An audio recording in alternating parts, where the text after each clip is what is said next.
Attendee.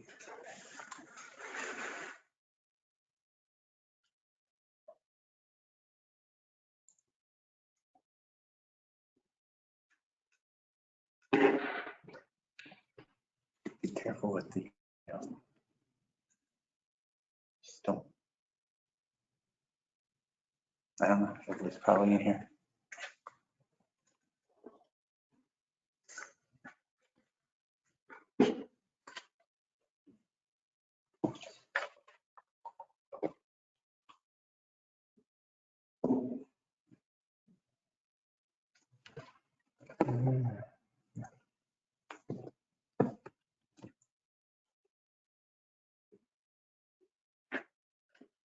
You're still, I mean, you can see the screen right there. Ja, Doki akista puidne liido lesna kitsaata niiltä el aado. Aadon tätä ei tiipenikin ei ko ikit puidne dolle ligi benachin liido ligi ei Housing Authority 2023 Indian Housing Plan Annual Public Hearing. Na idikit ke wit long ko aadon tätä heit ehkota ei Ko digi klapper dish kid no single ki Nelly Gilmore. Ishi bicho was net and lido lit. Nelly Gilmore is the grants manager. Her number is 928-871-2639. Today we are meeting with Fort Defiance agency chapters. We do have a program this morning, and then we will follow the program as much as we can, and then we would also like to have your participation as well. Your participation basically in form of questions, or if you would like us to go a little bit more into the into a certain topic that we have on the table, then you're more than welcome to do so.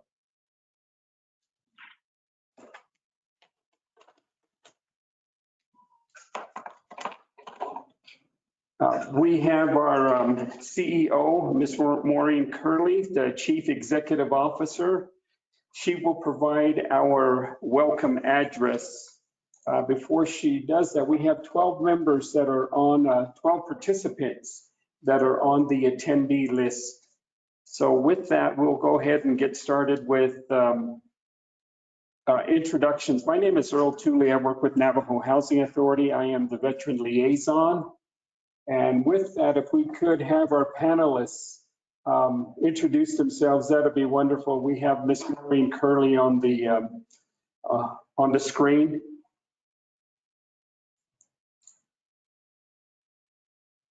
Ms. Curley. Kelly.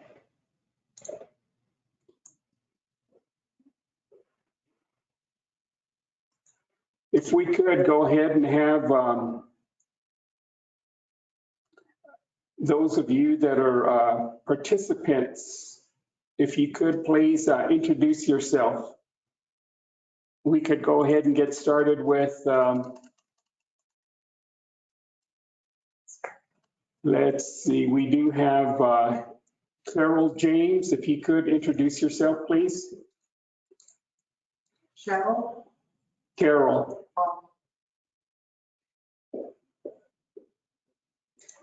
How about Miss Christine Sam? Are you out there? You can unmute yourself. And then we have... Earl, can you hear me? Yes, we can hear you.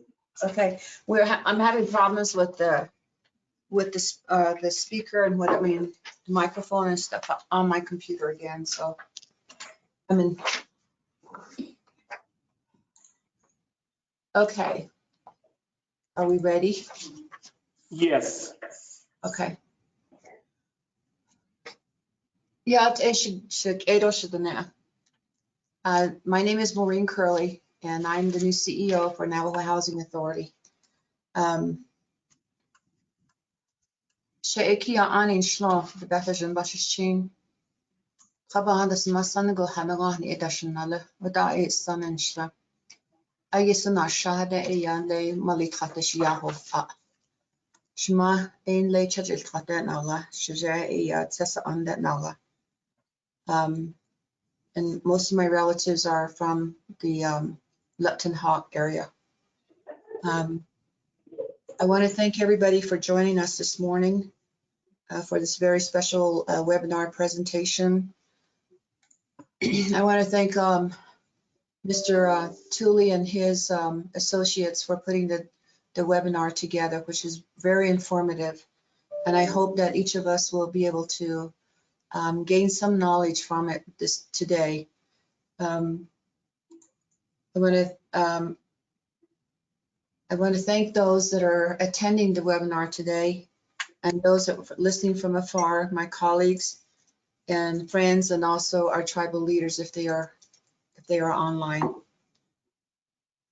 We want to give each of you some very important information from NHA today and how we may assist you and your community with housing needs. With this new administration, we are committed to building sustainable quality homes for our Navajo people.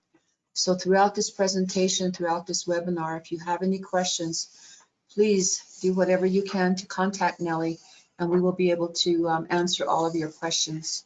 Our new administration here is really one of the things that we're working towards is working with the communities, the chapters, the state, federal, and local agencies so that we can be able to carry our message forward. I am so grateful that NHA has taken the time to do this webinar and to reach out to our local community members so that they can be able to be a part of the Indian Housing Plan.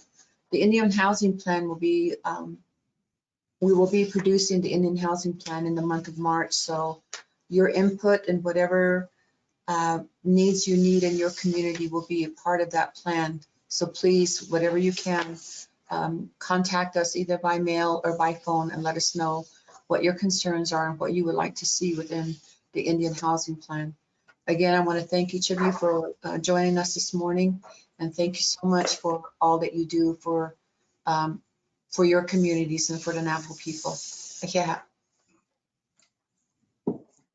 Hakushila do kehe kodong kicha otzi adon da ani skoto adenti da isno sanki katnatin honet e da isno san la ko dishen lenigi e yakun da na hasta beti neniki yad deni bicha nat I ton kiche honat ni kanakin lego ke ya hate e ko da e yakun di ki kendo hon wando I do da ani sto let lenigi e ya kodo yad lenigi beso bach e da ko Adon da Ecuador gilchihodo ahn denike ya mesaniva J yazi khaila or gena hazda late eyanadlish ish Ecuador banata date adon da Ecuador gilchihodo miss yazi Yeah, Nana Earl Auto Yacht Asian and Tido she Edo Shidine. A hehe, Quan Kai so Kaigi, that's not Gito. She Quan Kish Chita with the us with respect to all the information we need to share. probably need to get Yeah, I have a PowerPoint. Do I open up on my end? Or will I open up my end again? Yes? Okay. Christian, we had this. Well, give me just a few seconds to open up my PowerPoint.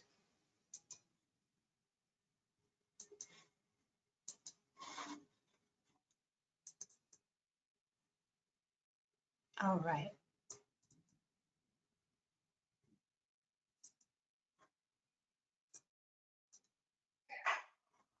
Okay, does everyone see the screen? Earl? Hello? not yet. I'm sorry? Not on the screen yet. Christian is working on that. Okay.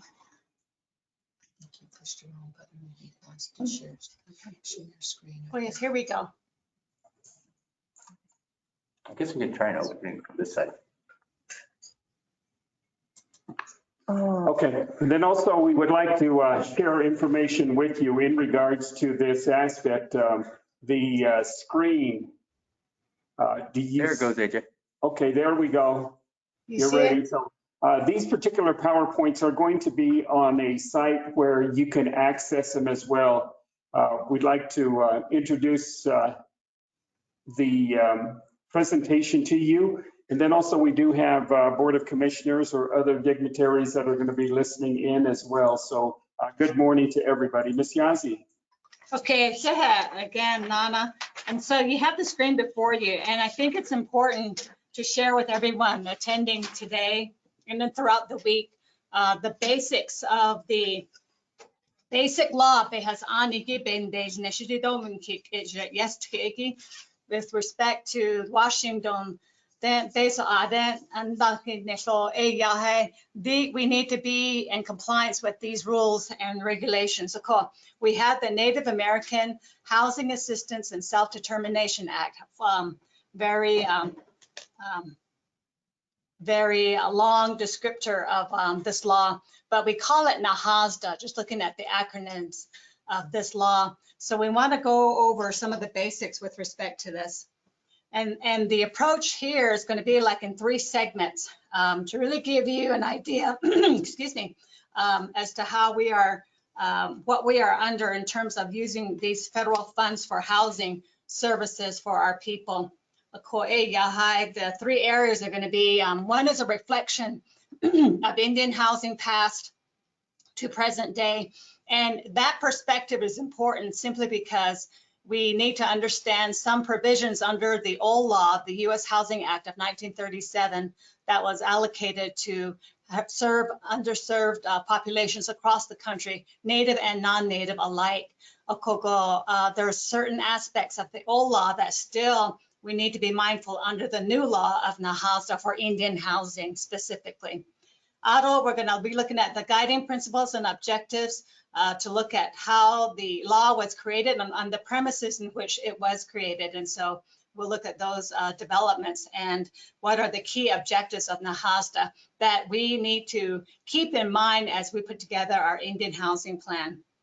And then last but not least is to look at the statutory overview with respect to compliance. And then surprisingly, some of you may not know, it's not just only NAHASDA that we look at, but there are about at least 10 to 15 other federal laws that kick in or that get triggered as we implement NAHASDA. And it's good to know that simply so that you can understand some of the complexities that tribal housing entities have to follow and maintain and document along the way.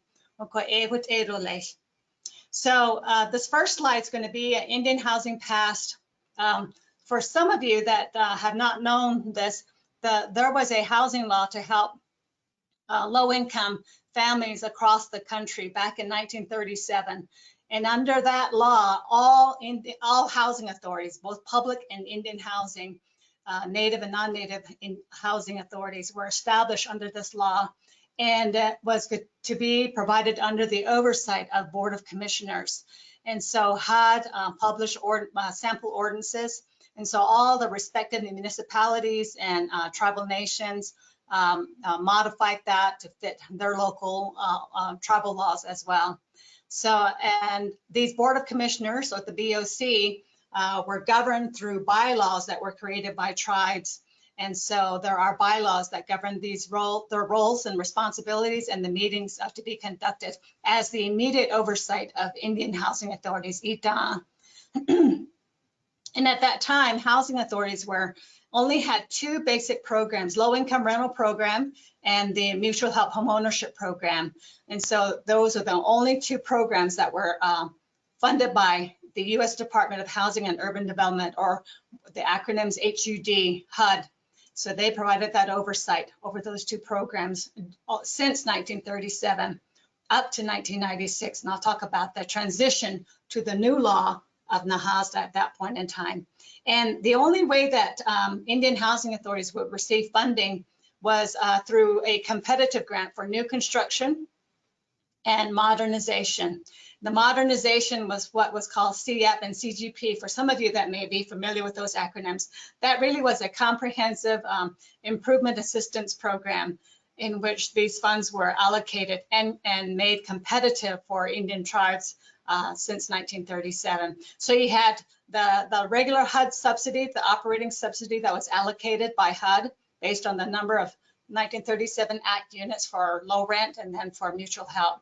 And then you had to compete for these other two pots of funding for modernization and construction.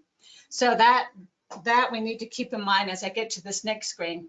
So fast forward to 1996, we have NAHASDA that was passed in 1996, Public Law 104-330, as amended. It has gone through several amendments. The last reauthorization of this NAHASDA law was back in 2013. They were reauthorized on a 5-year rolling base. And so since 2013, it has not been reauthorized. And so it was very important with respect to getting it authorized, though the only way that it was recognized was through the Congressional Appropriations for Native American Housing Block Grant. And so, but good news is that this was passed by the Senate Committee on Indian Affairs. It gave its thumb up for this bill, and it is now being presented to the U.S. Senate within the Congress as of last month. And so we hope that you can reach out to your congressional representatives in your state and support it. So we will provide updates on our website as to what the status of this is as it moves forward. And so we might recall under the 1937 Housing Act, that you had the operating subsidy, you had competitive funding for new development, and then modernization. Well, the onus of this new law under NAHASDA is now you're going to get it in one whole block grant. And so it's a comprehensive approach to address the subsidies needed to operate and maintain your housing stock, as to address new construction, is to address modernization, and a whole host of other eligible activities that we'll talk about in more detail in just a bit. So we just get one huge block grant now. Tribes receive them based on a formula. And so there's two components in that formula that has to consider the current assisted stock, which is the old stock that was built under the 1937 Act. So it's important to know and understand that there's a formula, a dollar amount that's allocated for the homes that were built under the old law and now is transferred under this new law. And then there's a need component too that is also run separately. And so the addition of those two factors is how the formula is determined for each tribe and TDHE across the country. So, and the makeup of this program is that the tribe is the grant beneficiary. They ultimately are the receivership of, they receive the benefits of this allocation every year. However, this tribe, every tribe at the inception of NAHASDA needed to determine whom their grant recipient would be, meaning who's going to be receiving the grants on their behalf. So tribes had the opportunity to decide whether they want to receive the grant funds internally and create a housing department, or look at the alternative of their Indian Housing Authority that was established under the old law and designate them as their tribally designated housing entity, or TDHE as it's called. And so tribes made that decision. And for the majority of tribes, a lot of them have determined that their Indian Housing Authority would be their TDHE, which is the case for Navajo Nation. So Navajo Housing Authority was created back under the old law, 1937 Housing Act, and maintains the designation as a TDHE for the Navajo Nation to date. And so that was done by tribal resolution during the transition from the U.S. Housing Act of 1937 to the NAHASDA Act of 1996. So with the structure of the designation of the TDHE, there are oversight responsibilities that was recognized under the law. One is that the Board of Commissioners remain intact if they were going to keep their Indian Housing Authority as their TDHE. And then tribes, depending on how they're structured governmentally, they would have a tribal oversight committee overseeing the TDHE. And so In this case, for the Navajo Nation, it is the Resource and Development Committee. So they're the immediate oversight for the NHA Board of Commissioners, and Board of Commissioners in turn overseeing the NHA as the TDHE. So this is the chain of the oversight locally here on our nation. These IHBG funds, or the block grant funds, can only be used for eligible housing activities. And so we will delve into that in the next few moments so that you're aware of what are all the eligible activities that you can know and can include in your proposal, as it may be applicable to your organization. So all of this would be then capsulated in the Indian Housing Plan each year. And I'll talk about some timeframes, some critical timeframes in which we need to provide that. And then in the end, once you have your plan, and that's spread for the 12 months, anticipated expenditure and activities to be accomplished, the requirement then is at the end of that 12 months, you are, TDHEs are required to submit annual performance reports. So these are called APRs, and they are to be submitted to HUD no later than 90 days at the end of the fiscal year for each of the TDHEs. And so this would provide HUD an overview of what got done and what did not get done and why it didn't get done and how much monies were spent. And this piece of document is open for public review and comment every year, and that is posted on NHA's website each year. So I want to delve now into the guiding principles. What was the basic premise in which HUD and tribes talked about in the negotiated rulemaking back when? And so there are 7 principles in which both parties had agreed on and determined as real critical assertions as to how the structuring of the law and the structuring of the regulations thereof came to be. So the first one is some of the congressional findings identified in Section 2 was that the federal government does have a responsibility to promote the general welfare of tribal nations. So that was one key aspect to begin the discussions of a different approach to address housing in Indian country. Secondly, there exists a unique relationship between the U.S. government, the governments of Indian tribes, and unique federal responsibility to Indian people. A lot of this is a lot of the treaties that were held back when, and so there's a recognition there is a unique responsibility to the tribal nations across the country. Thirdly, the United States has undertaken a unique trust responsibility to protect and support Indian tribes and Indian people, and that is a given. So we have several federal programs that have to comply with that trust responsibility, and housing was not exempt. So this is that aspect as it pertains to housing. Fourth, the Congress has assumed a trust responsibility for the protection and preservation of Indian tribes and for working with Indian tribes and their members to improve their housing conditions and socioeconomic status so that they are able to take greater responsibility for their own economic condition.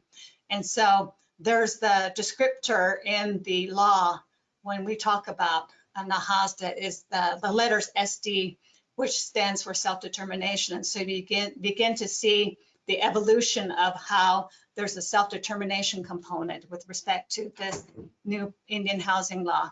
And so the underscoring point here is to improve our housing conditions and in turn help with our socioeconomic status. And we'll get into a little bit more detail with respect to that and how NAHASDA supports that in terms of the statutory language and the regulatory language as well. So this next slide talks about the last 3 points in the guiding principles. Fifth is to provide affordable homes and safe and healthy environments is an essential element in the special role of the United States in helping Indian tribes, their members, to improve housing conditions and socioeconomic status. And so you'll see that a lot of the eligible activities, we underscore affordable, and then we underscore safe and healthy. Those are the premises in which we need to be looking at activities that can help our tribal communities, all 110 communities across our reservation over 3 states. And so it's with those objectives in mind in which the eligible activities are have been defined, and what we also stress in our IHBG management policy that we'll share with you shortly. And then number 6, the need for affordable homes and safe and healthy environments on Indian reservations, in Indian communities, and Native Alaskan villages is acute. We know that. We know that there's a housing crisis right here on our reservation. So that is underscored. And the federal government should work not only to provide housing assistance, but also to assist in the development of private housing finance mechanisms on Indian lands to achieve the goals of economic self-sufficiency and self-determination for Indian tribes and their members. So this is underscored.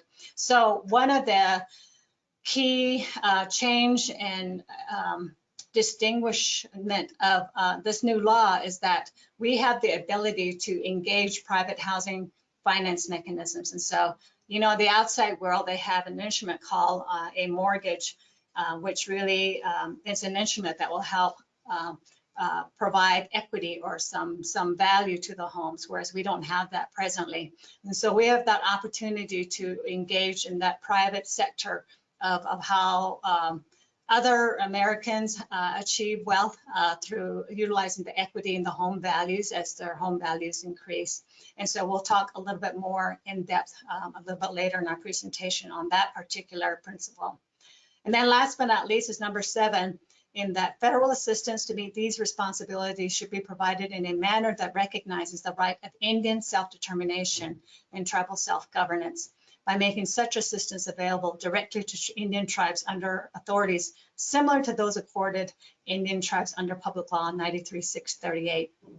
So again, this underscores the very fact that there is a self-determination component. So to the extent that we have some innovation and creative ways in which we can see how we can utilize this and leverage this piece of principle, let's do that. And that it really we're looking at in terms of partnerships and working with stakeholders often on the reservation and see how we can really stretch that dollar and really look at even housing related economic development. So all those self-determination efforts we want to see in the long term for our people and make this program very sustainable over the long term. So were these guiding principles in which the law was created, and we'll get into the law now. So based on those basic guiding principles, when HUD and tribal nations met years back, in fact, this is like a little over 20 years, and so the law started being crafted. And so Section 201 of the Nahasta statute, they've identified 5 major objectives of this piece of law to help Indian nations with housing conditions. And it is from these 5 objectives that the eligible housing activities really were born. And so we'll get into the specifics of those eligible housing activities, but these are the 5 basic baseline points. One is to assist and promote affordable housing that develop, maintain, and operate affordable housing for occupancy by low-income families, Indian families. And so the objective is affordable, right? We had that in the guiding principles. And so in order to make it affordable, the target for a lot of our families is that some families are not served and underserved. And so and that's really impacts a lot of our low income families across our reservation. You know, for a lot of Indian country communities, there is a high unemployment rate, really, I think, disparate conditions as it compares to the nation in general. And so we should just have high unemployment rates. And so low income families is one where we're really targeting for housing assistance. But I'll mention too later on where there's some exceptions to that, because one thing we need to recognize is that there is no private housing market on our reservation.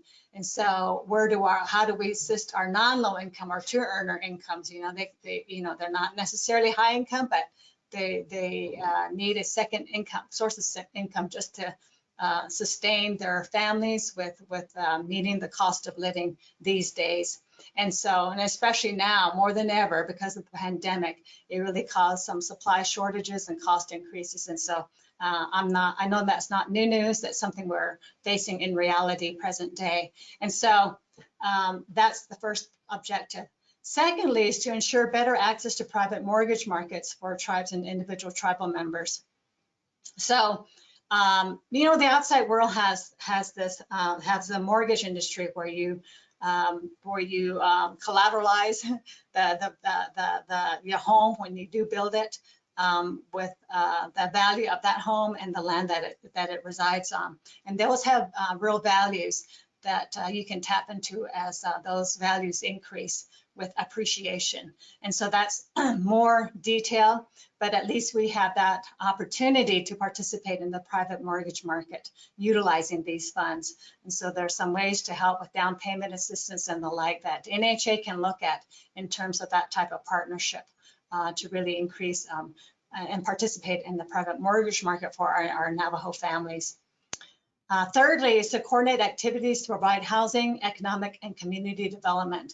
And again, housing is not created in a vacuum. We really do need to look at the other forms of development like businesses and community office facilities that the tribe may need for the community. And so this is something I think we need to get back to in terms of planning and coordinating with all our tribal departments and tribal enterprises here on the Navajo so that we're really stretching the dollar and doing some cost sharing, really optimizing all the resources that's available to each of these segments in our area. And then more importantly is this next point in order to look at coordination is to plan for and integrate infrastructure facilities within housing development. And so that is just so critical. Anymore, we need to work with each other, right hand, left hand, in terms of utility infrastructure. That is the horizontal component for all sorts of development, right?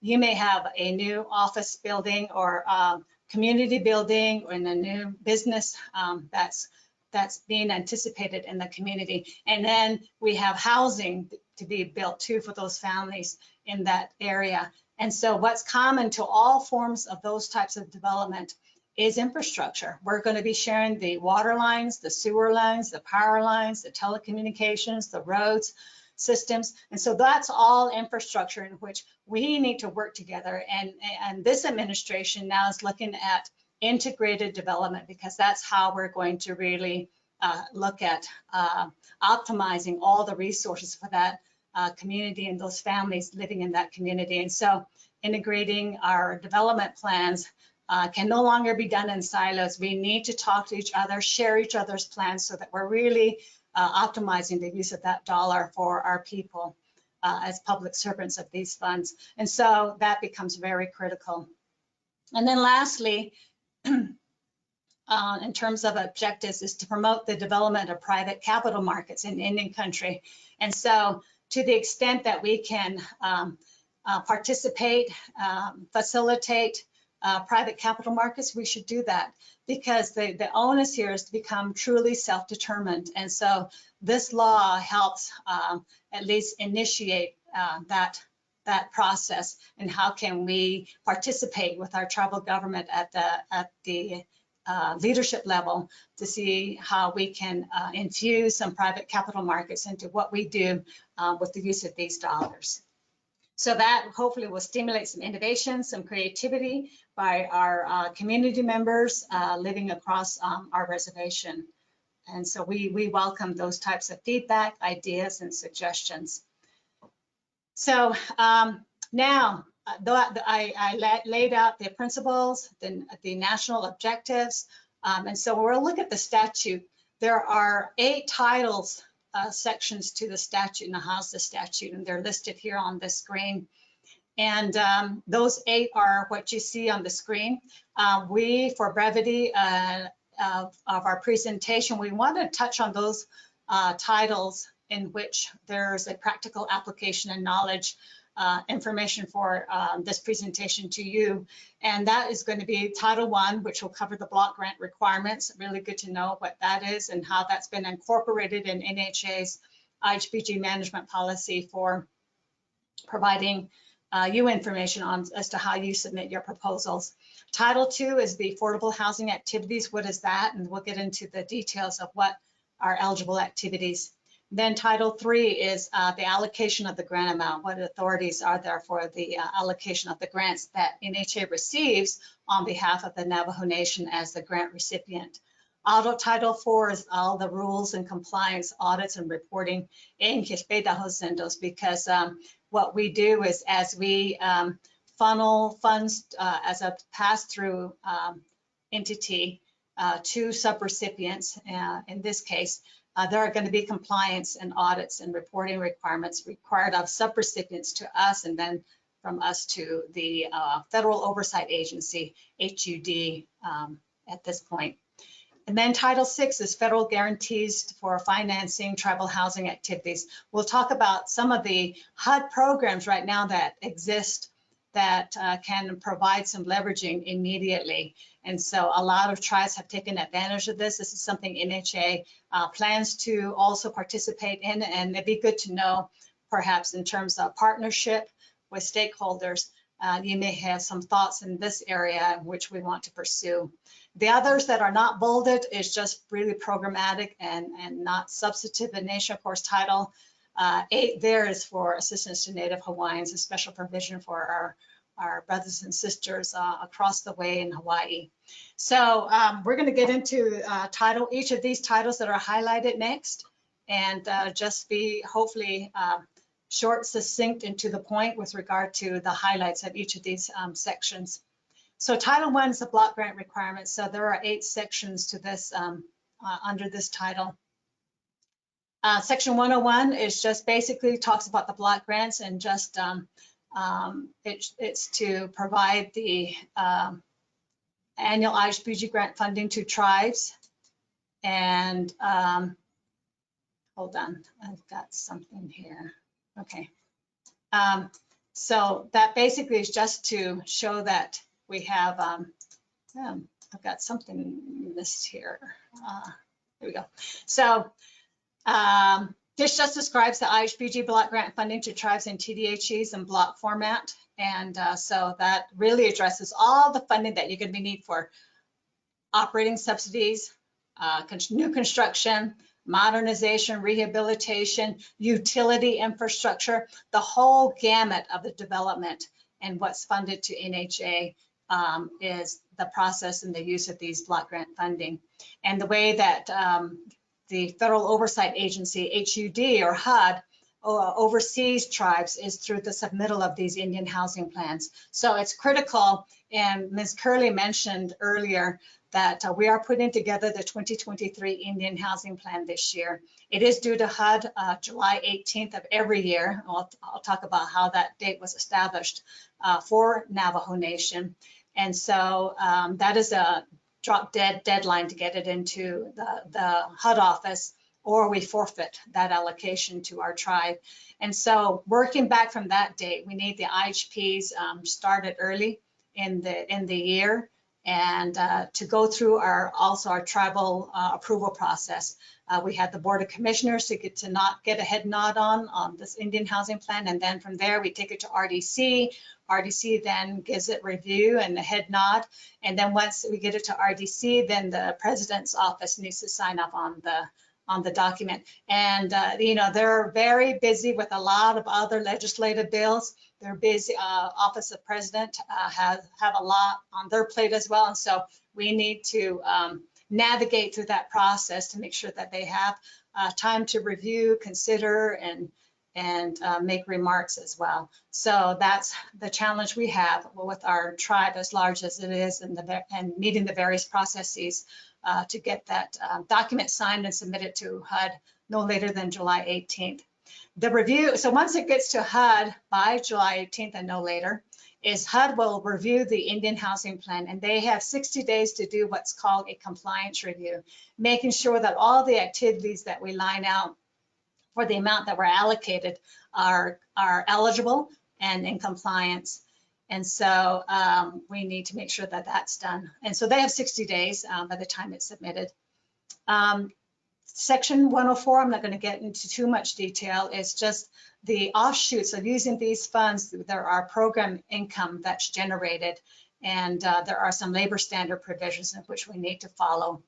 105, environmental review. This is critical to understand, is that as you submit your proposal for a lot of your construction related activities, there is going to be an environmental review determination to be made. And then to the extent that it's construction related, HUD does get involved to look at our environmental review records so that they can give us clearance and approval to proceed with the project. And this is part of the another federal law, the National Environmental Policy Act of 1969, or NEPA as we know it, that we need to follow those laws from an environmental standpoint, that everything is good to go in order to start construction or dig ground.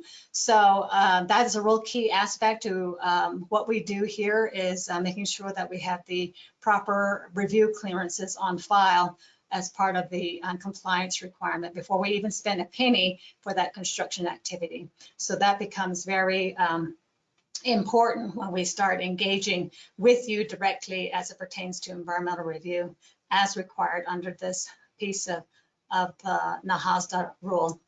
Audit 106, 107, 108 are really just information that amendments to the law can be done through negotiated rulemaking. And so anytime that if HUD, if there's an issue for changing the rules, we will have it posted on our website, but it has to be done through a negotiated process with tribes and the HUD office. Audit, the effective date for this NAHASDA was back in 1997, October 1, and we've been operating in that manner since then. So this next section is just a graphic and just hitting the highlights as it pertains to the use of the block grants. And so I'm having some issues here. Let's see. So just so that you know that from a 10,000 foot level, this is really how this section is described, is that the U.S. Congress appropriates the Indian housing block grants each year through the congressional appropriation process to all tribes, right? It doesn't go, they allocate it to our tribe, who are the grant beneficiaries. And so they have, they designate how much money based on the formula that will be allocated to tribes. And so then HUD allocates the appropriations to individual grant recipients. So the tribe has NHA as its TDHE. And so based on the inventory that we have in our housing stock portfolio and our need, then they would, using this formula, allocate a dollar amount. And that's how that's done. Typically that happens in the spring of each year. And so we're awaiting even now the federal fiscal year 2022 allocation. So we're hopefully hearing that from that soon. We do know that the federal government is now still operating on a continuing resolution, and that expires March 11th. And so a lot of times we have to look to the national news to see where that stands. But as soon as they pass a budget that includes the Native Housing Block Grant Program, our ears are tuned then to hear from HUD as to how soon they can run the formula and make those funding allocations to our tribe. So once the allocation is made, the grant recipient, or in this case, us as the TDHE, we draw down funds for a lot of these eligible activities through what's called a line of credit control system that is managed and overseen by another federal agency, which is the U.S. Department of Treasury. So they're the federal government's bank. And so these funds are not in NHA's banks. As we engage funds obligations and funds expenditures for each individual eligible activity that's been funded, we then do go to online and have a supporting package ready to pay those invoices.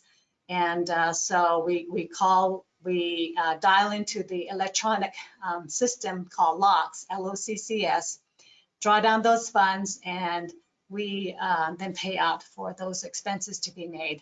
And so that's the process, just so that you know that a lot of people think that this money comes straight automatically into NHA's bank accounts. That is not the case. Everything has to be done through Treasury's system, and then funds need to be paid out. So we get audited and we get reviewed to make sure every penny is accounted for. And so the check marks there is just to remind everyone that the grant beneficiary is the tribe, and the recipient is whom the tribe has designated as a TDHE. In this case, NHA is the TDHE for the Navajo Nation. On this next slide, okay. So section, excuse me, section 102 and 103 is the Indian Housing Plan. These are just some bullet points that we need to be mindful of, is that every Indian housing plan that's submitted each year by NHA to HUD, there's a statement of housing needs.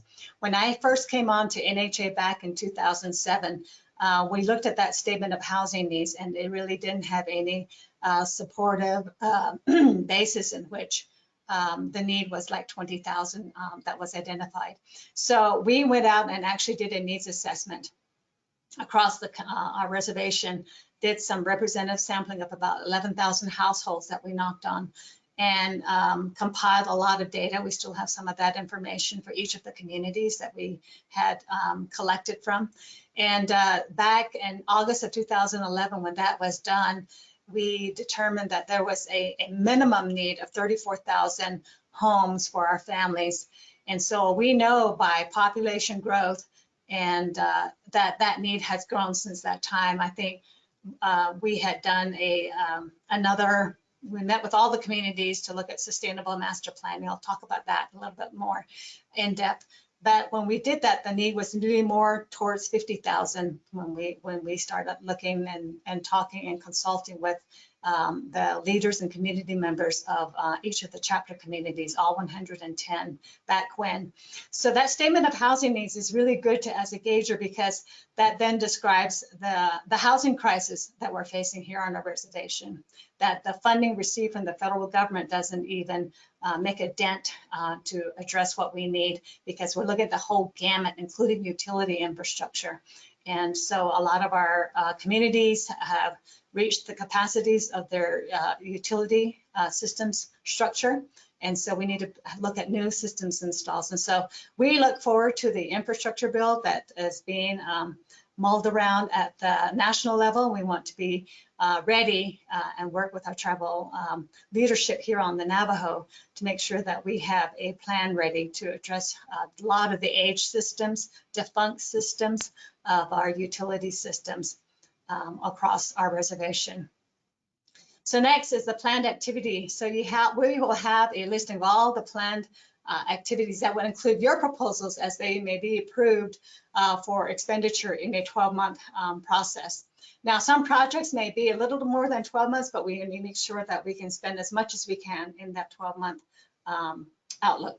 So the planned outputs and expected outcomes also are described in narrative form in our housing plan. Uses of funding, sources and uses of funding is also included. So you see a summary of that. That would also include leverage resources. And so when we talk about leverage funding, I'll talk about that in just a bit too, as to what are some opportunities that we need to utilize as the TDHE in partnership with stakeholders and other outside funding agencies or entities. Certification of compliance, there's some certification statements that we're mindful of in terms of those types of statements, including our tribal leadership with regard to how we submit these Indian housing plans. So the law says that these IHP, Indian housing plans, have to be submitted 75 days before the beginning of the grant recipient's fiscal year. So we have a fiscal cycle that is the same as the federal fiscal cycle, which is October 1 through September 30th of each year. So October 1 being the first day of our fiscal cycle, backtrack that to 75 days, that date is July 18th. And that's how July 18th is the standard date, I guess, except for leap year. We need to make some, maybe not leap year, but it has to be the drop dead deadline date in which we get our Indian housing plan to. HUD or forfeit the allocation. So we're always mindful of that.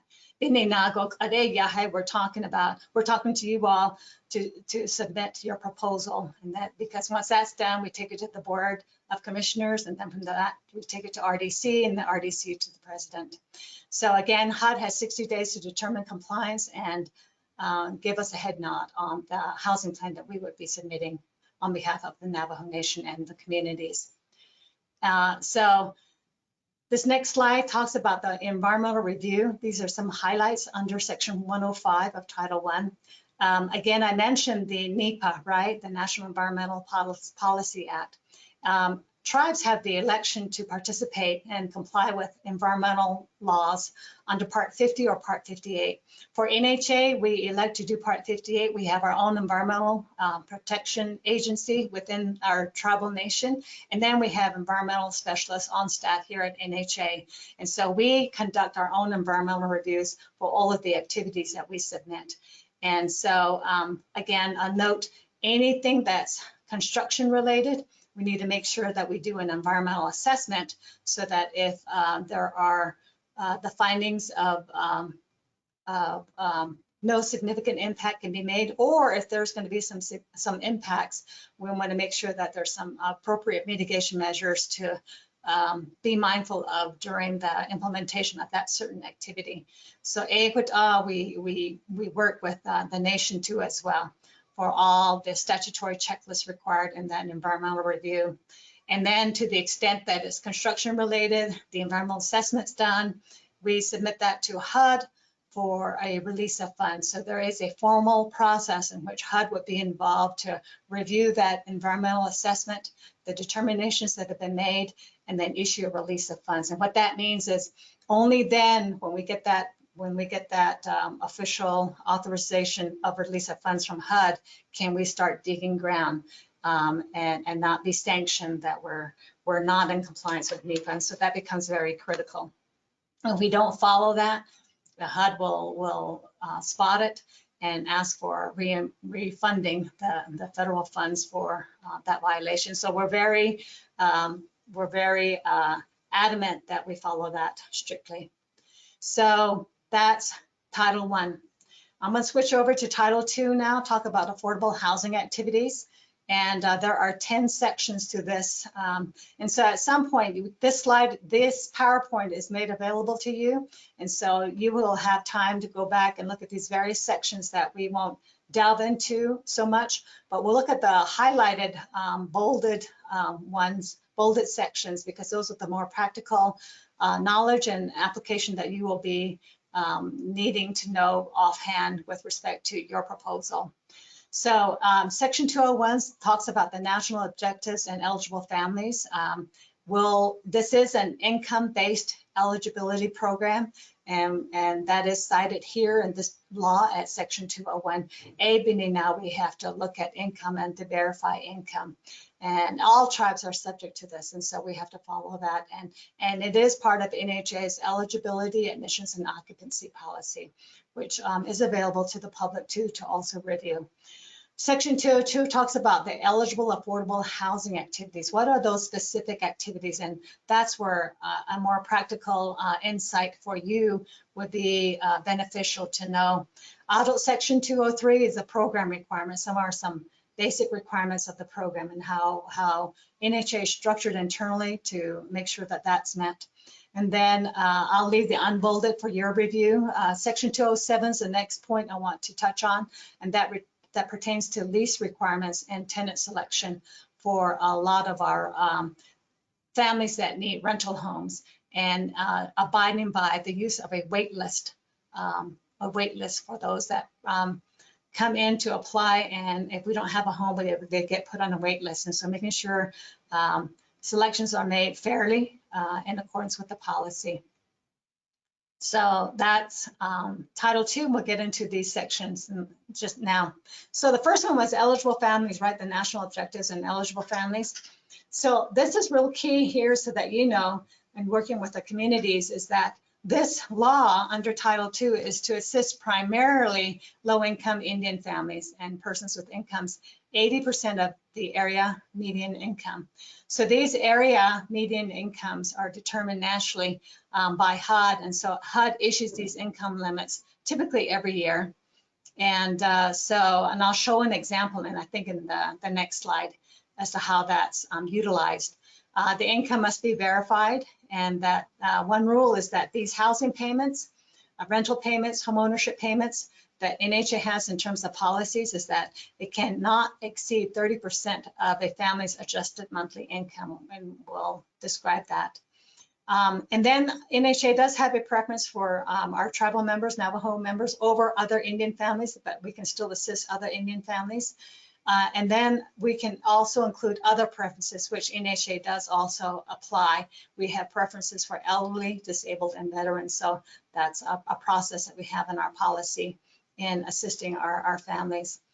The exceptions I alluded to earlier is that while we really need to address and help our underserved families that have low income because of the affordability nature of what we do in the use of these funds for housing, there are some exceptions, and I'll talk about that. You'll see that to the right-hand side of your screen.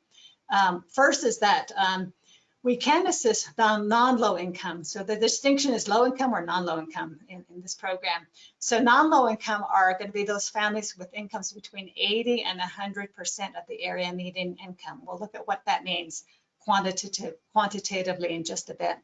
But these families cannot receive the same level of benefits as low-income families, and that each year in our Indian housing plan, when we add up all the estimated costs of our housing activities, we cannot allocate no more than 10% of those total amount that we say we're going to spend in a 12-month year, in a 12-month implementation period, towards assisting non-low income families. So that's one exception and one caveat we need to be mindful of.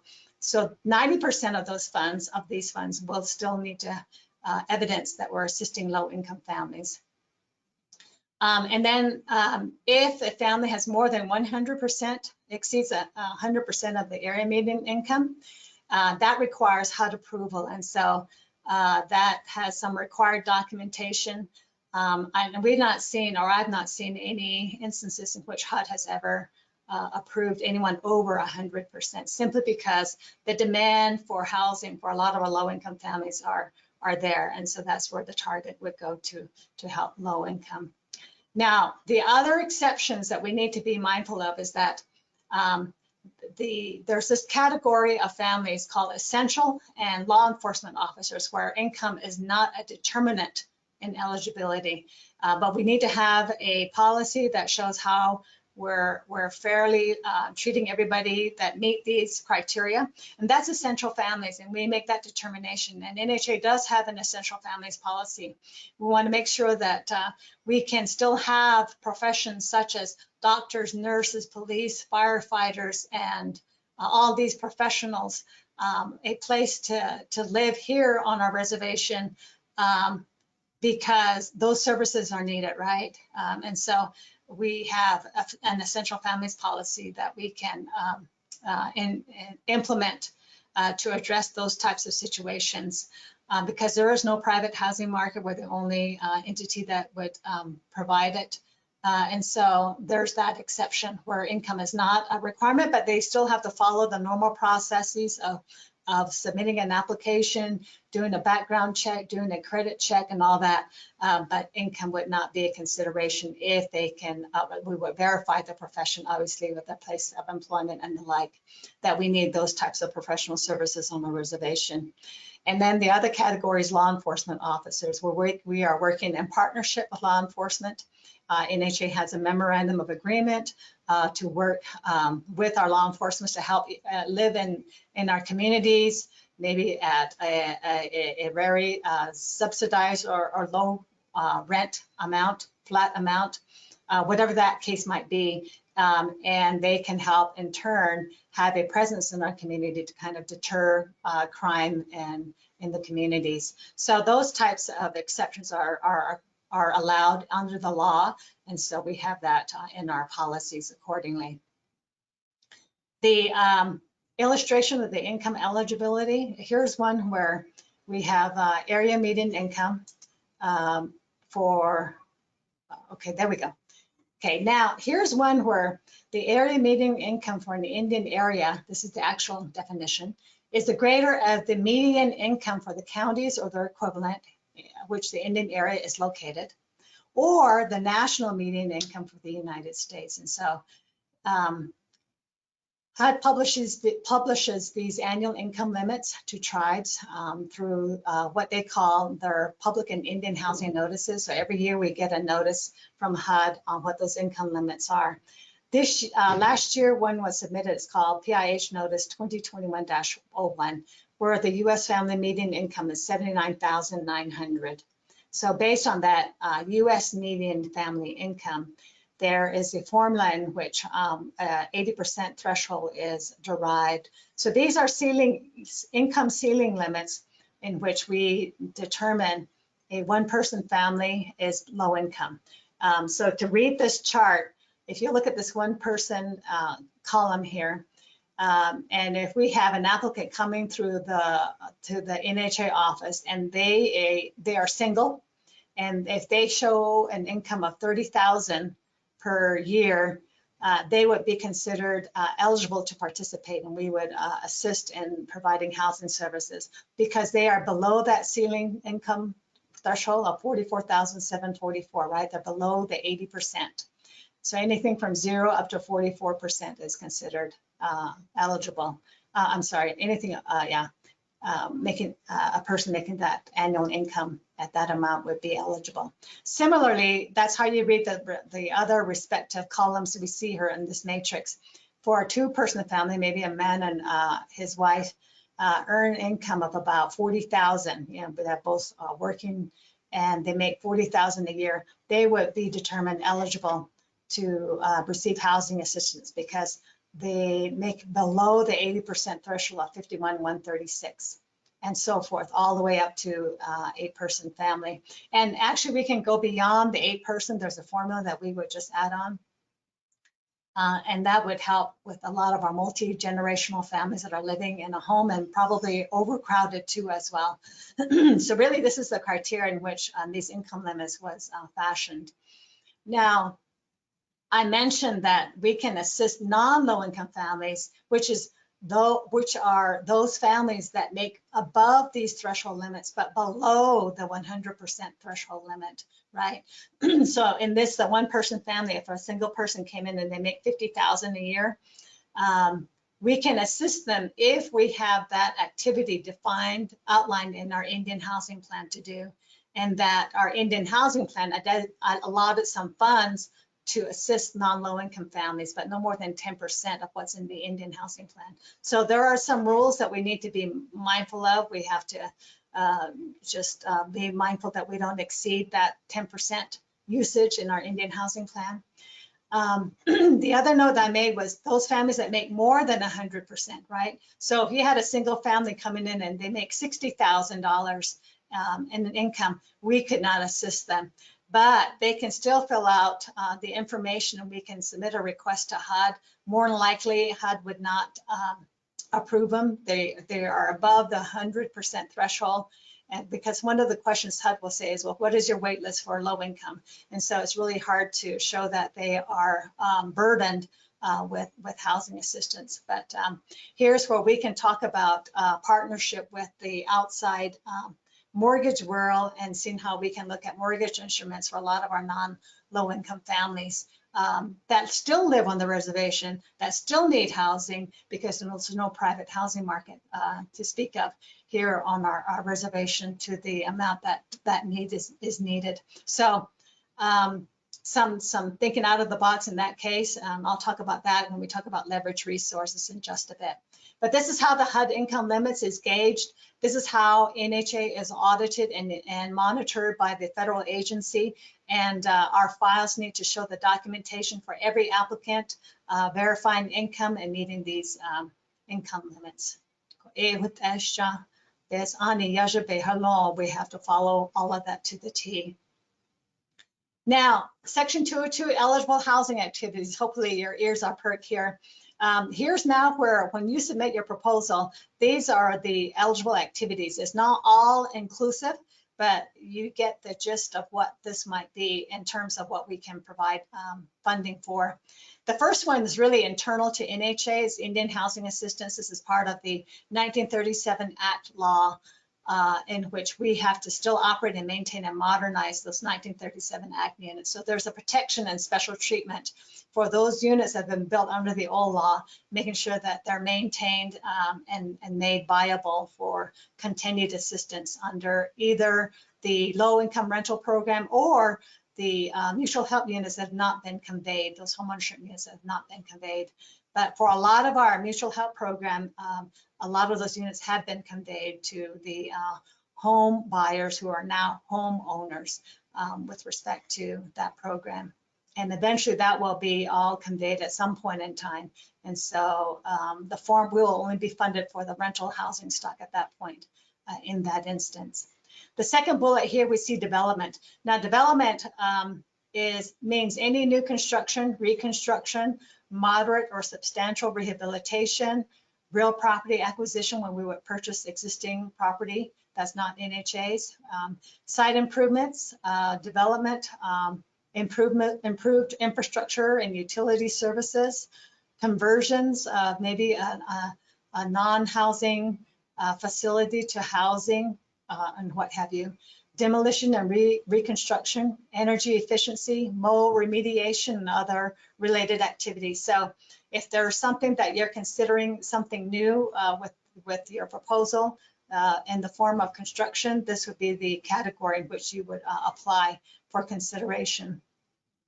Housing services are any services that needed for housing counseling, establishment of resident organizations, resident management corporations, energy audits, resident self-sufficiency, and other related services, what would be deemed as meeting the category of housing services. This next bullet, housing management, is internal to NHA, where we would process rental applications, homeownership applications, processing loans if we have some loan situations, tenant home buyer selection, unit inspections, which is also conducted by NHA, operation and maintenance of NAHASA developed units. And that's a distinguishment, NAHASA developed versus the 1937 developed units. And so there's a category for capturing those types of activities in that line item. This last slide on eligible housing activities, there's three other categories: crime prevention and safety activities. So if you have a community that is subject to a lot of criminal activity, here's an area where we can look at crime prevention to address safety, security, law enforcement activities like patrolling our development sites, anything to look at the safety, health, and welfare of our residents from criminal related activity. Then there's model activities. These are those activities that are not residential housing, but you can look at daycare centers, support services for college student housing, and then new warehouse office buildings. And these types of model activities require HUD approval. And so in the Indian Housing Plan, when we look at these types of activities, HUD does need to weigh in and actually approve or disapprove these type of activities. So justification for why that's needed is always very important in description in your proposal. Reserve accounts, this last one is really for a lot of our smaller housing sister tribes in that they are not receiving enough NAHASA dollars, block grant monies, such that they have to accumulate that over the long run to be able to do some development. So there's authority to just put those monies in reserve and build that up until they are able to implement a project. So that is the whole listing of eligible housing activities at this point. Now, just to do a recap, here's a review of some activities just to make sure that you kind of have a knowledge of what's eligible and not eligible, right? So eligible activities, here are some examples. In the development and housing services category, you could be submitting a proposal to finance acquisition of affordable house to be used by home buyers. You could be creating a down payment and closing costs or direct lending assistance program for our Navajo families. Maybe you're looking at providing self-sufficiency services for residents in your community, and what does that entail? We can also, you may also needing childcare, transport subsidies, job training for residents in your community. And so those are examples of housing services and development. Housing management services, this is within NHA, we do the tenant selection inspection. That's always, I think, a standard eligible activity that we put in our Indian housing plan. Crime prevention and safety, maybe your community needs fencing, security lights, speed humps, and the like. Model activities, again, this requires HUD approval. Student housing, which you've done before. We've also built some daycare centers in some communities. Maybe we're doing some office building retrofit for accessibility and the like. So that's what those are we considered eligible. On the right-hand side of your screen, when we look at ineligible activities, is serving non-low-income families without HUD approval. So that is a no-no, that's a violation, that's not an eligible activity. So our grants management team would evaluate each of these activities as you submit your proposal.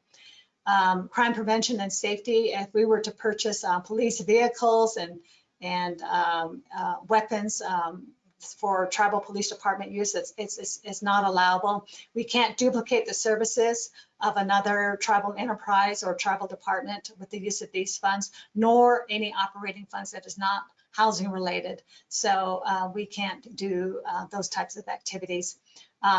Maybe model activities, maybe there's a proposal we're going to be receiving to build a tribal administrative facility, which we can't do because we can't fund the operation, and it's something that the tribe would have oversight for, and so that would be considered ineligible. So this hopefully gives you a glimpse of what's eligible and ineligible. Certainly our grants management team will be working with you to look at your proposal and give you further one-on-one guidance as to what can be done and cannot be done, and maybe then you can modify that proposal at that point in time. So let's move on to section 203, na HASA program requirements. That one of the statutory requirements, which NHA does comply with, is that we have rents and home buyer payment policies that do not exceed 30% of the adjusted monthly income. That's the national rule. That's true also under the U.S. Housing Act of 1937. That had always been the case, is that housing, no American family should have housing costs that they're paying at no more than 30%. So that's the general rule.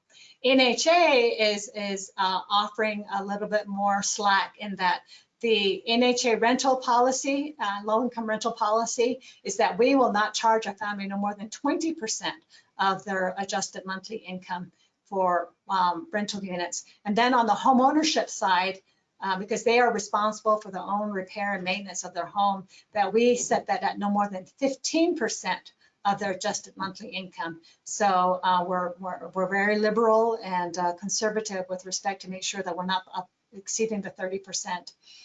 We are going to be looking at the full range of income at some point in time.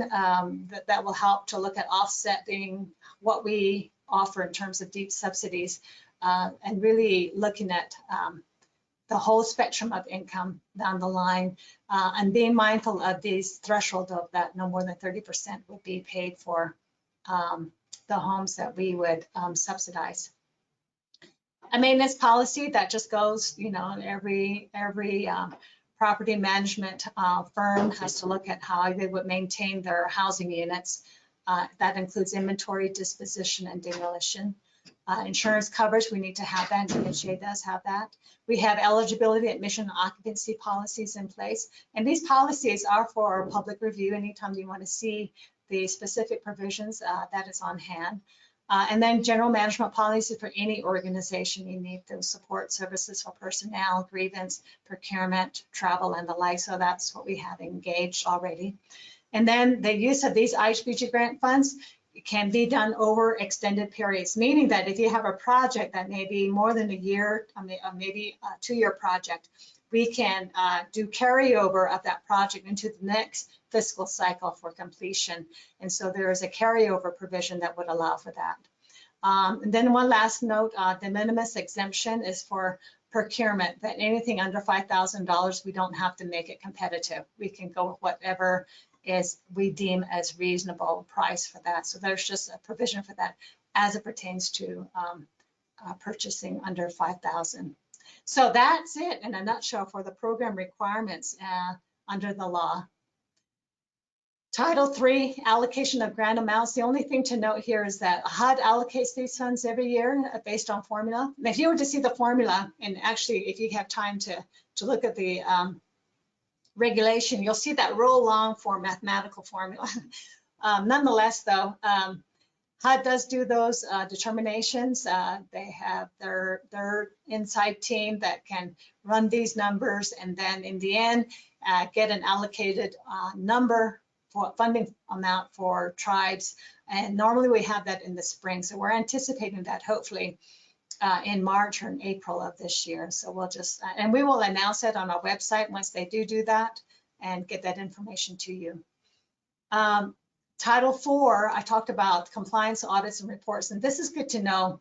In the event that NHA reaches non-compliance, that HUD has the prerogative to limit, reduce, or terminate the Indian Housing Block Grant payments that's offered through the LOC system that I mentioned earlier. And if it's so severe, they can replace the TDHE on behalf of the tribe. And there's due processes that occur for opportunity for hearing, and then looking at enforceable agreements to the extent that non-compliance is still not achieved. HUD does do periodic monitoring, and for NHA, because of the volume of dollars that NHA receives, NHA is the largest tribal housing entity in the country, and it is likened to the size of the city of Atlanta. And because of that, HUD does do a monitor and review every year. We're the only tribe that gets a visit every year from HUD, and they come in to do monitoring and evaluate the program. And then there are some performance measures that need to be met in each of the functions of NHA, and so we're really astute to that. And so we have to follow these compliance rules. And so they are very detailed reviews by the HUD team. We are overseen by the Phoenix Southwest Office of Native American Programs.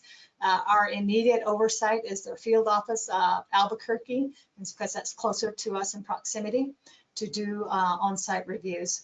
And so they look at our annual performance reports too, and we submit those annual performance reports every year to HUD. The audits are required, just given the volume of the federal dollars that's expended by NHA. So those are independent financial audits that are done every year.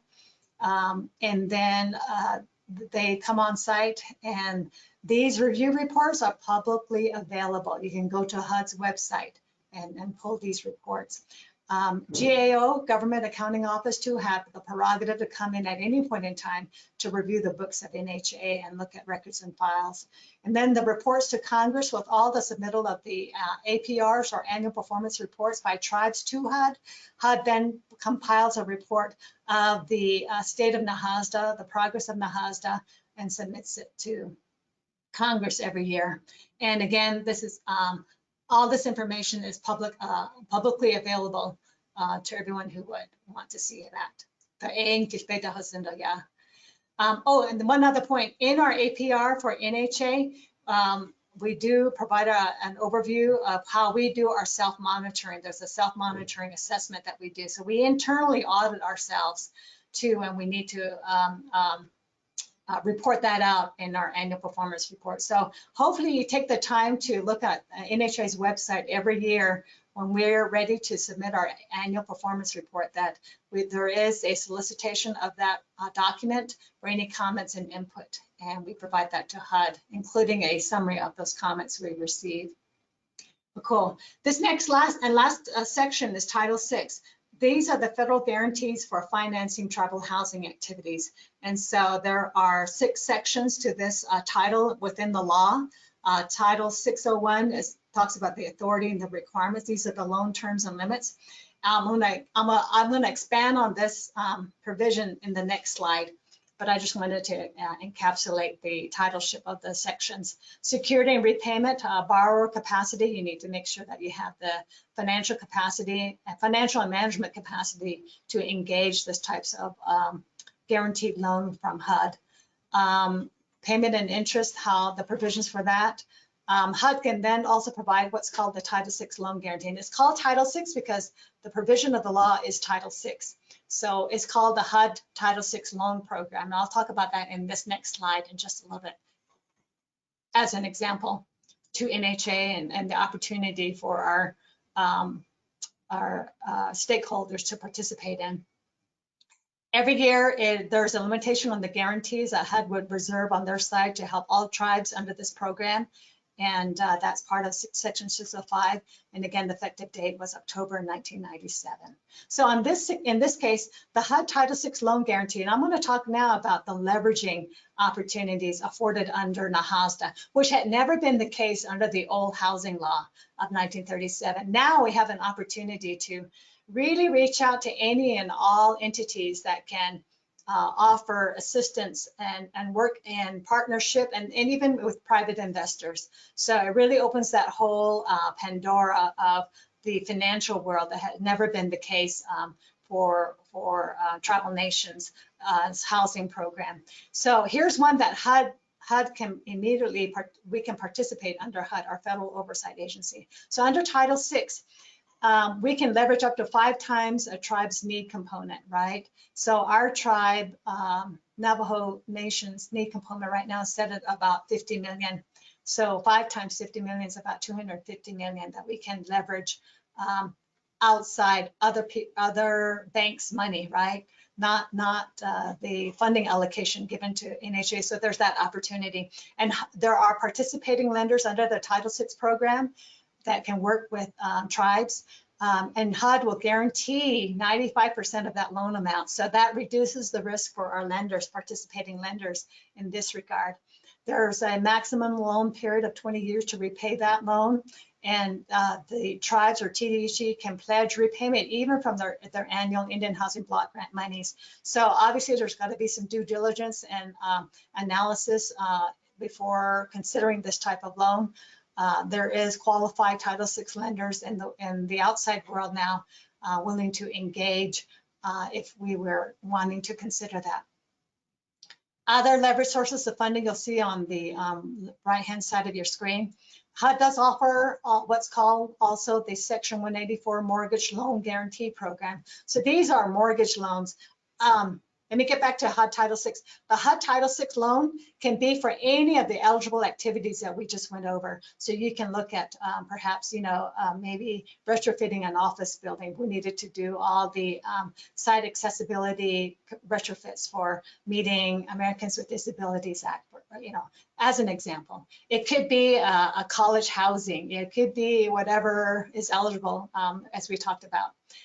HUD's Section 184 program, mortgage loan guarantee, is just for mortgages. And so we can look at private mortgages and work with private banks, participating banks in the HUD Section 184 program.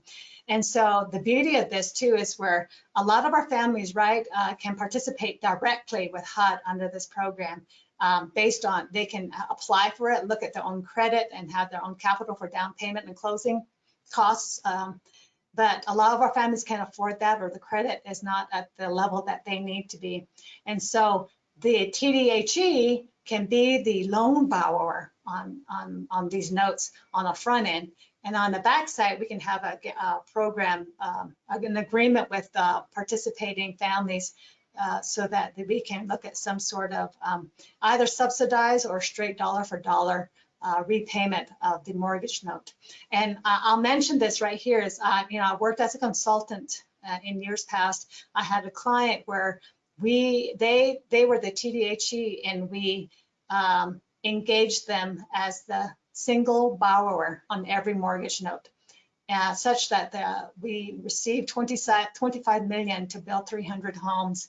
And the Housing Authority was a single borrower. So they signed individual mortgage notes for 300 families on the front end. And because they used the TDHE's credit and capital for down payment and closing on every home. And on the backside had an agreement, lease to purchase agreement with those families. So they built 300. Actually, there's some cost savings with that because part of it they did themselves. They actually built 319 single family homes. So something like that is what we envision to really capitalize on these types of financing instruments, these financing mechanisms, and be able to expand the housing opportunities for our families. The U.S. Department of Treasury has, under the IRS program, has a low-income housing tax credit program. This is where private investors out in the outside world want to reduce their tax liability and become a partner as an investor to build these homes because they can take a tax credit off their tax return. So this is a really good program that a lot of tribes are participating in, something we want to participate in too this year. And making sure that we build up our capacity internally to undertake these types of programs. USDA, oh my gosh, rural development, rural utility services, lots of funding out there that we're not participating in. Here's where our tribal utility authority would be the eligible applicant. But I know that I had a client back when who was the applicant as a TDHE because their tribal utility authority allowed them to do that. So there's some partnership I think we can undertake with our NTUA if we could to help do that, because infrastructure really is the costliest component of development these days. And so with the tribal infrastructure bill that national administration is looking at, I think that will be very helpful for us in that prime opportunity to work with each other in a collaborative manner to engage that type of financing. There are also some quasi-state infrastructure finance agencies across the 3 states that we have, and other quasi-federal agencies with the Federal Home Loan Bank. So we want to tap into all of these other resources, really maximize and optimize the dollars that we can leverage to stretch the dollar to address as much housing as we can, including utility infrastructure. IHS is always on our horizon. Water and sewer services through their sanitation and deficiencies services, I believe is what it's called, SDS system. And then other forms of financing. We have, there's private financing. You can look at tax-exempt bond financing to the extent that it pencils out. But we're also looking at faith-based organizations that are out there, private foundations and philanthropies that are already talking to us about how can they help. So I think this pandemic really opened the eyes of Indian country, and then I think more so with Navajo, we were just almost everywhere in terms of the degree of how we were impacted by the COVID-19. So that opened a lot of eyes and a lot of engagements, and so we need to take advantage of that and really work in partnership with all of the entities. While we talk about leverage funding, one thing we need to keep in mind is this bullet here, this box at the bottom of the screen, that while we can engage the IRS tax credit program, we need to know the tax credit program. We need to have our staff ready and poised to meet the compliance and reporting requirements. Maybe the 184 mortgage program, we need to have a team to know how to read mortgage documents and be able to keep record keeping of all of that. And we can do that in partnership with existing entities. One other note I needed to make was the Community Development Financial Institutions, CDFIs. There are some native CFIs we want to reach out to as well, and including our own Navajo CDFI. How can we look at that as our own local banks and really maximize opportunities to help each other, a win-win partnership. The second bullet point here is and as you look at other resources, they have rules and regs, right? Either as a corporation or as another federal agency. that sometimes the rules conflict with each other. So long as we also are aware of that and look at the stricter and comply with the more stricter compliance rule, we should be fine in terms of the compliance. And so we just need to know that ahead of time and be prepared to do that. And then there are some funding sources. Maybe there's some constraints with other programs that don't fit our 80% rule across the board. Maybe some like tax credit. Some funds had to be reserved for those that make 30 to 50% area median income, and then 50 to 60% area median income, and those that are just market rate, for assistance.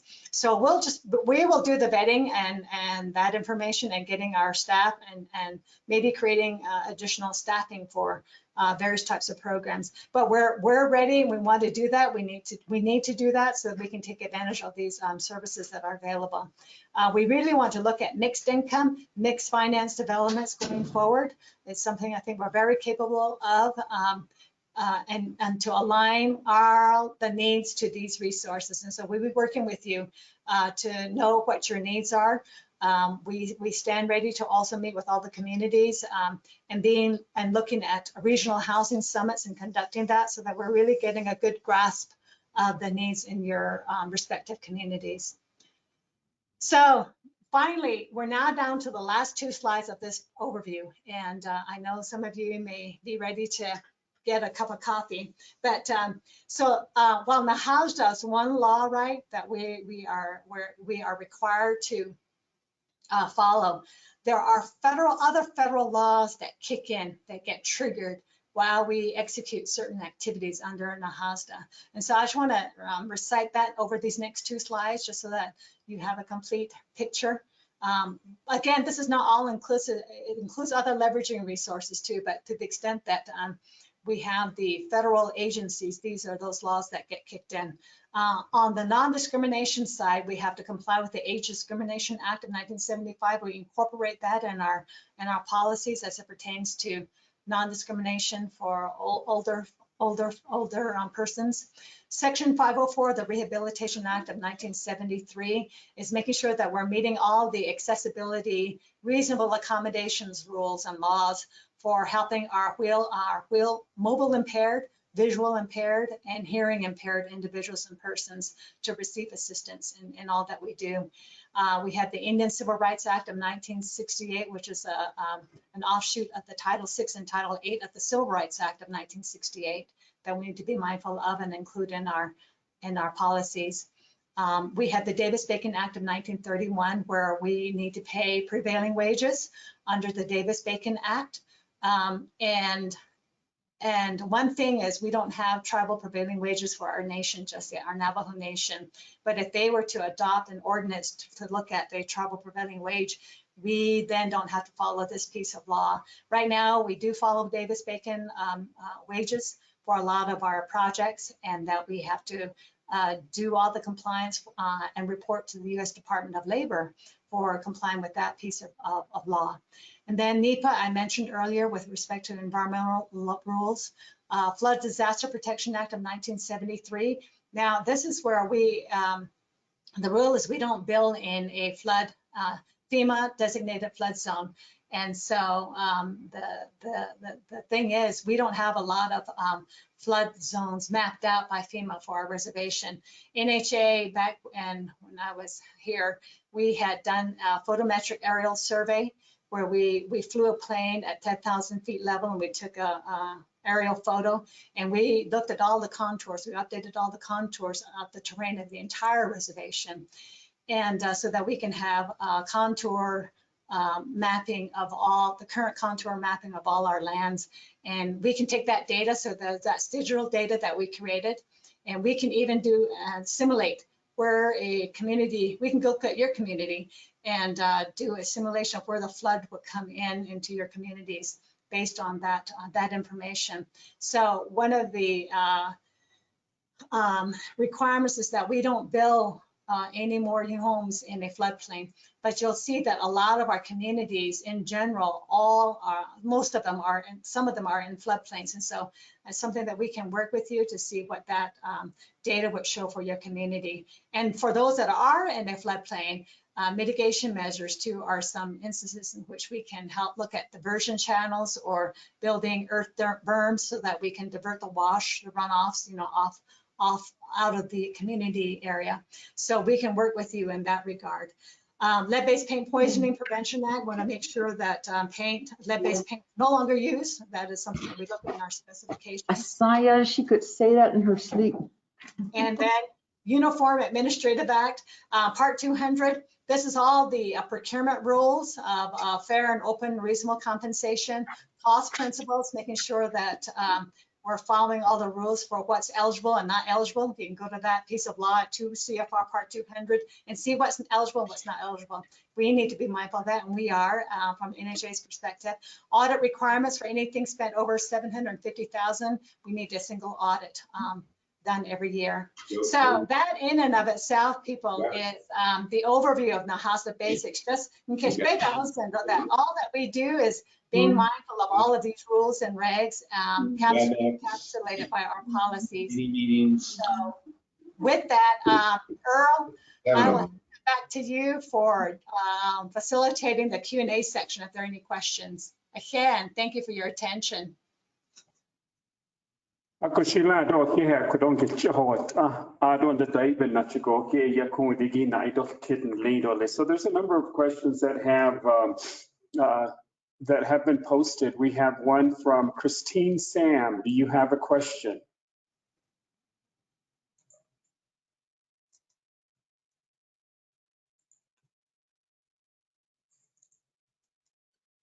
Can you hear me? Go ahead, Christine. Yeah, hey, Bene.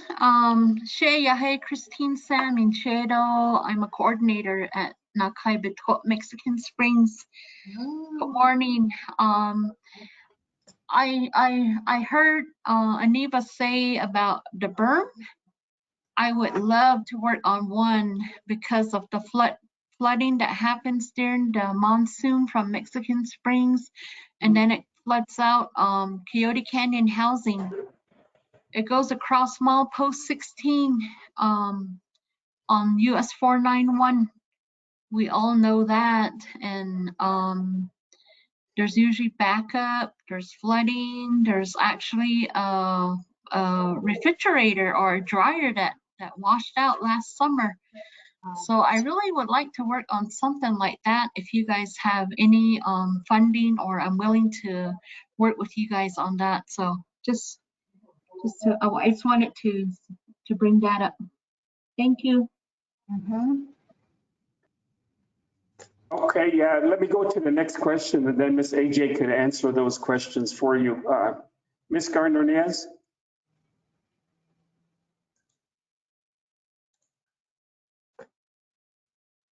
Hi, good morning. Can you hear me? Yes. Okay, great. Good morning. I'm Pristine Garnanez, and I'm the Executive Director for Navajo Townsite Community Development Corporation. So we're a small nonprofit operating entirely in Navajo, New Mexico. And I actually have several questions. So I got a couple of projects going in the community. One of them is street improvement. And when you were talking about infrastructure, I was wondering, and you mentioned utility infrastructure, but I wanted to know when, if access streets is eligible for funding. And then with regard to Title VI, I was wondering if NHA has actually used Title VI on a project, and if you could describe how that was set up. And then of course with low-income housing tax credits, I was talking to New Mexico Finance Authority and asking about how we might be able to use low-income housing tax credits, and they had mentioned that the Navajo Nation has never used that, but a few years ago, NHA did put a proposal together to utilize low-income housing tax credits, but it wasn't awarded. And I was wondering if, one, you could talk about that project and how it was put together, how we move forward on it, if you guys move forward on it, and if not, was there like a review to see how we might be able to access that funding in the future? And then the last part is, who do we talk to about these potential projects? I know I've talked with Nelly Gilmore several times. I did submit a proposal to Mr. Wasetta in April of last year about some potential projects here in Navajo. We have a master lease with some land still available, but I didn't really get any feedback from NHA about potentially moving forward together, or even just talking about it. So who specifically would we talk to about something like that? Question number, AJ, would you like to answer some of those questions? Yes, you bet. Ado, aheha, Nana Earl, and Naido Kitigi, aheha, so Nana Christina Sam, hey, Yat Shada or Shadeja, out of Mexican Springs. I think I saw that refrigerator across the roadway near my dad's homestead. These mitigation efforts, be it diversion channels and berms, we need to work in partnership with the tribal community, and to the extent that it affects the development sites, we certainly can look at that. And then working with community development and seeing where we can join and share resources in order to do that. The one thing that we're constrained to from NHA is access to the site, right? Site control in terms of the leased area.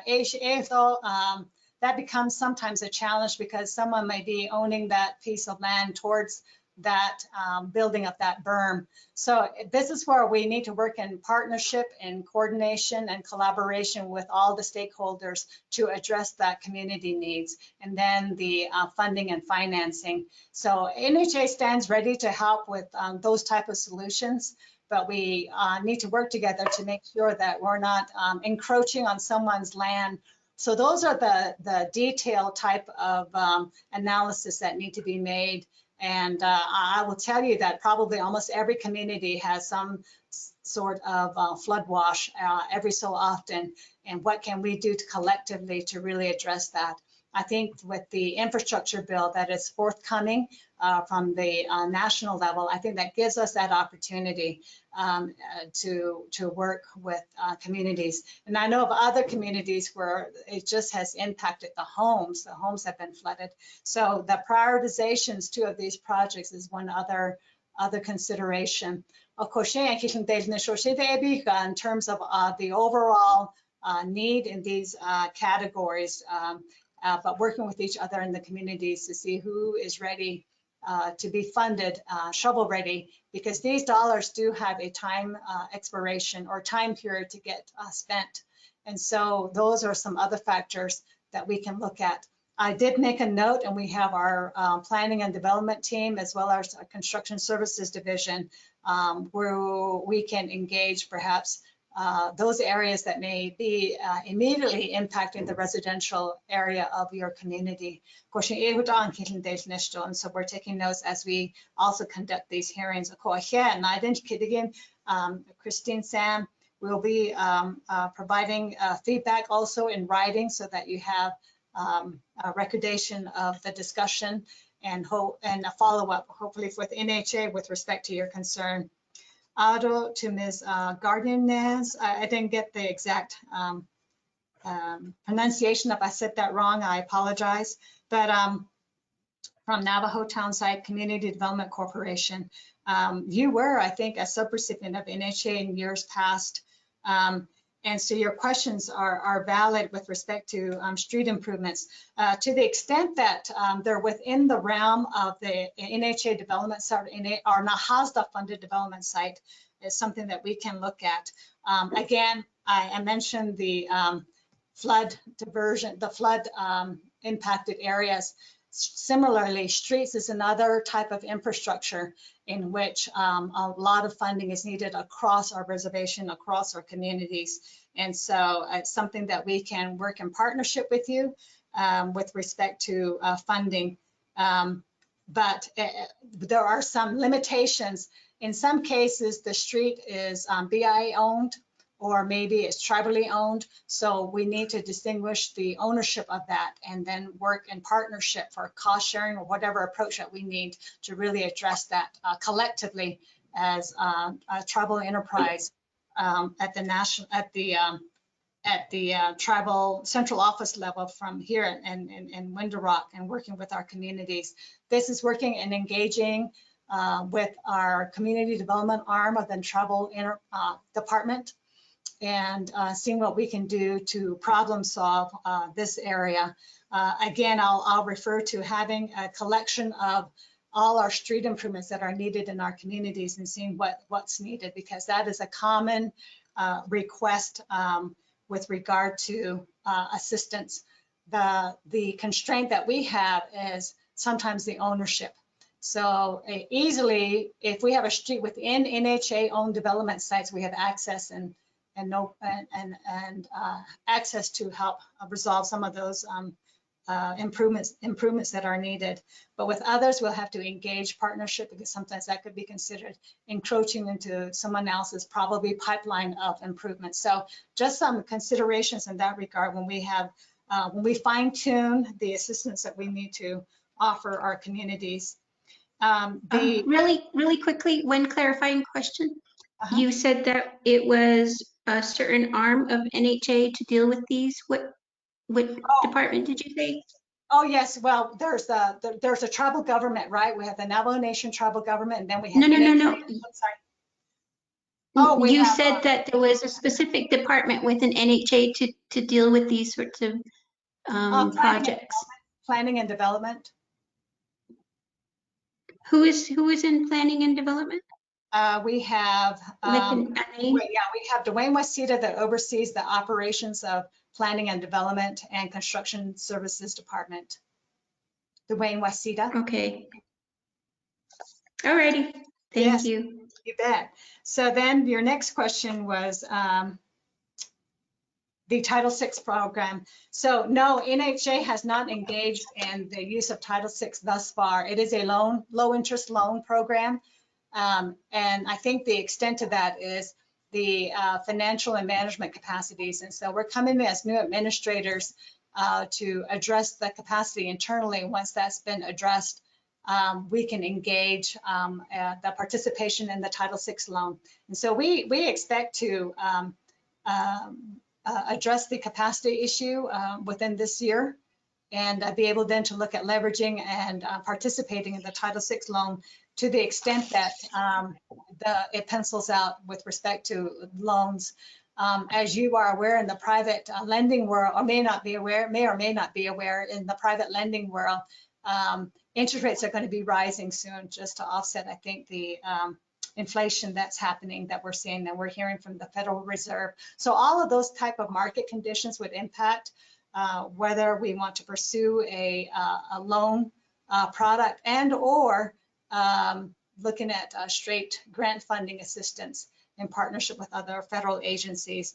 But it's something that we can work with HUD in the short term, or at least over the next few years, to see what we can do and best optimize the use of these funds for Title VI.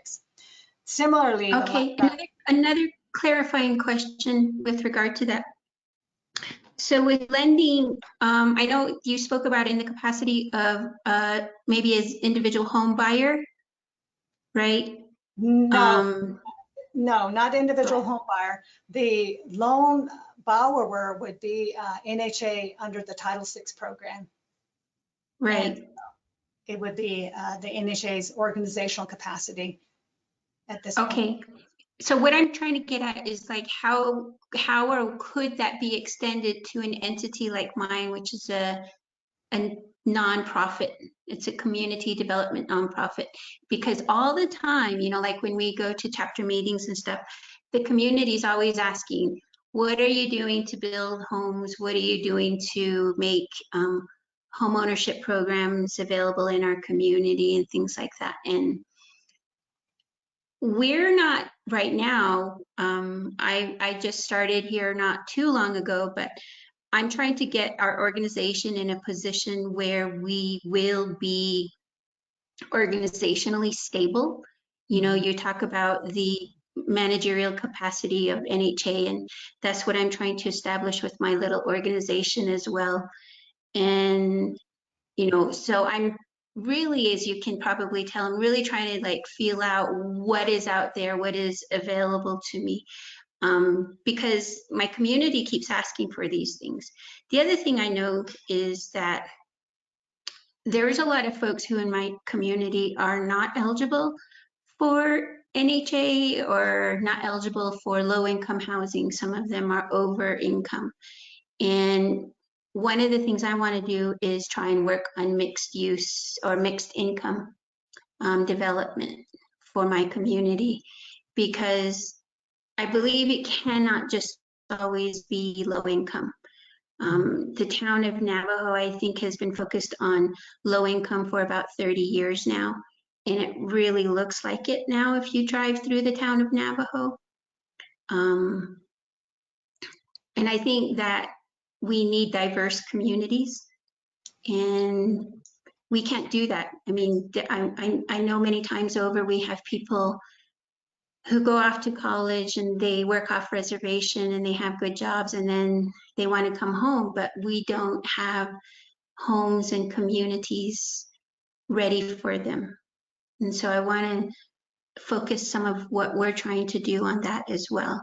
So how can these Title 6 or Title 4 programs, 6 programs extend to what we're trying to do in my community? Thank you for your question again and that clarifying point. Unfortunately, Title VI is only available for those recipients of the Indian Housing Block Grant Funds, and that would namely be NHA. And so on the front end, we can acquire these loan funds, and we're on the backside work with prospective entities for a stated objective. So because there's got to be a repayment, right? Repayment of these loan funds over the long term. And so it's a pledging of the Indian Housing Block Grant in some cases, or other resources of the TDHE. So that's how that would work with respect to Title VI. And it's unfortunate. Yeah, so I know being a nonprofit, you have your own challenges with regard to sustaining yourself on the long term and still meeting the needs of the community. From a financial perspective, that's a huge challenge.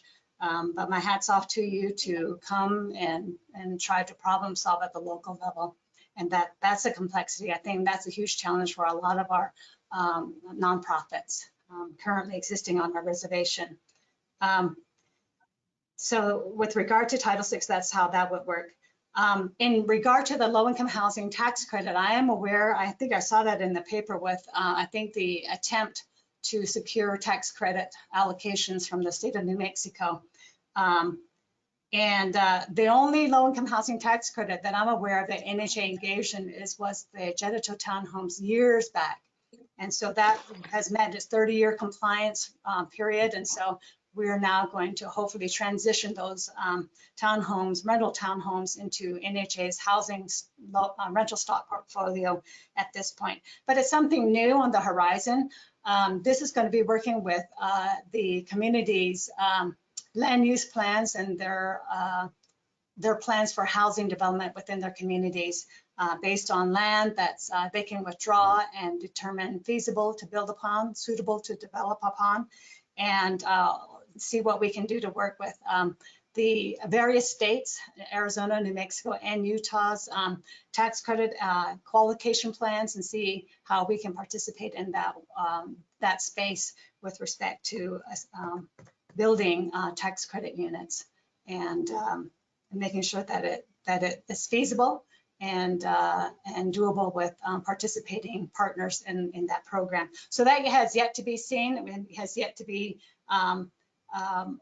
provided, yet attempted to be secured by NHA. It is on our immediate radar to participate. Investors are out there to want to participate in that. And then the last question was who is, oh, that was the Wayne Wasita, I mentioned that, right? Is that the question? So the proposal to kind of do some assessment would need to be done through your oversight entity via a resolution. We ask for a chapter resolution in most of the communities, and that can be submitted to planning and they can vet it to see what that looks like, and that goes to Dwayne. But overall, your proposal for submittal for considering use of these NAHASDA funds each year would go to Ms. Nelly Gilmore, who's the grants manager for NHA out of our grants management department. And they actually are hosting this and facilitating this entire public hearing process so that we are getting community input into consideration for the submittal of our 2023 Indian Housing Plan at this point. So that would be the response to that. I'll hand it back to you at this point. Thank you. I would like to ask the participants out there if they would like to ask any other questions of Ms. Yazzie.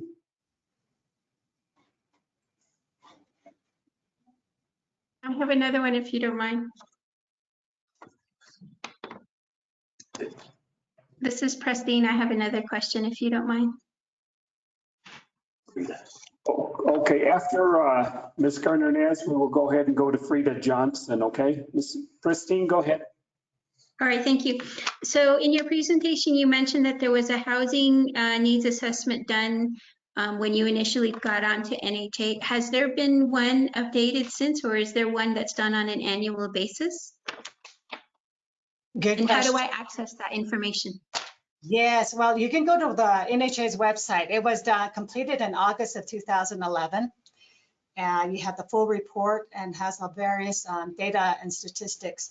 And you'll see that the demand for housing, and while we think we want to look at mixed income, the majority of need is for a lot of our families making less than $15,000 per year and no housing. And so that's why there's a target to help our low income families. But those subsidies should really be offset by offering housing to non-low income, right? So that you can provide some offsets to cover those deep subsidies that we would have for assisting our families who are, we have high unemployment rate. There's no economic development activity, no new jobs that we can look in some of our communities. So there's this lopsided profile of need, unintentionally or intentionally, whatever the case might be. We still have a whole huge segment of need to help our low-income families just the same. But I think in this world of various leverage resources, we can look at mixed income to help with engage and really help our communities have a integrated approach to addressing all spectrums of income, which is what we're looking at on our immediate horizon. So you can get that report. I'm not seeing it on the NHA website. I'm sorry? I'm not seeing it on the website, the 2011 one. Christian can assist you. Christian Bigwater, our public relations coordinator. AJ. Okay. Christian. The website was currently being redesigned, so I'll upload that right now. Okay. It was available. I haven't uploaded it yet, but I'll do that right now. Okay, great. Thank you, Christian. Is this the same one as that sustainability one that was done by that firm out of Phoenix? It's a separate, no, it's a separate needs assessment, housing needs assessment. Okay. But it's not been updated. We want to update it. Okay. Thank you. Okay, Ms. Frida Johnson, please.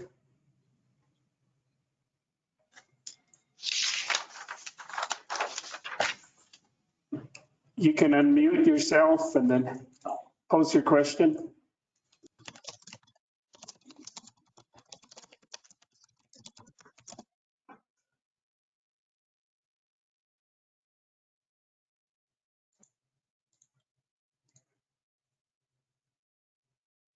The document that you referenced, it's the demographic study of Navajo Nation. Then also the other one is the swab-back study that was done. Oh, I can't. Go ahead, Frida. Oh, can you hear me? Hi, this is Frida Johnson. Yes, we can hear you. Hi. Previously mentioned, one of the speakers was addressing the need for providing more diverse communities for Navajos who have resided off the reservation, and I'm a part of that population. I'm currently in grad school and looking to return home. And I'm just looking at resources on what's available as far as housing development. So I feel like this movement toward addressing this lopsided profile, is appreciated because there are a lot of us who do want to return home, and or, returning from school. So I'm just curious, like what, and where I can, I guess, find the resources on new housing developments, or, maybe just be a part of this initiative, because I think it's awesome to do this. I am a veteran, and I don't know how veterans can fall into this. I've come across some veterans that have addressed that they can't utilize their veterans home loan on the reservation, that they've come across a lot of hurdles, a lot of red tape. In the end, in frustration, they just buy off the reservation. So I don't know if this has been addressed, or if maybe you can help answer this, but yeah, so that's it. I just have that one question on veterans, and just, I guess, addressing a more diverse community for those of us who are not low income, but do want to return home. Thank you.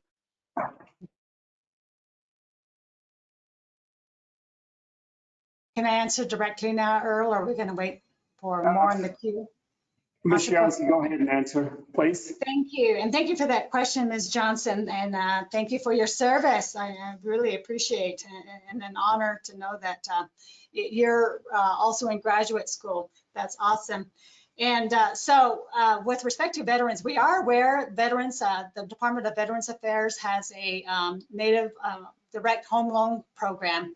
A lot of that program is not utilized, in part, again, some of the same factors that it pertains to credit and capital funds for down payment and closing cost assistance is not readily available for our veteran families.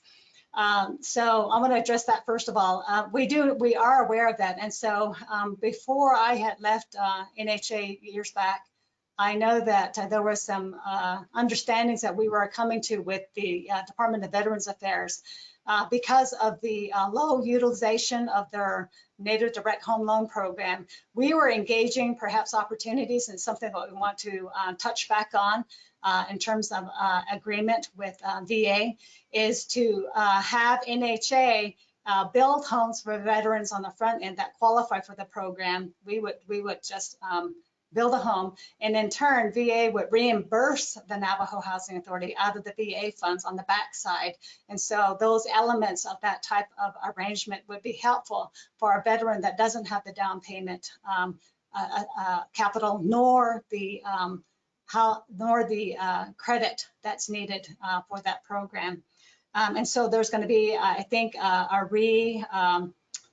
reintroduction of that understanding back when to present day. And so we'll be hopefully meeting with VA very soon to have that understanding. We have also met with the Navajo Nation's Veterans Administration and talked about how we can better partner and optimize all the resources from the tribal side and NHA side with respect to addressing home ownership assistance to our veterans.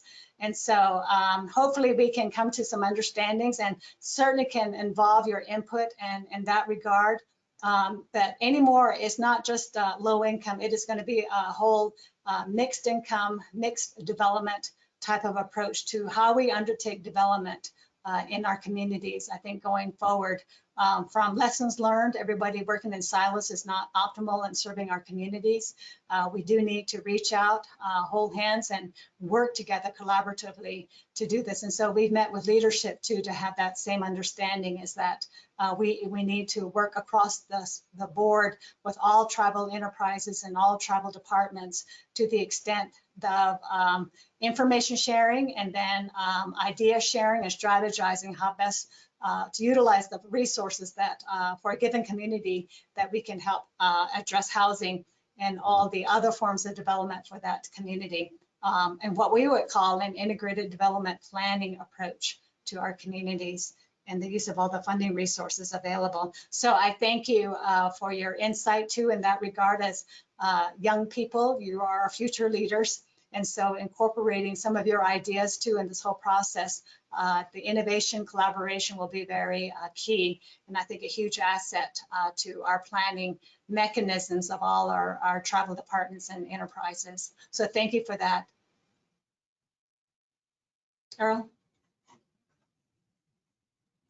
Thank you very much for your questions. And then also, I don't see another hand up in regards to this presentation.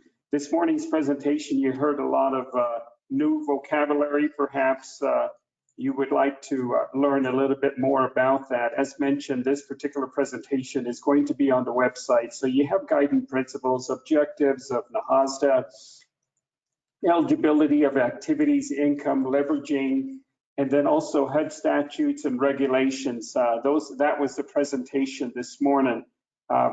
If there are no other questions, then we will go ahead and make the transition to Miss Nelly Gilmore, who will give you insight in regards to the Indian Housing Block Grant.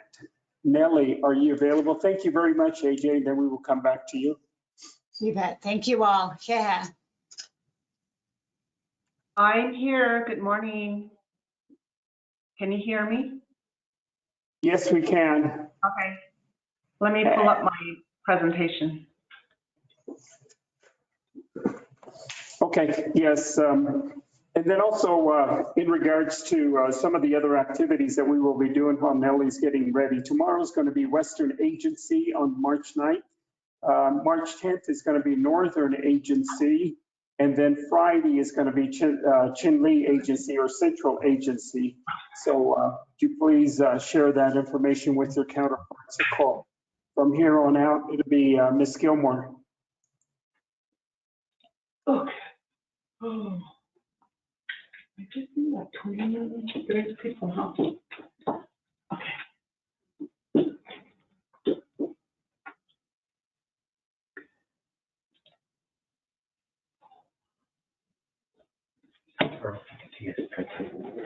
Earl, can you see our presentation or my presentation? Yes, I can see your presentation. I believe others can as well. Okay. Hakoshi, well, good morning, everyone. My name is Nelly Gilmore. I'm the grants manager for Navajo Housing Authority. I welcome you, Fort Defiance Agency chapter officials, and maybe some of your staff, as well as other audience, NHA leadership, to know that you're online, as well as our board of commissioners. And Kodo e tahudisi she Nelly Gilmore yinche ado tapahin she todich ni bashichin onaga ni e dashe hachi ni e dashinale akoto e ya stanan shlido ko grants manager e shinanisho the krishina like I'm going on 11 years hoto e sato behas ani benejnish we oversee all grants that come to Navajo Housing Authority. We do have the Indian Housing Block Grant that I'm going to present you the policies on. We also have the CARES Act Indian Housing Plan. We also have the American Rescue Plan Act Indian Housing Plan that we just submitted to our HUD office. We also have HUD VASH. We also have resident opportunity self-sufficiency grant that we recently got. So those are just some of the other grants that we have, as well as also the Emergency Rental Assistance Program, ADOS. So with that, I want to present to you our next presentation on, after Ms. Yazi's presentation, this leads into how Navajo Housing Authority puts their Indian housing plan together on an annual basis. So with that, I want to present to you the Native American Housing Assistance Act of 1996, Indian Housing Block Grant Management Systems, Policies, and Procedures. This policy was developed in back in 2008, and then it got amended more recently back in 2015. So DA Yape Nish. So I'm going to get right into the presentation. So the purpose of the policy that we go by or comply with is it helps us, it guides the development of the Indian Housing Plan and the governance of the Nahasda Indian Housing Block Grant Allocation on an annual basis. It helps us, it provides an outline, a general outline of procedures and application of our IHBG funding. And the main reason is to achieve the maximum returns to Navajo Nation in building essential, safe, sanitary, and affordable homes within budget limitations. The policy statement also addresses that in order to manage these funds, we got to have an efficient and effective management system in the application of the IHBG funds. We are to maintain a 5-year project plan. Anita, there's several questions and requests as to what kind of projects can be funded. So later on, we'll have our Construction Services Division provide that information, but all our projects are on a 5-year project plan. And then also we are to assess the annual performance of each subrecipient.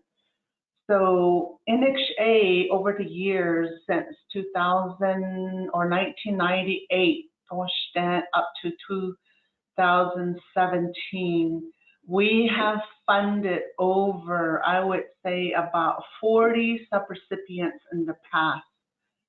So currently we have 17 active subrecipients that we oversee still, and we do require them still to submit their annual performance report each year. So we have to ensure that we receive those reports on an annual basis.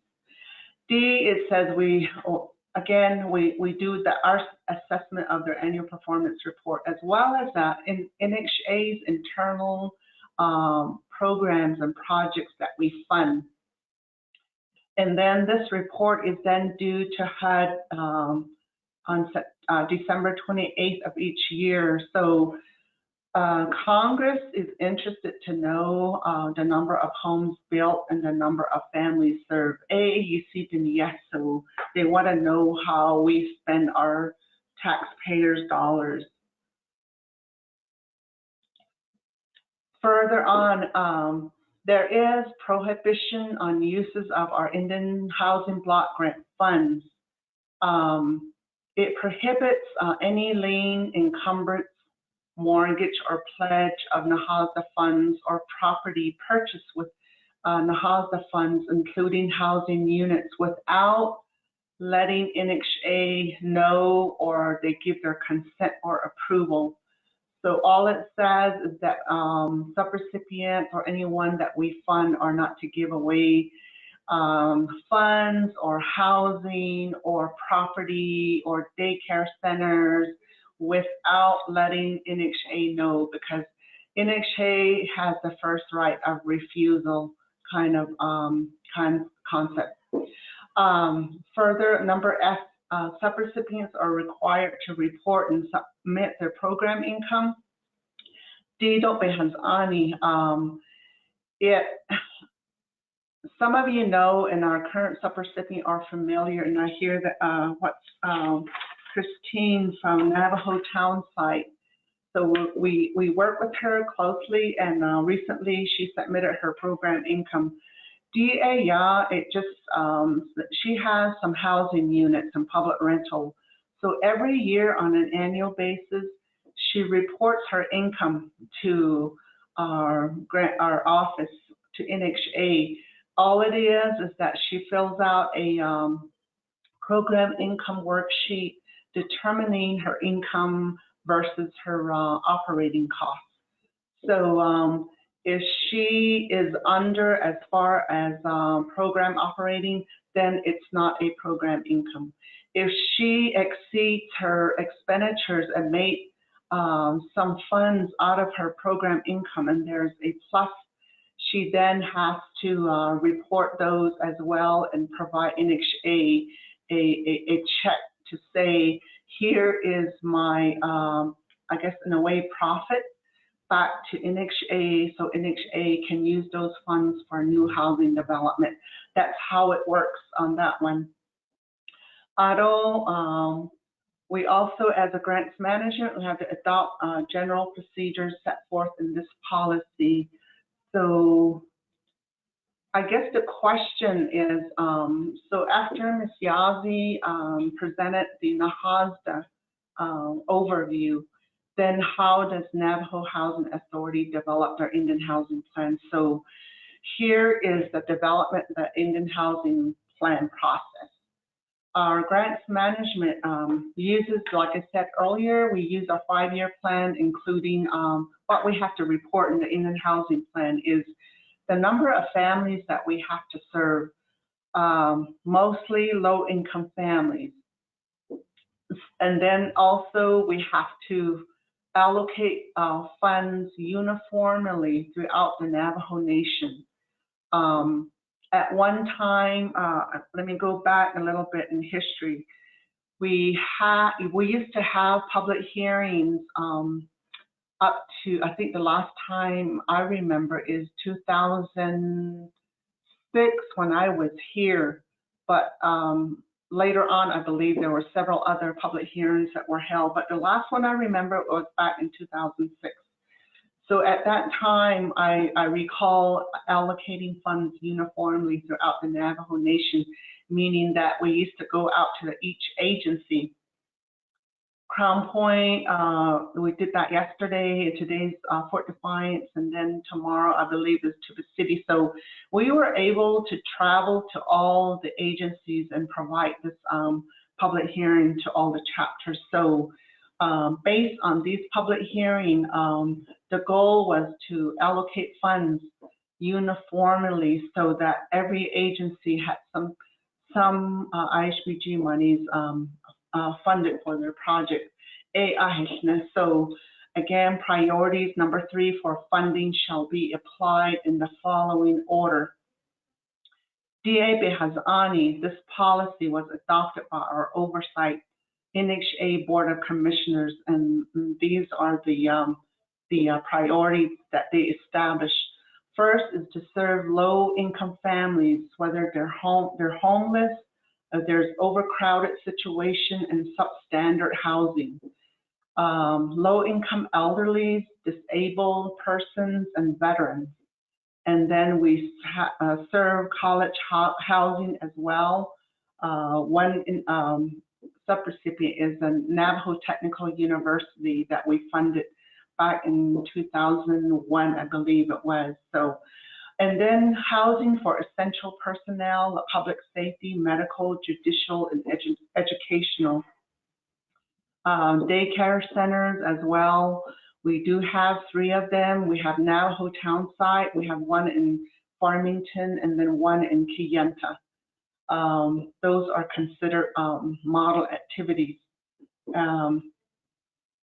Others as well are the youth centers that we have in 3 agencies. There's one in Fort Defiance, there's one in Shiprock, and then one coming up in Crown Point, and I believe that building's almost completed. So, number 4, it does say that we conduct public hearings annually, and we hope to continue doing this going forward. So the whole idea of today and all this week is to get your ideas, recommendations, and then what are the needs out there? What are your community needs? I know when you talk about proposals, submitting proposals, we look at your community needs, your assessment of your community. So those are the type of information that we will be looking for.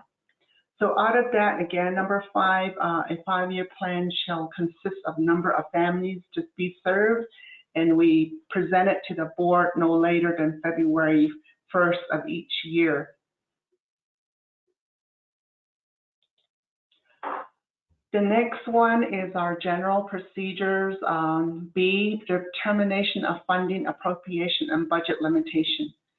Our grants management does, we do an annual estimate of our Indian housing block grant, normally based on prior year allocation. So last year, Navajo Housing Authority was granted like 72 million. No, actually 82 million. So 82 million for 2023 will be used as an estimate. And then, however, the final allocation is then determined by HUD. That information comes sometimes in May or June of each year. So when we submit our Indian housing plan, and I'll get that to it later also, is due every year by July 18th. So we also estimate and set aside the FCAS operating subsidy and modernization allocation per HUD notice. As Ms. Yazzie presented earlier, she did explain what the FCAS operating subsidy was. So right off the top, we have to slice that amount right off the top. So for 2023, that's like 30 million off the top of our total grant that comes off. So then we also have to go through our oversight, or my, I'm under the financial services branch of NHA, so we do have a chief financial officer that helps us develop our Indian housing block grant as well. So we also, right off the top, have to slice off our operating costs.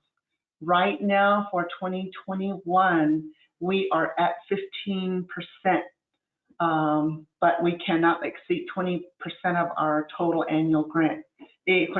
So lastly, the Indian housing block grant allocation through the Indian housing plan is then reviewed by our Board of Commissioners. So the priority for allocation of these funds, under C, prioritization and allocation of IHBG funding, there is a list here. First one down to 10. All of you are getting this copy. If you have a copy, this is the process or the priority that we follow. So number 1 is new home ownership, new public rental housing, auto escape, new residential housing, planning and engineering. Those costs are usually upfront that we fund, planning and development costs. And then number 4 is for existing residential housing renovation. If there's any, in the past, we funded several chapters. Rama Navajo chapter has a lot of housing. They're the one chapter that had made use of the IHBG funds for many of their projects. They have more housing than any other chapters on the Navajo Nation, so they're able to work with their own community to implement their own housing program. The other one is the Steamboat Governance chapter. They're able to also get funding, and they did their own self-help housing repair for their elderly. So, and then the next one is existing residential housing renovation, number 5. Self-help repair can be done. 6, resident self-sufficiency opportunity and housing counseling program. This is also available. This more or less is just to help our current residents, maybe in public rentals, providing education for families to be self-sufficient so they can find jobs, so we can find them training, and these are available through our current housing services program under our 15 housing management offices throughout the Navajo Nation. Number 7A, YA regional model activities. So say currently we have Chinle Nursing Home, Navajo Land Nursing Home, they're called. So that type of nursing home is like a regional nursing home in Chinle Agency. That will, provide, make use of NAHASA funds on a larger scale to serve the whole agency. Is more cost efficient, so those can be funded. And then model activities, planning and engineering can be funded as well. And then non-regional model activities, construction-ready projects. I think this was referring to our college housing, for planning and design as well. And then going on, earlier as Ms. Curley presented her introduction, as well as Ms. Yazi, I hear questions then, well, how do we submit our application, or who do we submit it to? This decision will come from the board request for proposal. We usually, I think back in 2017 is the last time that we issued a RFP. Any notice or any funds that we put out for the community or chapters or the public will be published through the Navajo Times. We've always used the Navajo Times to announce or grant funding opportunities. So the last funds that we put out, I believe, was like 15 million.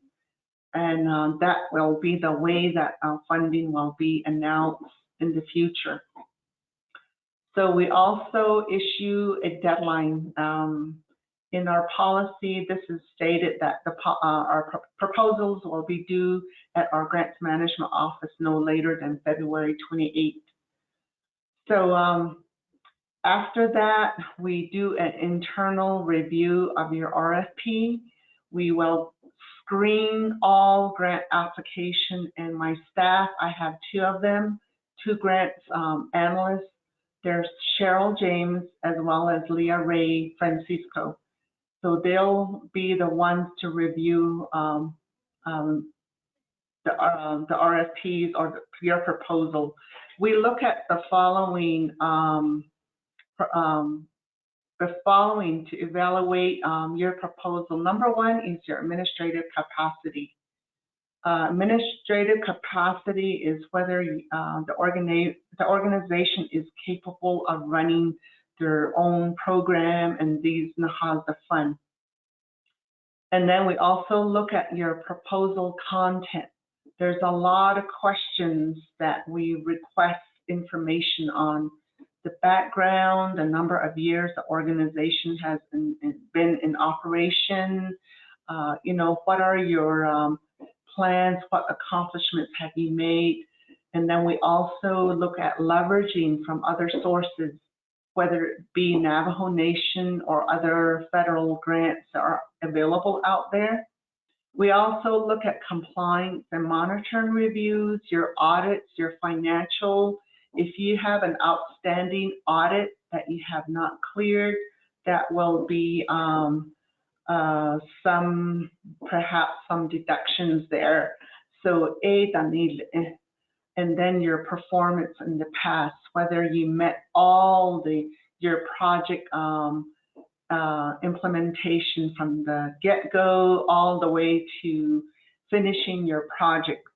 So those are your successes, your performance, how you've operate your projects using the HAWS dollars. The last one is your capacity to operate and maintain your housing units or your facility. We find as like I indicated earlier, Navajo Housing Authority has funded over close to maybe a little over 56 subrecipients in the past. We have some failures out there, and some organizations have gone under, and at the end, Navajo Housing Authority had to reclaim those facilities. So up front, it's very important to know or that you have the capacity to operate and maintain your units or facility, meaning that you have your own operating funds to maintain these units. So AAUC, I know most of the organizations have they sometimes request for operating funds, but NAHA's dollars does not provide any operation and maintenance funds.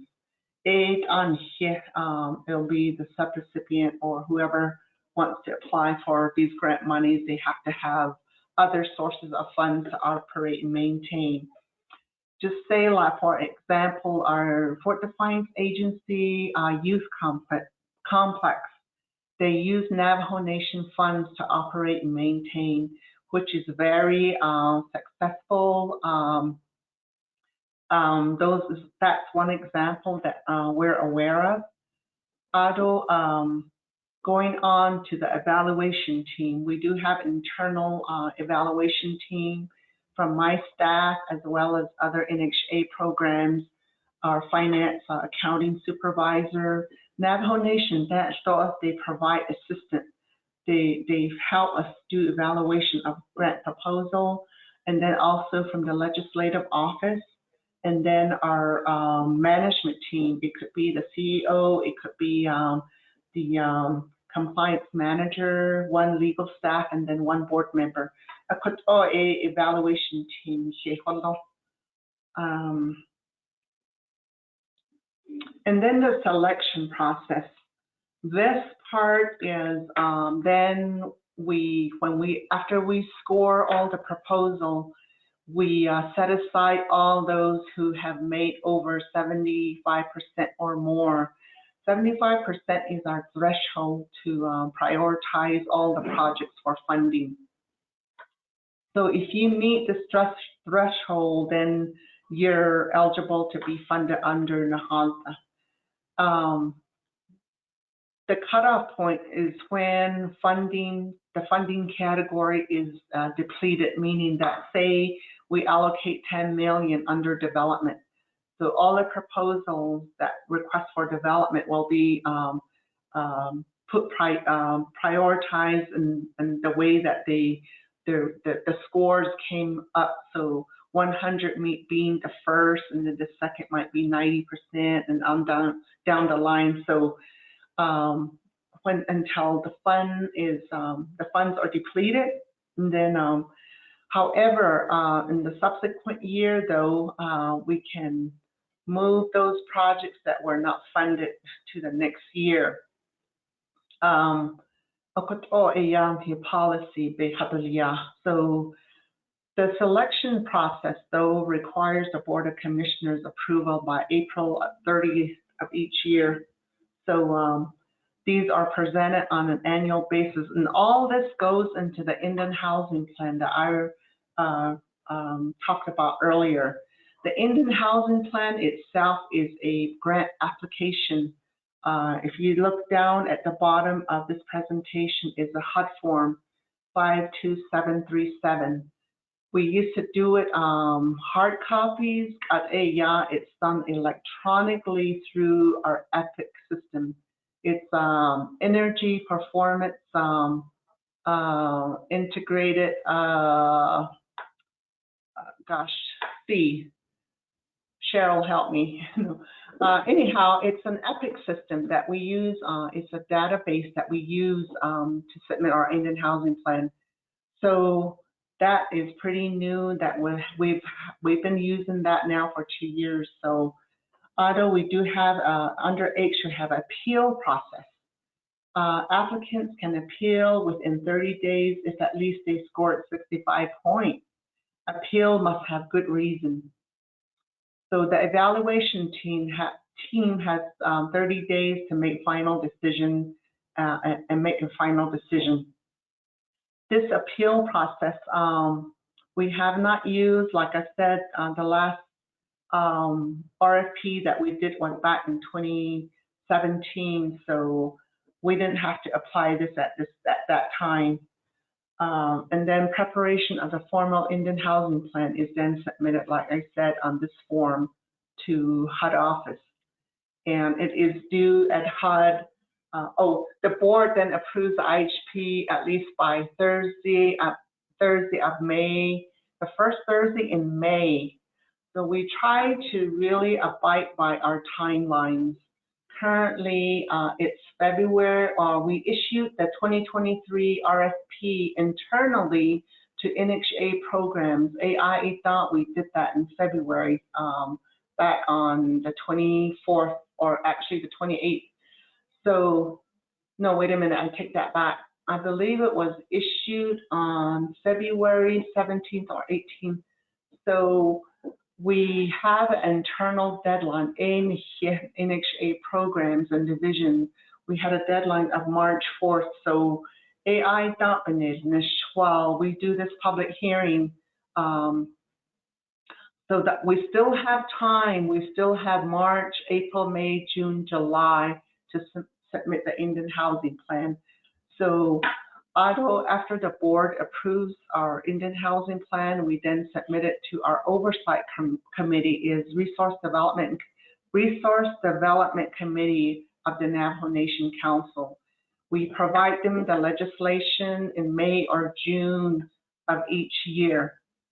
After that, the Navajo Nation president certifies our Indian housing plan in June or July, and then we submit the Indian housing plan to HUD by July 15. Because I say 15 because we have a cushion to work with. Just even though it's due on July 18th, we like to be early and try to get it in by the 15th. We submit it electronically or through the database. Our timeline on our Indian housing plan. One other thing I want to mention, I'm about almost completed with my presentation. This land use restriction agreement is what we call a acronym is LURA. This is also required if you're funded. It really is like a collateral assignment for each subrecipient, and even our internal NHA uses this one as well. Is the length of the useful life for NAHASA funds is 6 months to 20 years. So say one community built maybe 20 units on one master lease. For example, I know Navajo Townsite, they recently implemented their LURA. So we take one master lease, and on this master lease, their unit, say for example, it was built in 2010. So from 2010, and they were new units, 2010 for the next 20 years is to 2030. So they were able to sign their land use restriction agreement. This just indicates that for the next 20 years that they're not to pledge or they're not to give away their homes, that they're not to abandon or, you know, situations like that. So they have a land use restriction agreement in place for all their public rentals. And it is required on trust land, allotted land, and fee land. It requires that. 3, it's required for all IHBG assisted units or facility. All are like Fort Defiance has one in place for their youth complex. So all the active subrecipient now have this in place. So this is one of the requirements. For NHA, it serves as a collateral assignment. Actually for, yes, that's true. Collateral assignments, we have them on our home ownership units. For subrecipients is required, as I indicated earlier, timing for the LoRa extension is within 6 weeks of funding. So say somebody got funded for 2023 and they're gonna put up like maybe 10 units. So right off within 6 weeks, we have to process this. It requires your subrecipient signature. It requires the CEO's signature execution, and then it requires Navajo Nation Land Department. Sign off for Navajo Nation departments. The Navajo Nation president is the final signatory authority. And then number 6, LoRa is required for recipients who conveys or deeds to another homeowner within the affordable period. Say, just an example, this is a whole new PowerPoint on this one, but if we never had this happen, but it can happen. So Care 66 Gallup, we have a 30-unit homeless shelter. So when they sign over their or sold their units to Navajo Nation, there should be a LoRa in place as well between them. So whoever you deed it to next, they will require, because the Indian Housing Black Grant funds are still active in this situation. It's good for 20 years. Also, I want to add any funds, say, like, again, I'm going to use Townsite. If they get approved for additional rehab or renovation funds, anything over 40,000, if they get funded another 40,000 and over, we will put on another 15 years to your land use restriction agreement. So I know there's some requests for additional funding. So number 7, any breach of LoRa results in a repayment of funds to NHA, and NHA will retake that facility. We do have several facilities that we had to take back from organization that went under, like I said earlier. So policy based on. After we fund our subrecipient, the following is required under L of the general procedures. The subrecipient agreement has to be put in place. It's, I believe right now, it's an 18-page subrecipient agreement, which was revised back in 2017 or 18. Up on HUD award notice, Grants Management issues a formal written letter to the subrecipient, to not just our subrecipient, also internal NHA programs to submit. We notify them through our grant award notice that they've been funded. But for subrecipient, they have to submit a subrecipient agreement within 6 weeks of official notification. Failure to file within time required results in funds being recaptured and awarded to the next qualified applicant. And then the subrecipient agreement is executed between the subrecipient and then NHA Chief Executive Officer to carry out their eligible activity. Once that happens, there is another process for every subrecipient that we work with. So one of them is the project management process. This portion right here, we used to have a program called Quality Inspection Program. They were development coordinators that were a part of the Grants Management Department, but now they've been transferred over to NHA Construction Services Division. Their office is located over there. So, but for a project management process, they work they help with the pre-application process. They do the pre-planning. Actually, subrecipients should be able to do this. They should have the capability to do their pre-planning, their legal survey, their environmental, their archaeology, right-of-way clearance, and then their NEPA. And also acquire their A&E and engineering service.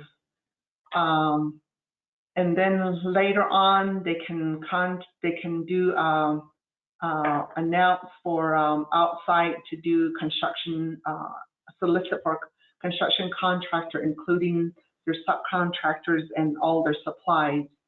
So DA ya subrecipient basila. This is one of the requirement, one of their administrative capacity that they have to know how to do this process. So the quality inspection program is just they provide technical assistance in every area of these projects. So right now, the Crown Point Youth Center is under Construction Services Division. They provide technical assistance in completing that facility. And then number 5 and number 6. These funds, when we allocate funds through NHA, subrecipients have 2 years to obligate their funds. We will remind subrecipients over and over, you know, if they're not spending funds, you know, finally, in some situations, we have actually recapture funds because, you know, our subrecipients who are not expending their monies. And also it goes into 3 years. So at that point, our CFO will notice those and that we will have to just let our subrecipient know that we have to recapture those funds. And a policy. So under General Procedures Number N, monitoring and reviews of subrecipient, all subrecipient are monitored and reviewed by NHA Compliance Department. We do have internally, as Ms. Yazzie indicated in her presentation, is that we have our own compliance department. They work like auditors, so they will select subrecipients on an annual basis as to who they're going to do monitoring reviews for every year. So 8A based on a fiscal year. So these subrecipients must comply with their agreement. They have a subrecipient agreement in place. So from time to time, they should be reviewing their agreement, because in that agreement, everything still applies as to when they should be submitted their monthly reports, their pay application, if they are in a construction process, their requisition, their Indian Housing Block Grant requisition for cost reimbursement. And then they are to comply with the APR submittal, ensure that they timely expend these funds and do their closeout. And then again, they have to comply with the on-site monitoring reviews and any corrective action. So our current compliance department will go out and visit each active subrecipient on an annual basis. So so they have to comply as well, just like doing their audit reviews and monitoring. And then NHA shall monitor all subrecipient throughout the duration of the useful life period. So from 6 months to 20 years, we still have, as I indicated earlier, we have 18 active. So those that have met their useful life, there are several subrecipients out there that have that are now off our books. So if you're familiar with the former Fort Defiance Housing Corporation and Fort Defiance Agency, they're now called Sandstone Housing. They're one subrecipient that have met their useful life. So they have now, I believe, 579 units that met the useful life. The only one that's active is the Chief Chimbato 90 units that we still oversee. Under Grants Management Department. And then maybe the last second slide. 5-year plan, as I indicated earlier, NHA shall have a 5-year plan consistent with the housing priorities of the Navajo Nation in concert with Navajo Nation chapters and communities. This is where you come in, deepening. We're holding this public hearing so that we have your input, your recommendation, and your needs.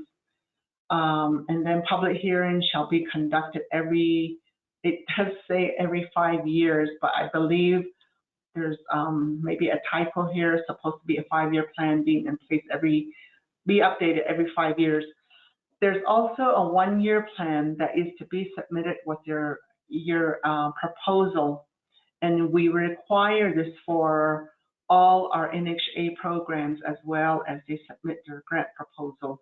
This 1-year plan, every year on an annual basis, our HUD monitoring comes in, and for our grants management department, they look at our Indian housing plan, they look at our annual performance report, they look at all the active subrecipients to see whether they're using their block grant funds in a timely manner.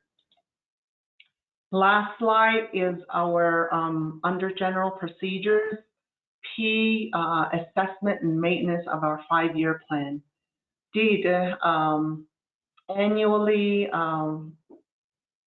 we provide, in the past actually, when we used to have closely monitor the 5-year plan, our grants management's responsibility is to assess the annual performance of each subrecipient.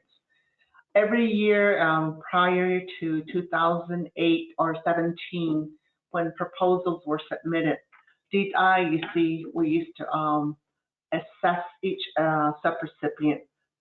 And based on those assessments too, we find out that a lot of subrecipients were not expending their funds on a timely basis, or some funds have been misused.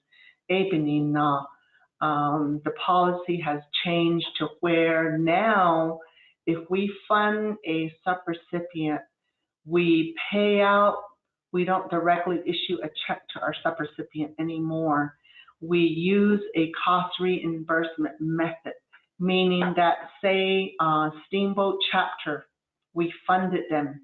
They were able to spend their own funds up front for renovation, and they submitted a cost reimbursement requisition, and then we were able to reimburse them that way. So that's what we mean, annual assessment of subrecipient program. And then number 2, we review and adjust the 5-year plan on an annual basis. So if there's a current 5-year plan in place, when a new year is coming up, we just add on to the last year. And then this is presented to the board in December for review and approval. I know that the Construction Services Division has that plan in place, the 5-year plan for development. And then 4, we initiate the development of the next year's 1-year plan, like I said, is added to the 4th or the 5th year. And then under Q, Navajo Nation is the grant beneficiary. Their monitoring responsibility is all NHA programs and departments are responsible for monitoring their grant activities, including compliance requirements. NHA as a TDHE has to make sure this is done on an annual basis. So and then the last R, under R, is we also have a recapture and reallocation requirement with NAHASA funds. So new projects or new requests shall not be considered for funding from recapture funds.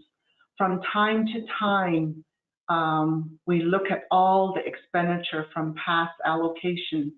If we find that there's projects that were completed and there's funds sitting there, or when we find that some subrecipient program are not expending their funds, we issue a board resolution for recapture. So when that happens, then the last checkoff, recapture funds shall only be considered for current, ongoing, or shortfall projects through approval of the Board of Commissioners. So, however, if the board decides to also identify these funds that there are funds idling or needs to be put out for RFP, I believe that they're also the authority to issue RFP for those funds as well. So with that, my audience, that completes my presentation, and all my acronyms are listed on the last page. So APR, you know what that means. BOC, GMD, HUD, IHBG, IHP, LoRa, NHA, NPI is non-program income, PI program income, RDC and SR is our subrecipient. So I put all on so a present so Earl, back to you. People are dropping off there. Hakushina ke kung kitlasan aro da iya kodo kitla aita yada di nido na ita desh kitnaya. I have Commissioner Herbert, and then also Ms. Cardenas. So Rhonda, Commissioner Rhonda, would you go ahead, please, with your question?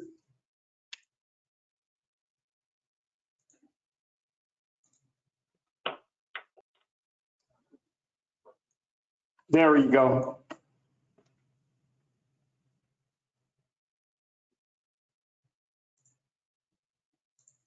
Herbert. Commissioner.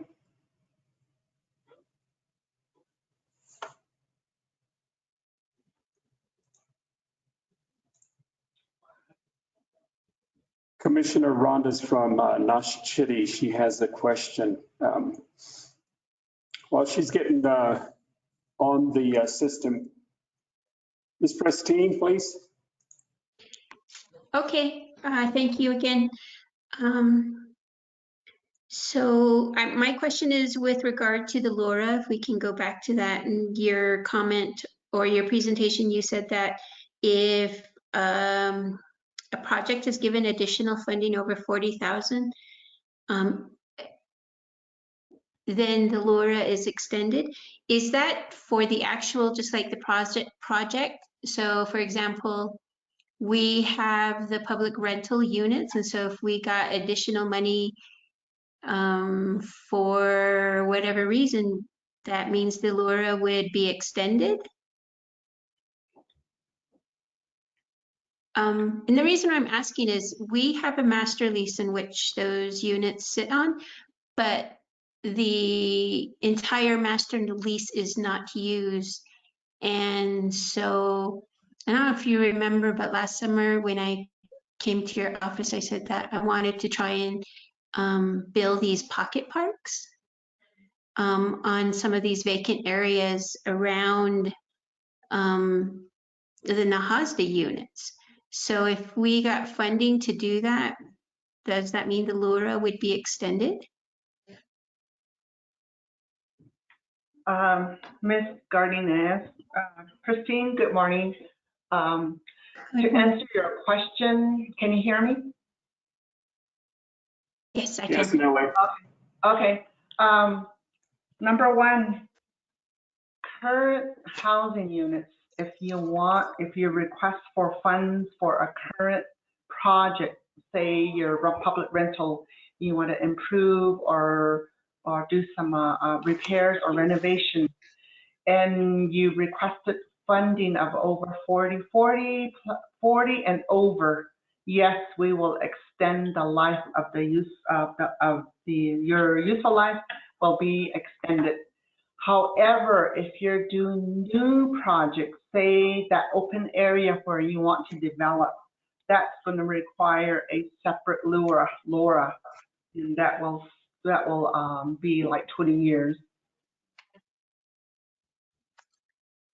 Okay, I think I understand what you're saying. So for my pocket park, which is not, I'm not doing anything to the houses, but the pocket park would just require a new LURA if we use Nahasda funding. Yes, you're correct. Okay. But I wouldn't need a LURA if I did not use Nahasda funding, right? No. Okay. Thank you. You're welcome.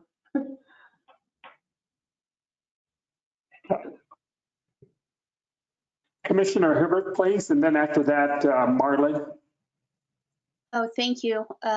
Good morning, everybody. Thank you for giving me the time to ask my question. But I think this is more or less for Avina Yazi, or no, I'm sorry, or Miss Gilmore. It's more or less for speed bumps in our community. And I was wondering, how do we go about requesting such projects for the community? And also, how do we start a proposal for a housing development in our community? Thank you. Commissioner Nez, Commissioner Herbert, I would like to share that with Mr. Wasetta and also Mr. Ernest Franklin, who will be covering how do you start a development within your community of Nashchitty. That's going to be coming forth after this presentation and probably after lunch, okay? Okay, that's great. Thank you. Mr. Marlon Stevens, please. Good morning. I have a question. Actually, got on earlier when Aniva was around. The question I have here is, Ms. Gilmore, you presented several things regarding the process for submitting a proposal and whatnot on a subrecipient requirement for consideration for any housing assistance under this process. However, my question really goes back to what Aniva said about the housing assistance that was done several years ago, and she mentioned a number of 50,000. I guess my question would be, since the housing assessment's been done, what has NHA done to address the unmet need in the past several years for home ownership? The other thing is, when you talk about APR, I know the website's going through redevelopment and streamlining. I haven't seen the APR for Navajo Housing Authority.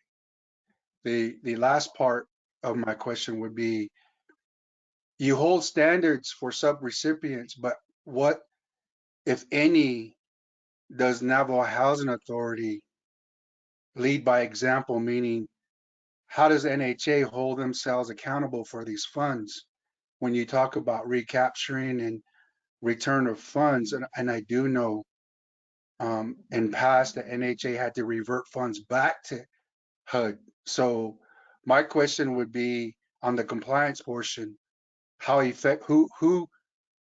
evaluates NHA's I know HUD does it, but since the funds are back to the recipient under the TDHE status, who monitors and evaluates NHA's progress? Thank you.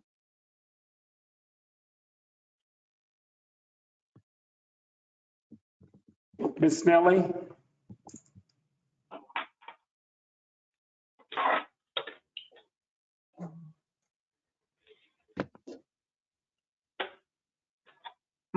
Marlon Stevens, I'm going to respond to some of your question regarding the process for proposal. And then I may have AJ or maybe Ms. Curley answer some of the question as well. But as far as the proposal process, as I indicated earlier for 2023, that will be consideration if we're going to put out any funds for RFP. So once this public hearing is completed, management and the board decide that we would open the doors for RFP, then that's the decision that they will be making.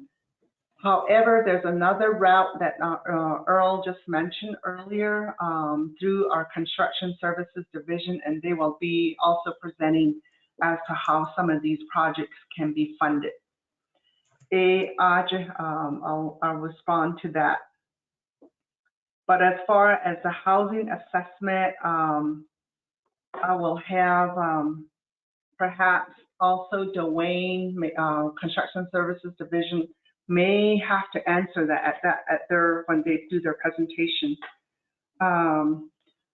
As far as the APR on our website, when we were having the public comments back in November and December, it was posted for public comment.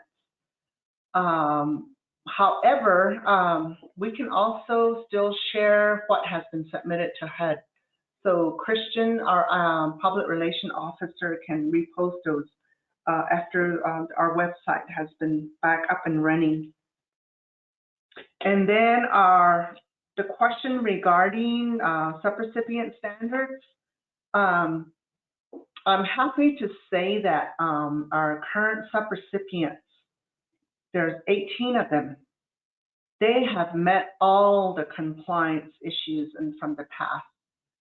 In fact, HUD just issued a letter, or when we met with when we had our exit conference last year, back in August or November, I don't have a finding with any subrecipients.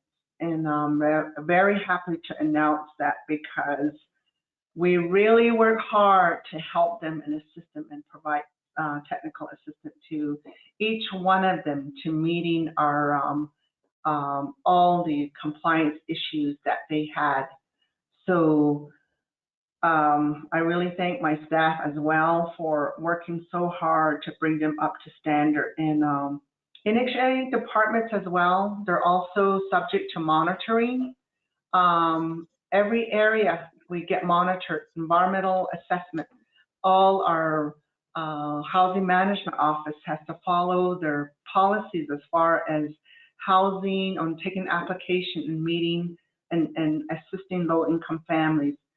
So in every area, even our procurement, they get reviewed. Even our financials would get reviewed. So we're held to all these standards as well. So with that, I want to answer in that way. And then again, we do have an internal compliance department. They work with HUD hand in hand, and they always ensure that we respond to all our monitoring issues and audit issues. Financial audits too, we're held to that as well. So we follow, and we make sure we respond to all our HUD findings or monitoring findings. Hey, David and Mr. Stevens, thank you for your questions. Also, in regards to Mr. Stevens' question, in regards to the assessment that was conducted by Navajo Housing Authority, from what I read on the screen here, that particular resource document has been shared with you as an audience. So if you're able to click on that, you will be able to see the actual document that Ms. Yazzie had mentioned that was completed in August 2011. And then also in regards to what are some of the activities in regards to development of homes. Mr. Wasetta and then also Mr. Franklin, they can cover that aspect of that question in regards to the construction activities of Navajo Housing Authority and then also its partners that are sub-recipients as well. Do we have any other questions? I see a hand up by Frida Johnson.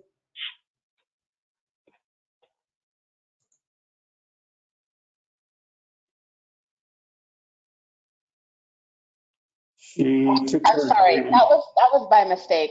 I'm sorry. Go ahead. You're muted again. No. I was saying that was by mistake. I'm sorry. Hakushina, are there any other questions in regards to the presentation that was done by Ms. Nelly Gilmore? In regards to these activities, I know that Laura is the basic site control that Navajo Housing Authority looks at in regards to its responsibility of making sure that the requirements that is instituted by HUD is adhered to. Then also this particular site control is really important as well, as it is part of the development process of Navajo Nation with the land department. They do understand this particular requirement. And then also in regards to the execution of master leases. So we do work in partnership with the Navajo Land Department with Mr. and his team. The other aspect of this is that the amount of development that will take place, each one of you chapters have Club C, Land Use Department, Community Land Use members that are out there working with the various chapters and making sure that their community needs are addressed. You as community members, you are the experts of your particular community. You know the needs of your particular housing and then also your other community development that is going to be required for you to continue to grow your particular communities. And so Housing Authority does come in with the technical assistance aspect of that to come out and work with some of the chapters in regards to some of the initiatives that they may be placing on the board. Navajo Housing Authority is a housing provider to the Navajo Nation, but there are other housing providers that are out there that take care of certain populations. Let's say, for instance, there was mention of the Chinle Nursing Home, Navajo senior citizens that are out there as well, and then also some of our relatives that have special needs, those that have to be taken care of, and then also those that have to be assisted. So those are some of the other housing providers that are out there, as well as the Boys and Girls Club, some of the women's shelter that is out there. We network with them. And so this is an opportunity for you as a community to let us know a little bit more about what are some of your particular goals within your communities. And one of the ideas that I'd like to cast a net out there on is the possibility of working with your sister chapters that are out there to perhaps work with them and grow in your particular region. So in that aspect of it, that particular planning activity could be regional. As there are 24 council delegates, they oversee a number of, the regions that they have. And oftentimes some of the regions are so remote that they will have to wait for housing development to come into their communities. But this is an opportunity for community members to plan. And we thank your participation, and we will continue this on. Is there another question that you would like to ask of Ms. Nelly?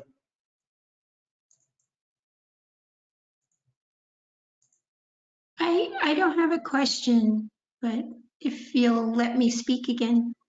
Sure, go ahead. Okay.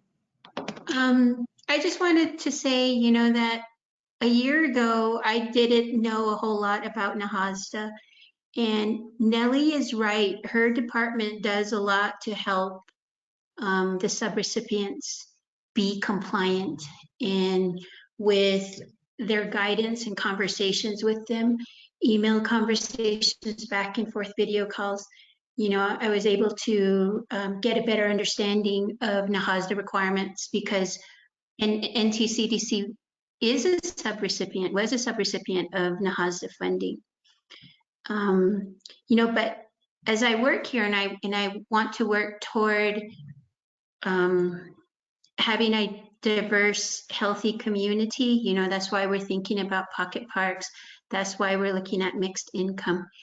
You have to keep in mind that NAHASDA monies are meant for low-income families.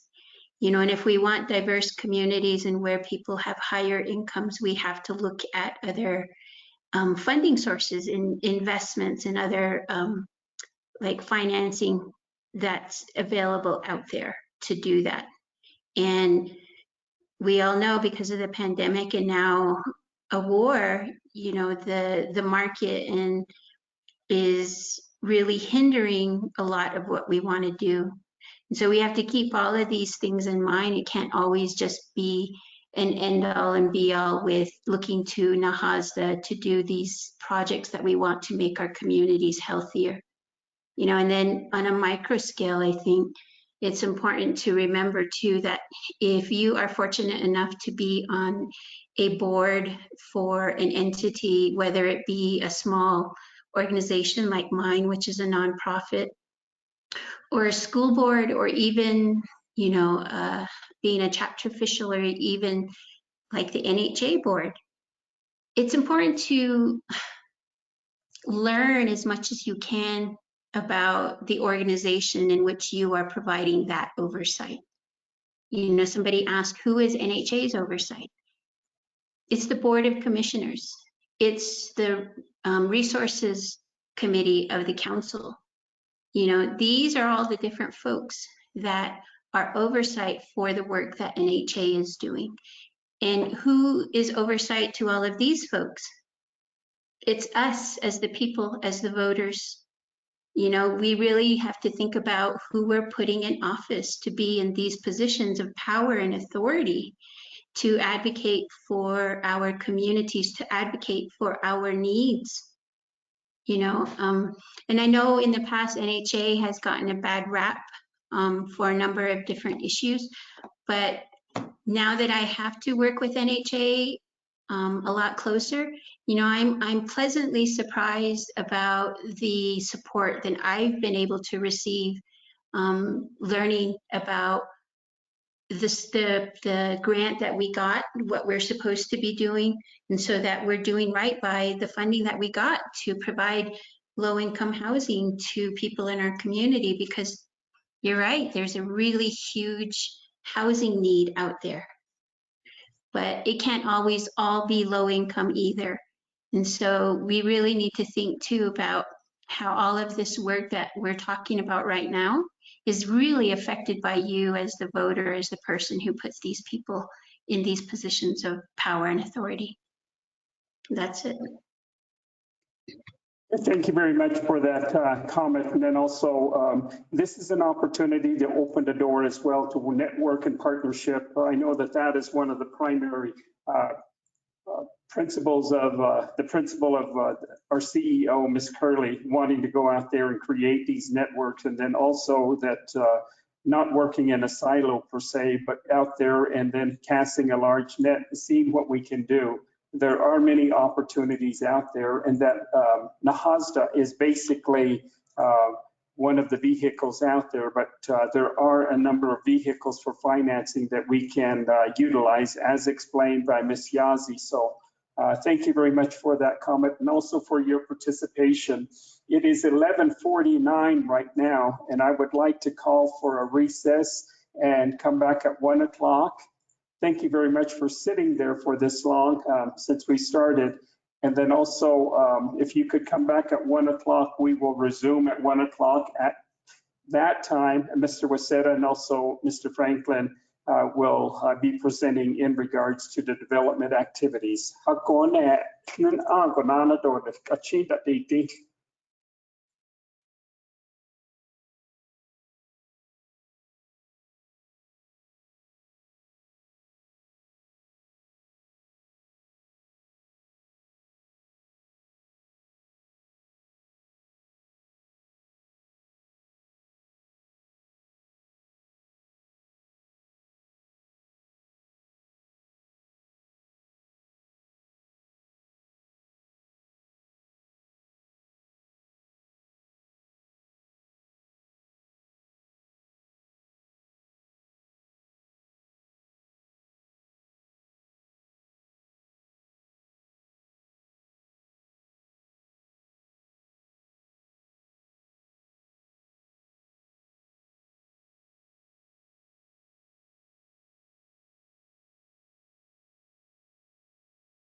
I know, that's what I'm saying. She just, if you guys are on the agenda, or else on, I mean, not agenda. What? In the email. She sent it out earlier. What agenda? I mean, not agenda, but, meeting.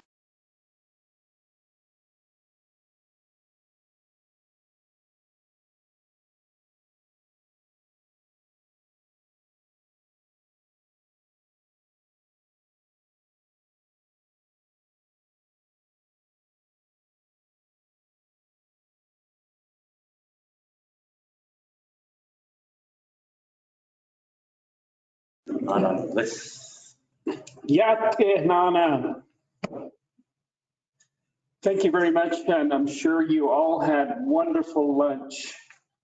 And a number of us are just used to bringing lunch from home during the pandemic, and we just got used to it. So I'm sure that you did the same as well. This afternoon, we would like to continue to share some information. Also, at the conclusion of our presentation, there is a question and answer period as well, so that you may be able to ask any other questions that may not have been presented this morning, or if you would like to have additional information on the presentation, we could cover some of those topics that you may have. This morning, just to recap, we do have activities in regards to subrecipients, and then some of the partnerships that we have had over the years. And then also in those particular partnerships, we've been able to create some opportunities for housing in various parts of Navajo. So with that, I would like to share with you again the activities for this particular week. And if you would like to share information in regards to the presentation on the public hearing, tomorrow will be Western Agency. On Thursday will be Northern Agency. Chin Lee Agency is on Friday, Central Agency.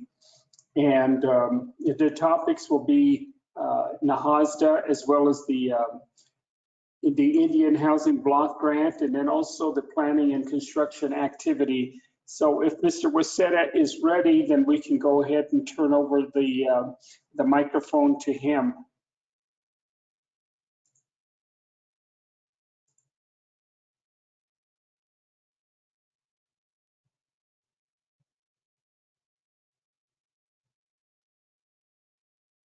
You get this, let me pull up the screen, share screen.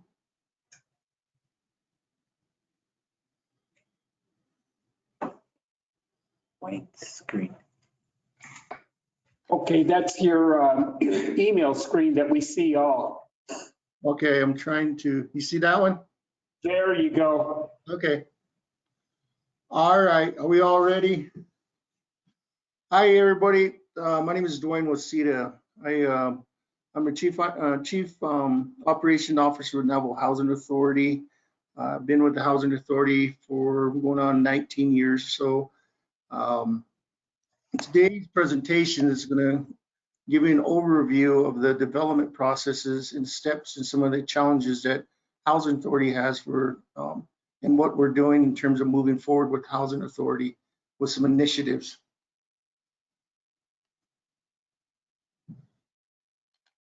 So this is a little, this slide is an overview of the unit stocks we have. As you all know, Housing Authority was created back in 1963. Part of those housing units were 1937 Housing Act, which comprised of probably 3/4 of NHA's housing stock. The other unit stock that we have is the NAHASA stocks. NAHASA was created in 1996. And we took the implementations in 1998, which we moved away from the 1937 program into a NAHASA. Currently, we have under control housing stock a little over 8,000 units. Part of those 8,000 units, we have 29 administrative facilities across the reservation.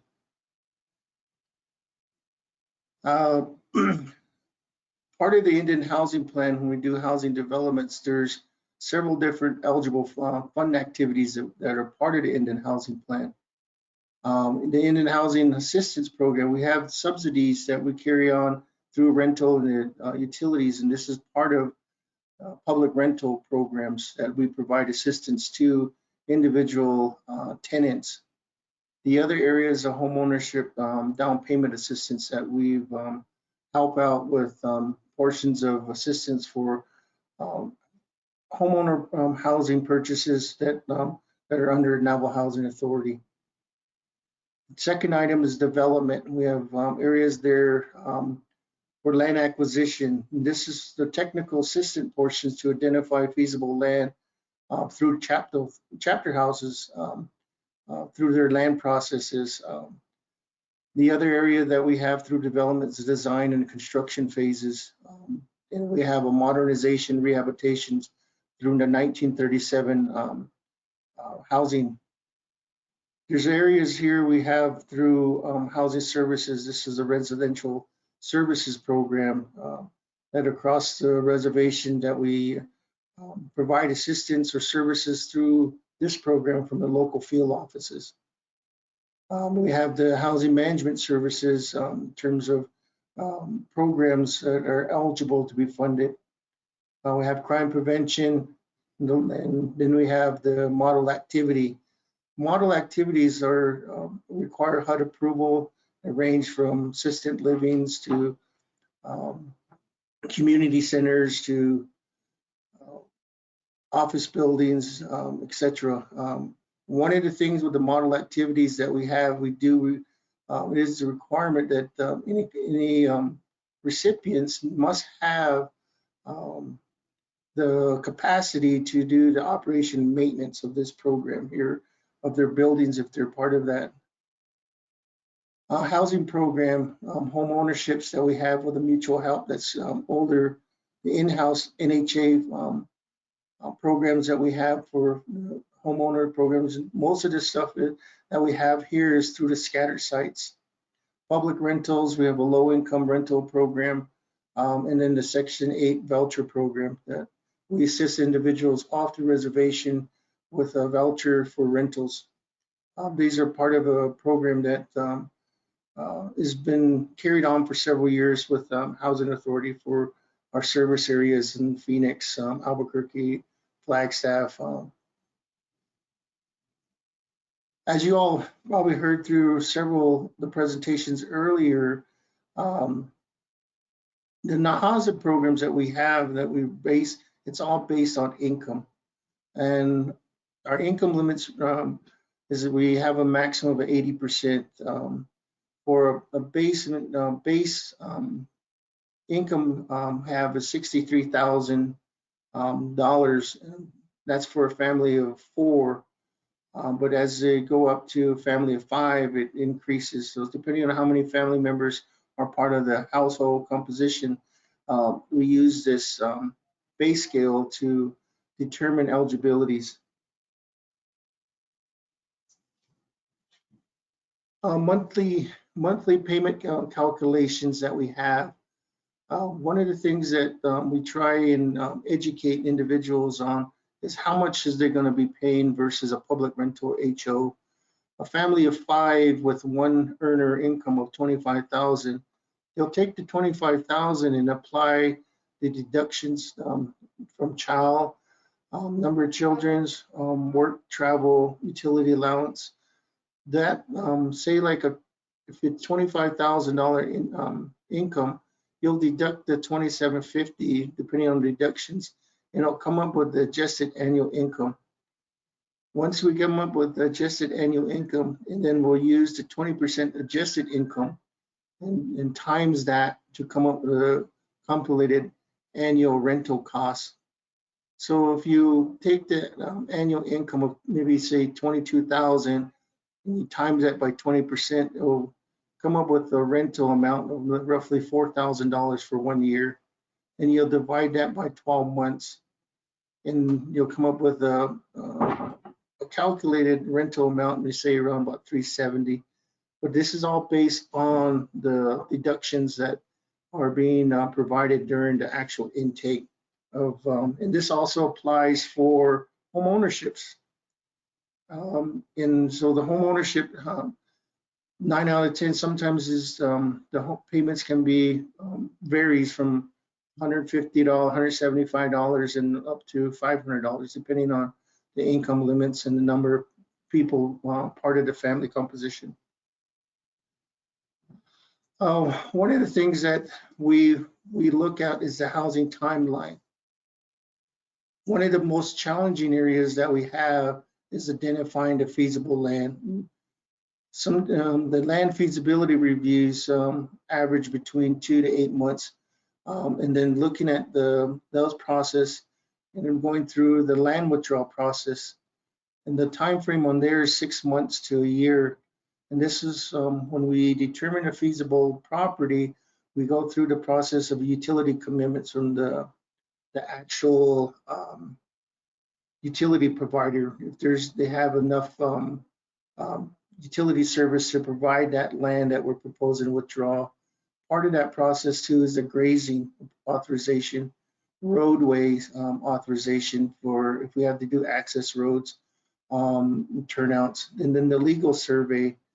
And the last part of this is the environmental review process in terms of all elements dealing with environmental archaeology is in this time period here, and that's once we do get the process rolling through the land withdrawal, it's an IHBG fund request to secure the HASDA funds for the design and or construction, depending on what phases that we're going to be doing for that 1 year. And the design portion for once we get the utility commitments, get the submittals through utility provider, we get the approvals from, say, the utility provider on a corridor type of service, plus the right-of-way easement. So for infrastructure, this phase here, it varies in terms of the length of time to get through the process through the Navajo Nation, and then through some of the Navajo Nation programs. And then the last portion of that is the environmental review for the activities that we're going to be doing for the construction. So when you look at the overall picture here, from start to finish, you're averaging 4 to 5 years once it goes through this whole phase in terms of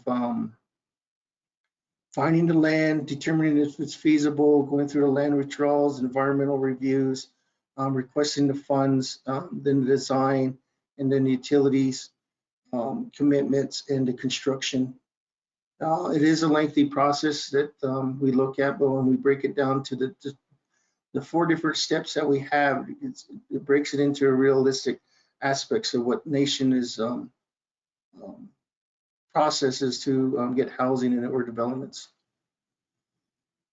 There's an area here, questions. How is funds allocated to chapters or regarding community housing projects? Well, there's 2 areas that we look at in terms of the chapters. Chapter will we request the chapter submit a resolution to the Housing Authority requesting technical assistance to identify feasible sites for housing. And that resolution that the chapter provides gives us not authorization, but the request to identify funding for the chapter to assist them. Once we've determined that we find feasible sites, and we ask the chapter to do a resolution proceeding with the land withdrawal for housing. So there's 2 steps over there that we ask how we do the allocations. One is for providing assistance, and then the second portion is to withdraw the land and for certain areas that we determine it's feasible. One of the areas that we stress as chapter responsibilities is identifying at least 3 potential areas. With those 3 potential areas, we can look at all the areas for environmental archaeology, utilities. Is it constructible? Because sometimes some of these lands that we have, there's no infrastructure. And infrastructure is very costly for housing developments. So we like to have 3 potential areas. And also part of that is the prioritizing the proposed developments of the sites. What are they really looking at in terms of these areas? How's their master community planning that they want? Which is, instead of just putting a housing development, what other growth or the chapters anticipating in those areas? And the other portion of it is the land withdrawal. Looking at helping chapters, providing us getting the documentation for the site to be withdrawn. And that would be part of the NHA requesting a resolution to process the land withdrawals and having the chapter support for that land withdrawal for housing developments. The other area would be the participation when we start looking at the housing development. What is the chapter really looking at in terms of the actual development of property out there? So those areas there fall within the chapter as a stakeholder. One of the things that we stress and we work and look at is the stakeholders. In the chapter community stakeholders is the chapter officials, the club committee, the grazing official, and the farm board. All of those individuals have oversight or some ties to the land. So they're the stakeholders in terms of identifying areas for housing developments. The tribal and federal stakeholders that we have that we work with is Navajo Land Department, the Navajo Tribal Utility Authority, Indian Health Service, Bureau of Indian Affairs, and the Navajo Nation governmental programs.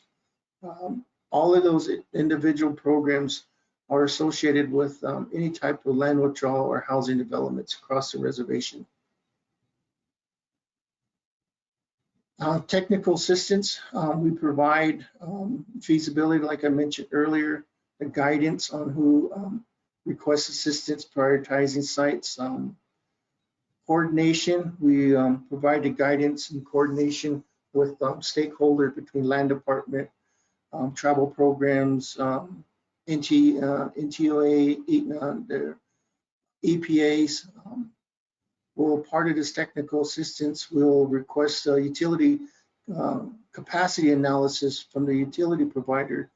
Does the utilities infrastructure in that location have capacities to build out in those areas? A lot of times is that our report comes back from the utility provider to request an upgrade on some of those aging systems.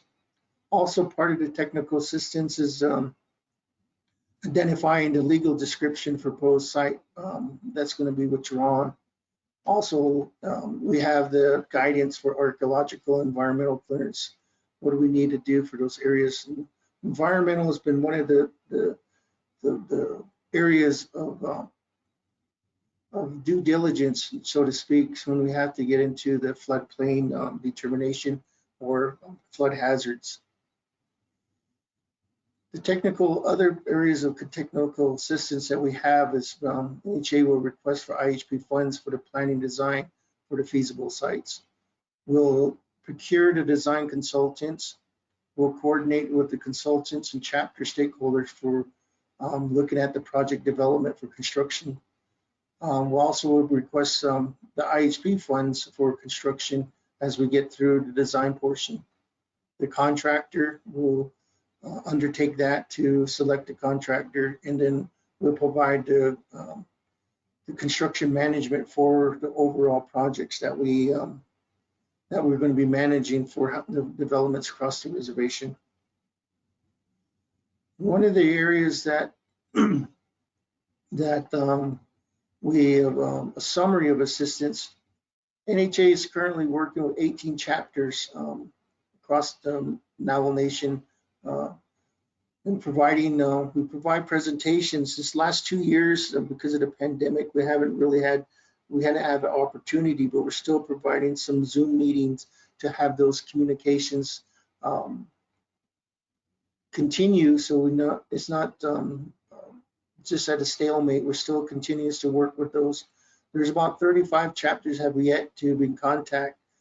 Still working on some of the backlogs of getting communication out there. there's 18 chapters that we're actively have on our planning portion is Pueblo Pintado, Manilito, Tisto, Dalcon, Nagisi, Tuba City, Bajalin, Red Springs, Brimhall, Chichilta, Greasewood, Chimbato, Cottonwood, Solani, Whitehorse Lake, Rinco, Burgess, Jettato, Cameron, Tahajali, Alamo, Cornfields. So these are active locations or chapters that we're working with some of their requests for housing. The one things that we really utilize that is this master planning aspects of it.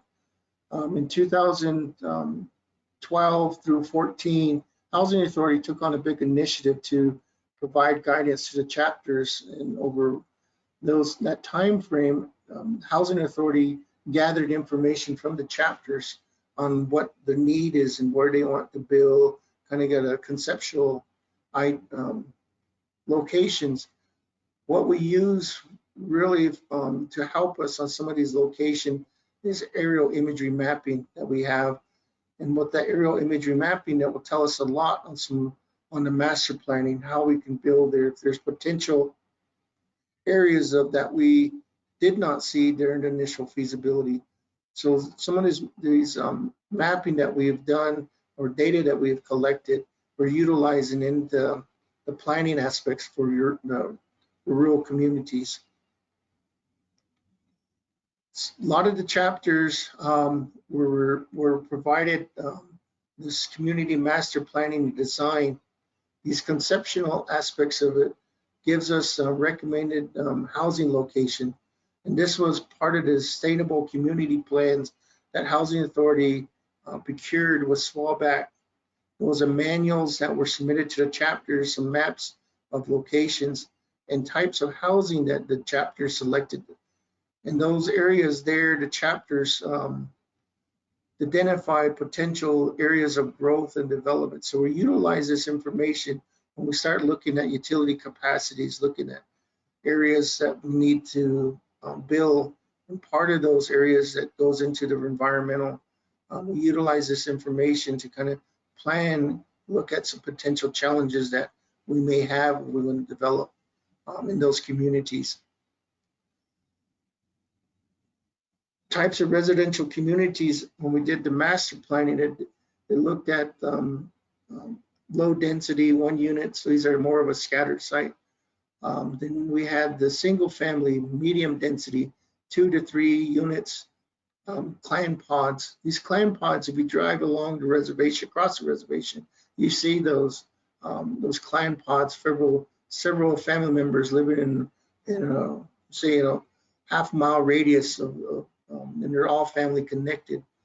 And taking that information is looking at how do we develop housing and using a clan pod system. Then a single family to high density. These were subdivisions that are across the reservation. With the recent 2019, the last recent application drives we've done, Housing Authority seen a roll out of 1,000 applications, we've seen roughly about 700 younger individuals were requesting home ownership, subdivisions, or public rental. They want to live within a community that had access to paved roads, internet. So those are informations that we utilize as we look at types of residential. In the multi-family housing, the duplexes, townhomes, there is needs for some of this information or some of this type of development in some of our major communities. And this will be part of like an apartment complex that for housing. The clan pod is kind of a hybrid pattern. So say over a 1,500 foot length, we have several different, say 20 acre, we can separate individuals in, but still build 15 to 20 homes within that section. And it gives us the modification to traditional land development. And I think one of those are some of the requests during the master planning that some of these communities, chapter members were asking for. We're exploring that more because we're looking at the utility services being more efficient than the scattered sites. Subdivision is always going to be one of the areas for cluster housing patterns that we have. And this is incorporates efficiency use of the lands and plus the roads and utilities. And so this one thing here is that this, as from the application drive, there is a need for subdivisions. And as we look at trying to prioritize all the housing and needs across the reservation, subdivision developments is still a high need that's being requested. Part of when we're doing the early sets of the pre-feasibility, looking at the land, there's a process that Housing Authority follows, and we generate a pre-feasibility site field report. The site field report will look at the sanitation, the sewer, the water system, electrical, streets, roads, the conditions of the locations, and we'll make a determination if there's feasible infrastructure, feasible accesses to this property. And again, determine is that property able to sustain itself and be able to be feasible to house housing. So there's a report is developed and it's generated for the pre-planning process. Part of this pre-feasibility report, we look at the actual site conditions. Part of this, we use the Navajo Fish and Wildlife biological data for endangered species and determine if these properties are part of the sensitivity areas that the Navajo Nation has identified. And this how it will generate an idea of what level of activities that we need to further explore if it's in a sensitivity zone that's been identified from the Navajo Nation. The other areas that we look at is the floodplain or flood hazard areas. Make a determination, is it within a watershed or in a potential area of flooding. The other portion of the report, we look at any type of rock outcrops, the soil conditions, in the access, is it the property within a forest area that has moratorium, and then identifies the soil conditions too. So one of the things, once the report's done, that kind of gives the Housing Authority the next step determination, where do we move with it? Is it feasible, not feasible? And this information will be provided back to the Navajo chapter in further consultation what next steps are.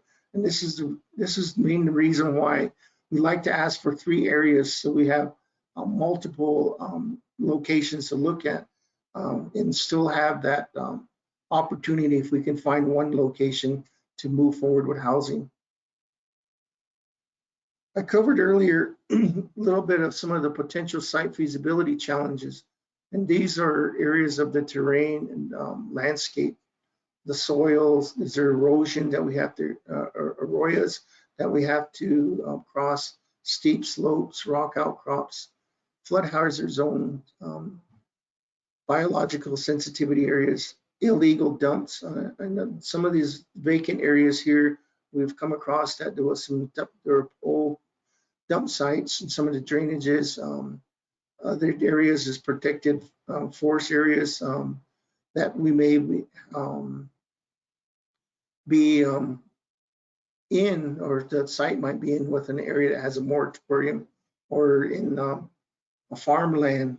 Areas in Shiprock and many farms has restrictions for some of the areas there, because some of those properties that are farmland, the people, individual tribal members have built homes in there, so having to go through that process to adjust, maybe it's a home site lease or so. So those are some of the challenges that we face. The other area is the land status between tribal trust, fee land, and then allotment, and then grazing permit holders. One of the things that we have is that some of the permit holders are inactive, but they still have a voice at community level. So those sometimes hinders some of the right-of-ways that we were trying to determine or require approval for utility services. The other area is the distance to a maintained road. Those are some of the challenges at the time when we're doing site feasibilities. One of the things that we're looking at in terms of the challenges is the recommendations is the partnership for infrastructure for improvements. As you know, the early infrastructures that were developed on the Navajo Nation were either by Indian Health Service or BIA, which utility authorities have taken over. Also looking at identifying laws and policies needing revisions. We had some changes with the general leasing when the HART Act was approved by Congress to streamline, but not maybe some of the policies that were created during the general leasing's creation of the law. Maybe some of those areas do impact us. I know the Navajo Nation is looking at a one-stop shop. How are some of those areas that are going to be improved to provide housing in terms of infrastructure, land withdrawals? Then the other part of the recommendations to address some of these is transfer of data between tribal programs. We do have a lot of information out there. So this will streamline the duplication of, say, archaeology, environmental. If there's already stuff that's been performed, we can utilize that information, not to having recreate the wheel, so to speak. So it's just the data transfer of data to improve and streamline is one of the key things.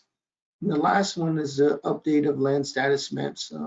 One of the things that we were asking several years ago was BIA have a GIS data that shows all of the different grazing areas that we have that we can utilize that in terms of addressing maybe some grazing issues that when we're doing the right-of-way. So some of the information is we're looking at is recommendations, how do we address some of these challenges. As I mentioned earlier, accessibility, rock outcrops is one of the things up in northern Arizona, up by Kayenta. A lot of the areas there, sand dune, but underneath that we have bedrock. And then in Western agencies, a lot of our access roads have to cross arroyos and stuff. One thing that we look at is for accessibilities is trying not put a burden on the client as we build out there. Plus, at the same time, it hinders, it raises the costs for developers and contractors to transport through some of these areas if we don't have good accessibility. On-site conditions that we run into some illegal dump sites. Some of this area on some of this some locations, say like a scattered sites, we have came into areas where individuals, maybe the client or the leasee was changing oils there, and over the years was just dumping the oil within the home site. Well, over the years, it created this little environmental concerns, which those have raised levels of determining if those sites are feasible.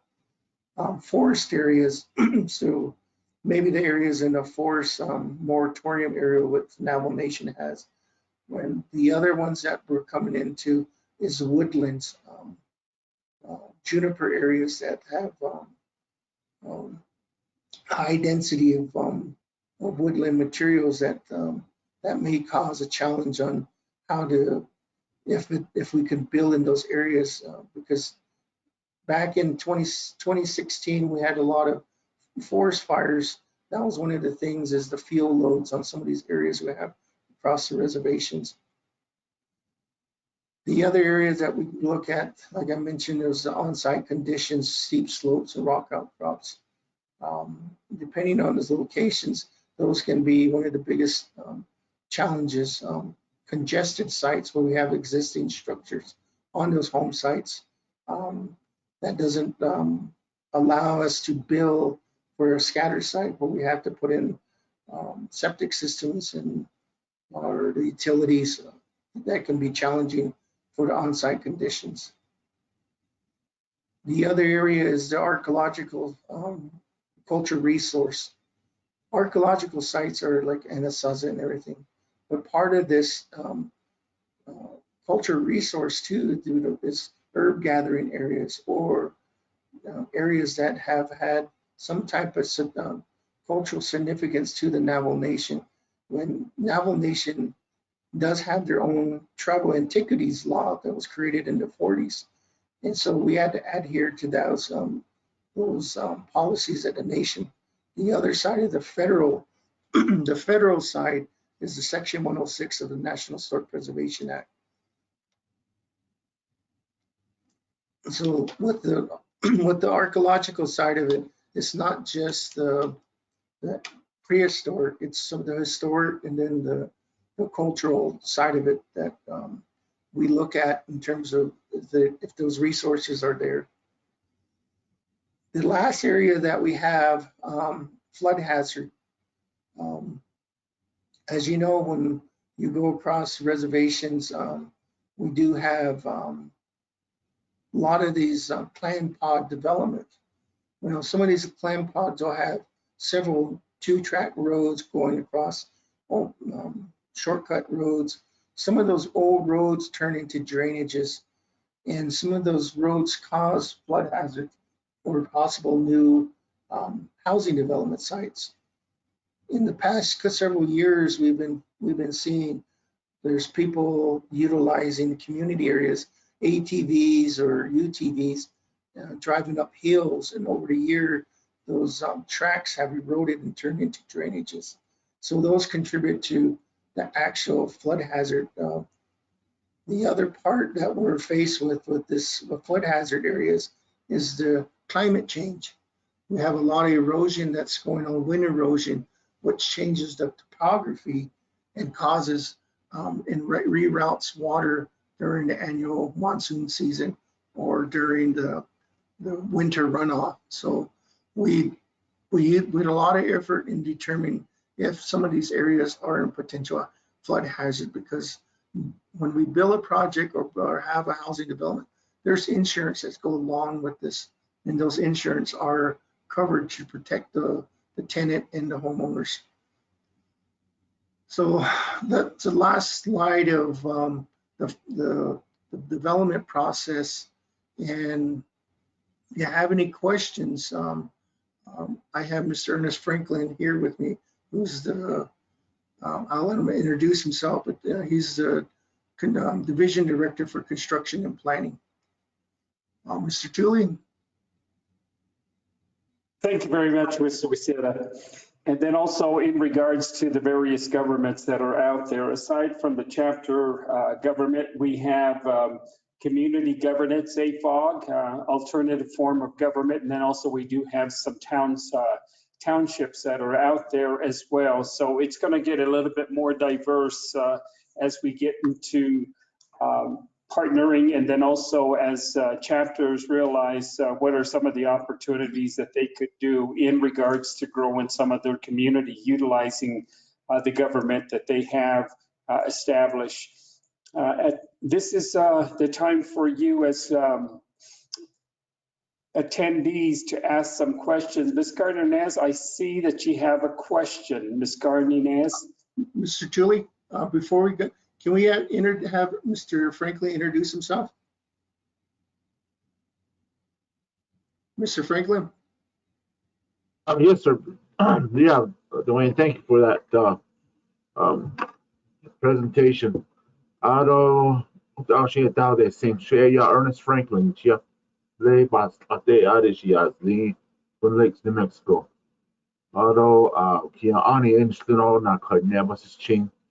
Okay, that's another door to the teenagers. NHA division director, she said, no,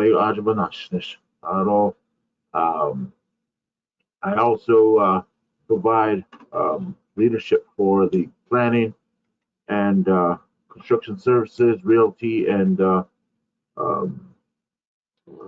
survey departments.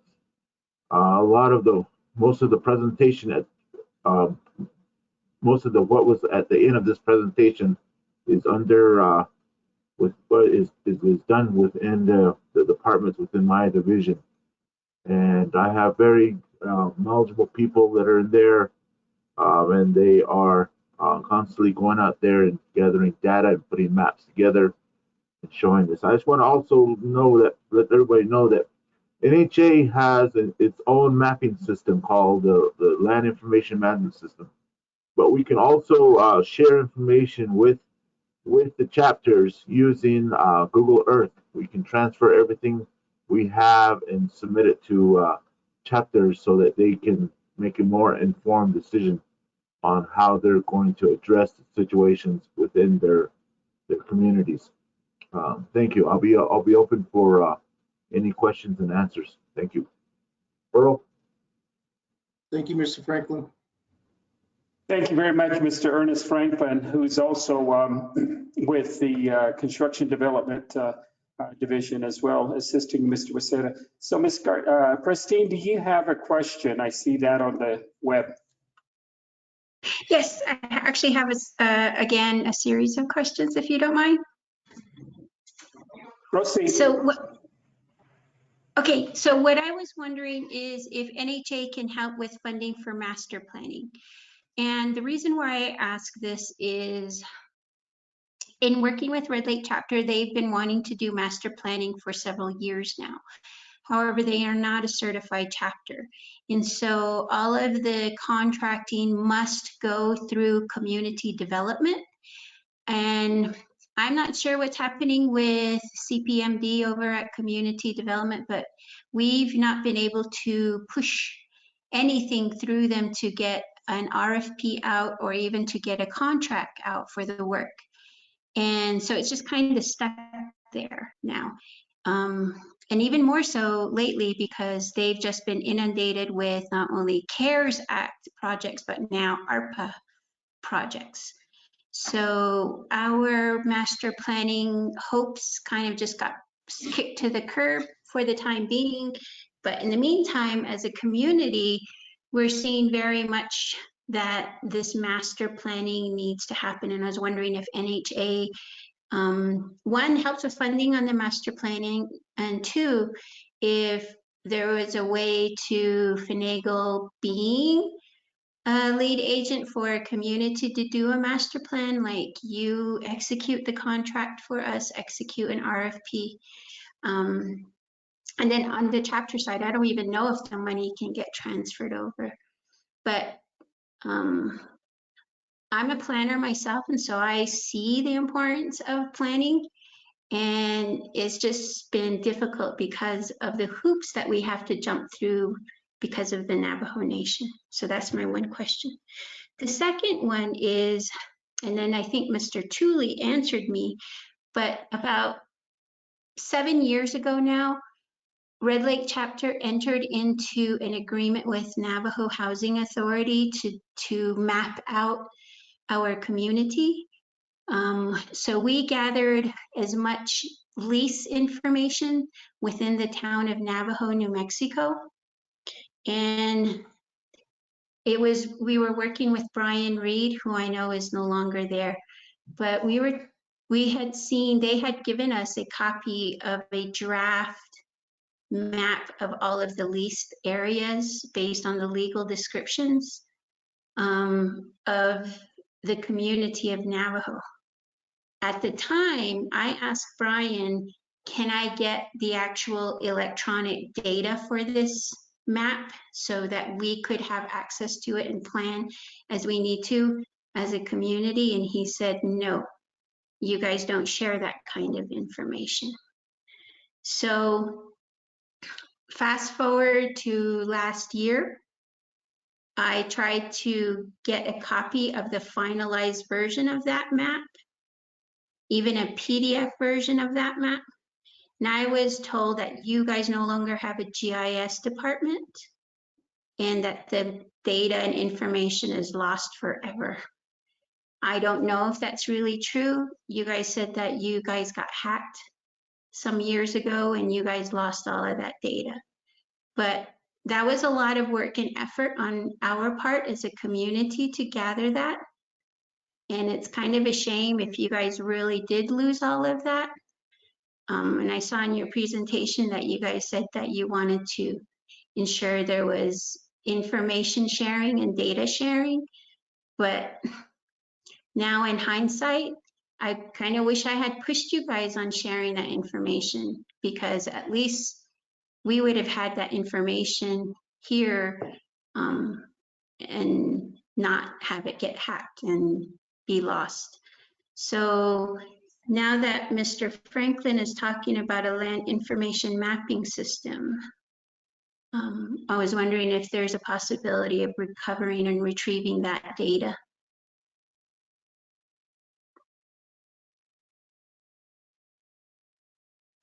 Mr. Wasetta, would you take that question, please? Okay, let me answer the data that depending on what Mr. Reed provided. I'm not sure if it's if you were asking for the GIS data or the survey data, or is that what you were asking for? No, I wanted the data for the map that created, because they created these shape files for each one of these leased areas based on the legal descriptions in the lease agreements. And then he also provided that flood information. And I said, is there a way that we can have that? And so as we do work, and at the time we wanted to do a master plan. And I said, it would be really great if whomever we hired, they can have this data too. And he said no to that. So that's one thing, but he only ever gave me a draft. He never gave me the final version of that map. And that map should have other lease information on it that I know I gave to him. So that's my other things. I never actually got the final version of the PDF form of that map. Okay. Well, just one of the things that we had cautioned several years ago, when we were rolling out, giving information out, what we were finding out was that chapters were sharing information, they were giving them to consultants, and the consultants were using that information and charging the chapters. And the information that was coming back at us was that the data that we provided for free was being actually used as individuals making money off them. So I think that was one of his concerns. I can't answer for him, but that was one of the things that we were challenged with. And one of the things that we're looking at now is making an agreement, a legal agreement, that if the information that we share, that we generate, cannot be used for profit for anybody.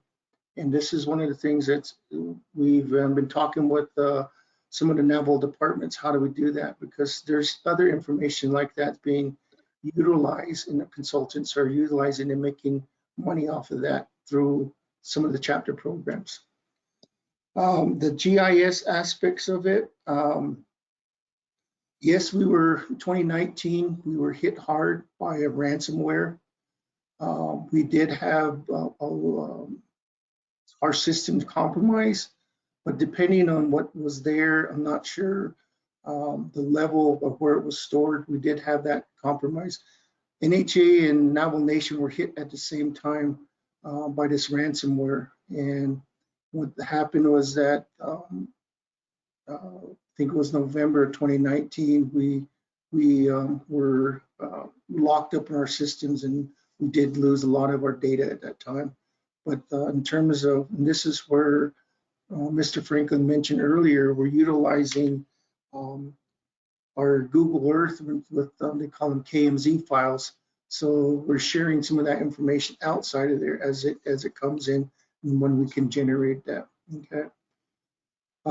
So our GIS programs is in the motion of being recreated just because of that ransomware that hit us. because it took a toll on ourselves and Navajo Nation in terms of how much information was restricted and locked up. The other area is your question about monies for master planning. This is why we opened up the discussion. I'm not sure if you're aware, Housing Authority back in between 2012 and 2014, we did an initiative with master planning with all the chapters. I'm not sure if you guys have those documentation. Each one of the chapters received maps back of where they wanted, what kind of housing that was being requested, sensitivity zones. That information was created on behalf of the chapters. So I'm not sure if you guys have that available, but that kind of laid out potential areas of development and where areas that they don't want developed. And that was all based on the community members that was involved of the meetings that we had across the reservation. Is there a way to share that with me? Because I don't have any recollection of that. If it's the same thing as the Swayback folks. Yes. I mean, I remember going to a meeting with them, but at that point, the document had already been written and they were just providing us a presentation of the overall document and then for our chapter. But I don't recall being asked to be part of actually before it was written, the assessment portion, the assessment phase of it. But is that what you're talking about? Is that Swayback? Yes, ma'am. That's the Swayback. And this whole process took about 1.5 years through the start and finish. And there was several sessions that they've met with the communities in terms of what they were looking at in terms of master planning from business development, C-stores or housing or all different idealisms that was put out there in terms of what does the community want and what are they looking at for longevity to be sustainable. We do have some electronic versions. I can see if I can have the staff that has that data to back it up and then have them send that out to you. They're going to be a large file. Okay, that's fine. Yeah, this is. But I was wondering too, if, because that is almost 10 years old now, that master planning, if there's potential to do updates to that and like the funding for that.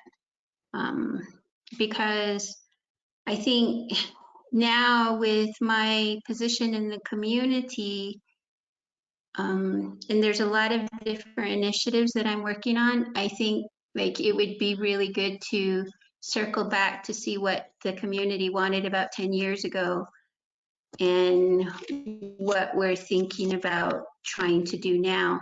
You know, not just what I'm doing with my organization, but we've taken as a community, this is grassroots people, have taken more of an interest on really looking at cleaning up the old NFPI sawmill site as well. The community got a $120,000 grant recently to do education in the community with regard to the site, and really think about future redevelopment for that site as well, that we can help to guide Navajo EPA as well as US EPA what we want to do with that site in the future. So there's just like different initiatives happening in the community that I think are not reflective of where the conversation may have been even just 10 years ago or even 5 years ago. So is there potential for new like updates to those plans, like funding for it?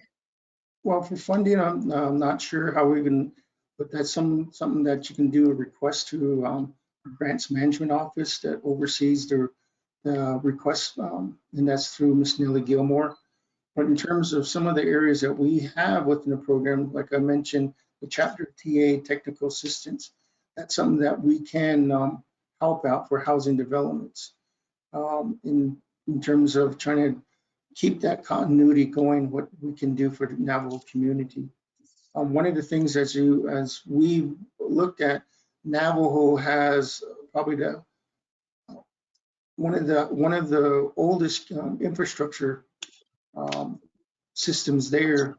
And I think that was from what we found out with some of when they were doing their Apache County roads, we're having some concerns with some of the utility systems that were there. So the plan that we have that was done, yeah, it's I always say is that the plan kind of sets the motion, and you have to follow that and see what the need is, and then what the climate is within each community.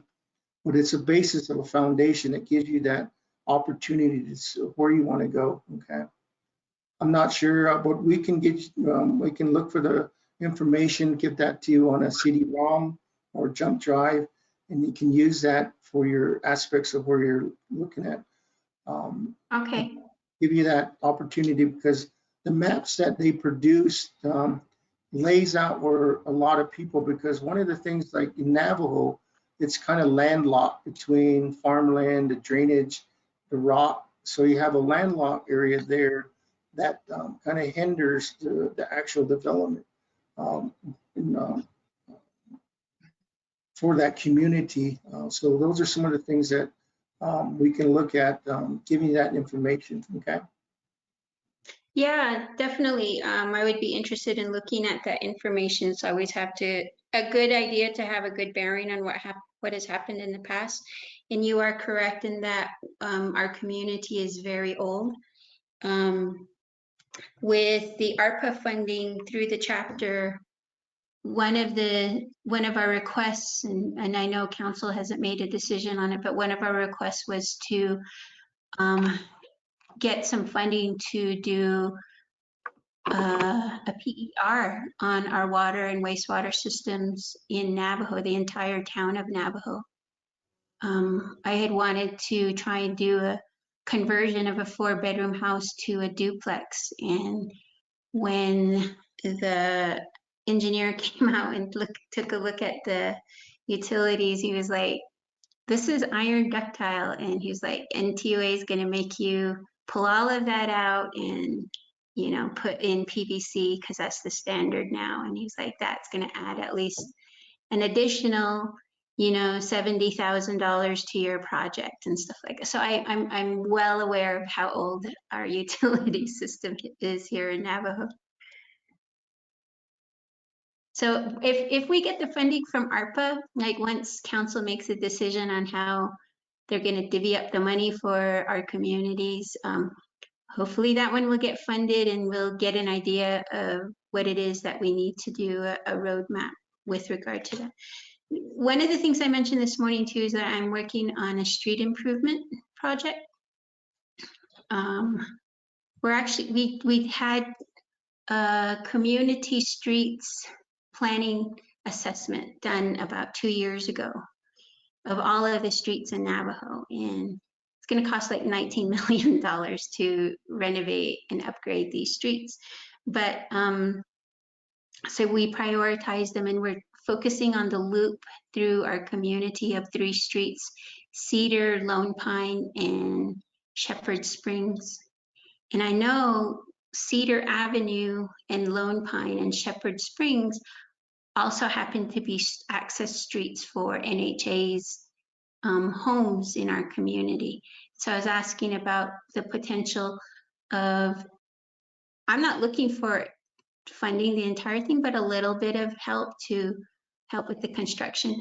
I'm in the final design phase for Shepherd Springs right now. We were approved for $200,000 from New Mexico's capital outlay. And then I've also started on Cedar and Lone Pine doing the design for those 2 streets as well. But really what I need is construction dollars. So I don't know if NHA could be some, like, help us with leveraging some money.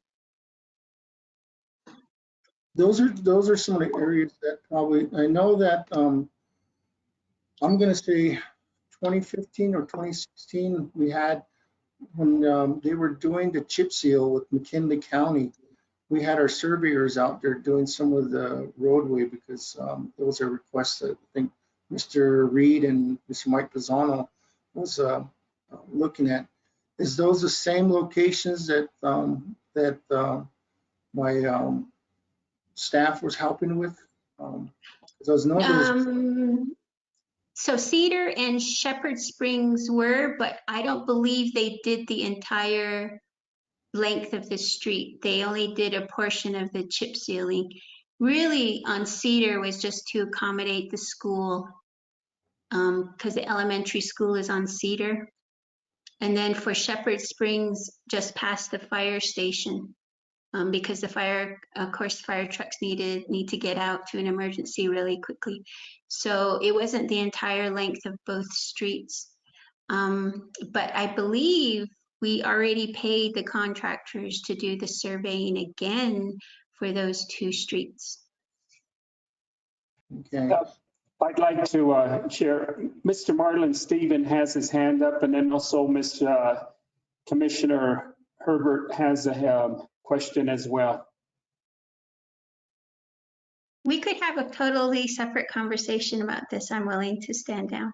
Thank you, though. Yeah, Christine Ernest, can I say something real quick? Mr. Tooley? Okay, yes, Mr. Franklin. Real quick. Master planning is a living document. It's not something that's put in stone, and you're supposed to. It's all it is a guiding document for you to, and it should expand. It should be reviewed almost bi-yearly or even at a periodic basis to see if anything has changed and anything has gone through. So we can provide you as Dwayne said, we can provide you the SWAN app documents. If you can email us, and we can set up a electronic storage cloud-based system, and you can download the files from there. But I need you to make that request. Christine, I mean. Okay, I can make that request now. Mr. Stevens?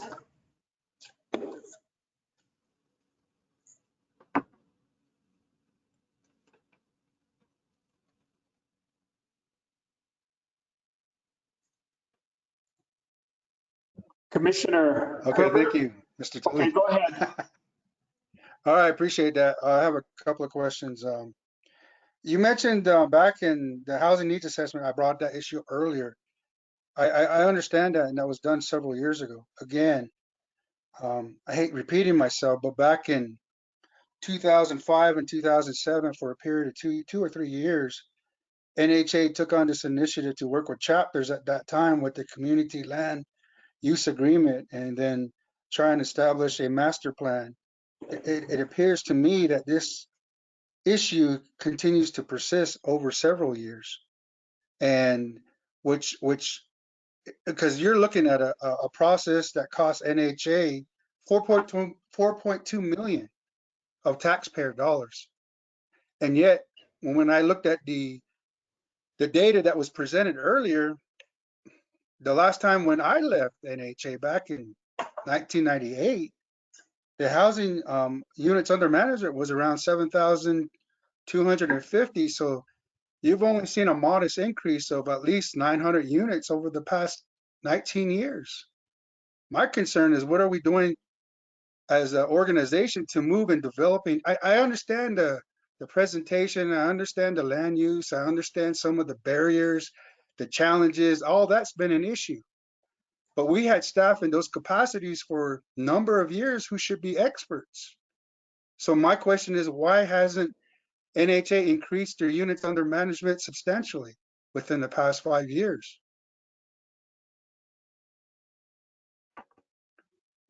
And the other question I have, and this is, I know my other questions weren't answered, but I'll bring it up tomorrow at Tuba City's on public hearing.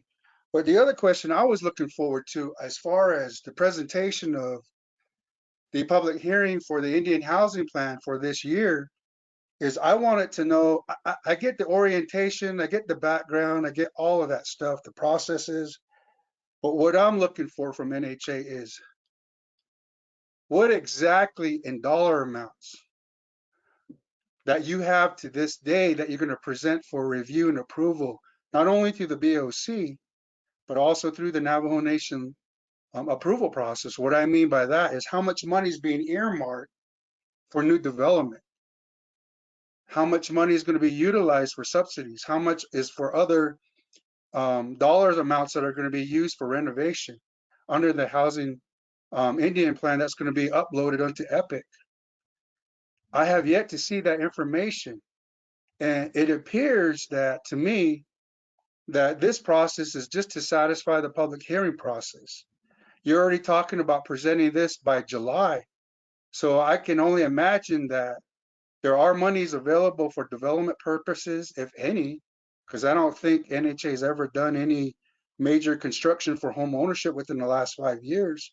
A lot of the activity has been really gauged towards renovation and upgrading some of the rental units. So again, that's my question. I was looking at when can I actually see the amounts that are being proposed for the Indian Housing Plan for the next year, if possible. Thank you.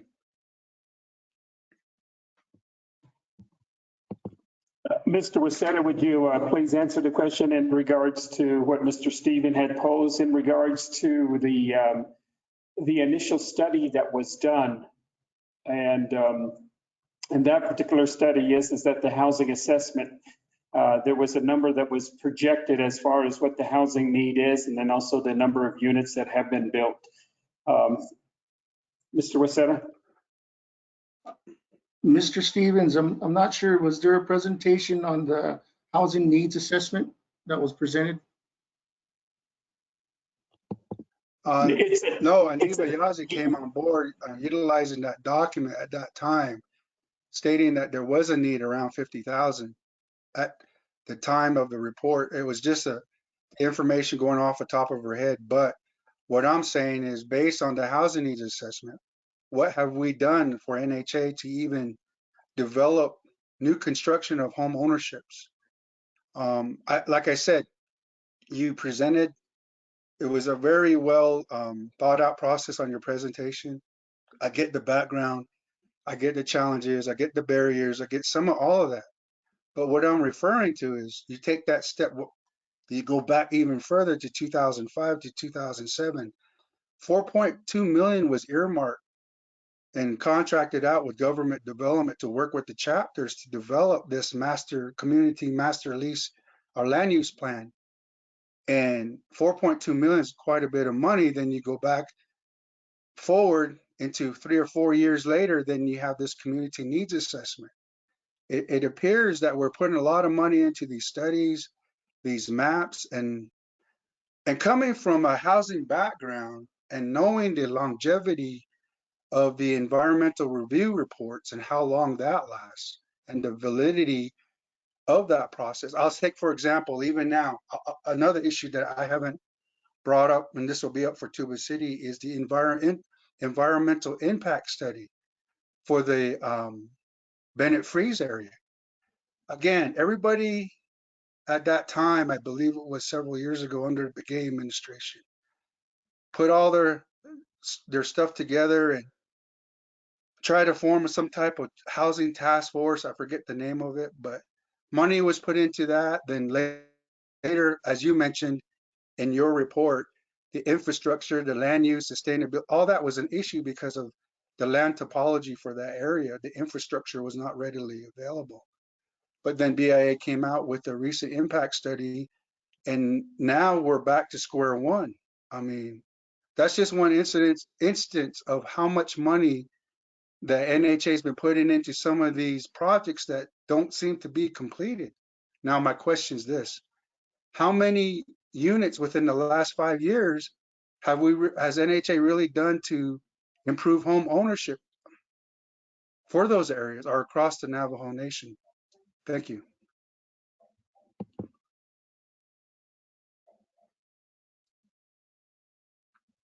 Mr. Waseda? Yes, just trying to look at the notes and everything. So the money, the last 5 years, as you know, that we have struggles with home ownership program. We can be honest about that, running them out. And as we look at what has happened with the organization in the past several years, that's kind of challenging. One of the things is, as you may understand, Mr. Stevens, if you work with Housing Authority, one of the things that for home ownerships is the need for the highest request is for scatter sites. At one time of us looking at, we were given directives from governmental entity that no more, they don't want no more subdivisions. And so it was a retooling over the years trying to figure out how do we build the home ownerships up, because the costs, I mean, as I'm looking at, we had some units that went out to bid. I'm looking at $40,000 to $50,000 for power line and water line extension, less than 1,500 feet. So the cost factor is one of the things that we're trying to adjust, because as you look at everything for the reservation, all of our stuff is imported outside from off the reservation, all our concrete, all our gravel, hard material for roadways and stuff. Those are one of the things that we're looking at. How do we get that back to build homes at a reasonable cost? Because as what we have with our funding sources, a limitation, how much we can spend on those areas. So that's what we're doing now is we're reevaluating some of these areas. The reevaluation is where it's taking us, because there is a need. When you look at this report that was done, the previous studies, a lot of the areas that we have that we struggle, like I mentioned earlier, infrastructure. And that has to be time with us. How do we partner to build these things out? Because you can't do it all ourselves. When Navajo Housing Authority several years ago, we had individual partners that help with housing developments and delivery of homes. And that's where we need to get back to, and that's where we're moving at. And the last question about the Bennett Freeze study. Well, the Bennett Freeze study it's been going through several transitions. And that's just where we've been looking at gathering all the reports, all the data in terms of how do we deliver services out there, and how do we provide the services without putting a burden on the family. And those are some of the areas that we started a project there in 2017, but one of the biggest things is the infrastructure, the high costs, the deliverables for that one unit. One unit out there was coming in a little over $400,000, and that's not feasible. So we're looking at those areas. I know that, and that's the biggest things that we have. Okay, Thank you, sir. Okay, Mr. Waseda, I understand that. I appreciate your answer. For time's sake purposes, I want to get to the next one. Was when will NHA post actual dollar amounts for each housing activity under this proposed Indian housing plan for the next year? I get the presentations, I get the historical, I get the formats, but what I'm looking for is what at this time is NHA looking at for project shovel ready housing developments for the next year going forward, and all the other housing activities that are associated with the Indian housing plan. I have yet to see this because I've been asking in past with the housing management offices for a copy, and I understand that they don't have access to that. And coming from overseeing the HOSDA funds for Mescalero and other housing developments, those publications are required to be posted. And for whatever reason, they're not accessible at the HMOs. So my question is, when can I get a full copy that's being presented to BOC And how is that going to, how is NHA going to move forward with providing that publication or accessibility to that plan? Because I want to know what projects NHA has been working on. And if I were to ask going backwards, how much money from last year or the year past has NHA failed to expend on their previous Indian housing plans? I'm saying around 20 million easy, especially if you're looking at ARPA funds. In fact, I understand NHA has an issue or is running across problems expending the ERAP funds. Those are significant costs when we talk about administrative capacities. So that from my point of view is that we have people with NHA that have been there years and they should be experts. That's what I'm talking about. I need to know what, if any, when will that information be readily available? Thank you. Thank you very much for your question, Mr. Stevens. One of the questions that you had posed in regards to the amount of funding that is going to be projected for fiscal year 2023. Currently, it is at 82.9 million. In listening to Ms. Gilmore's presentation this morning, there is a formula, as well as AJ had mentioned as well, in regards to the 1937 Housing Act, those particular housing, which we call FCAS, 30.9 million is set aside for the operation, maintenance and operation of those particular units. And then also for the planning, it's 15%, which is 12.4%. So currently what the needs is, as far as what would be projected to go in developing some of these housing and these initiatives, is $39.5 million.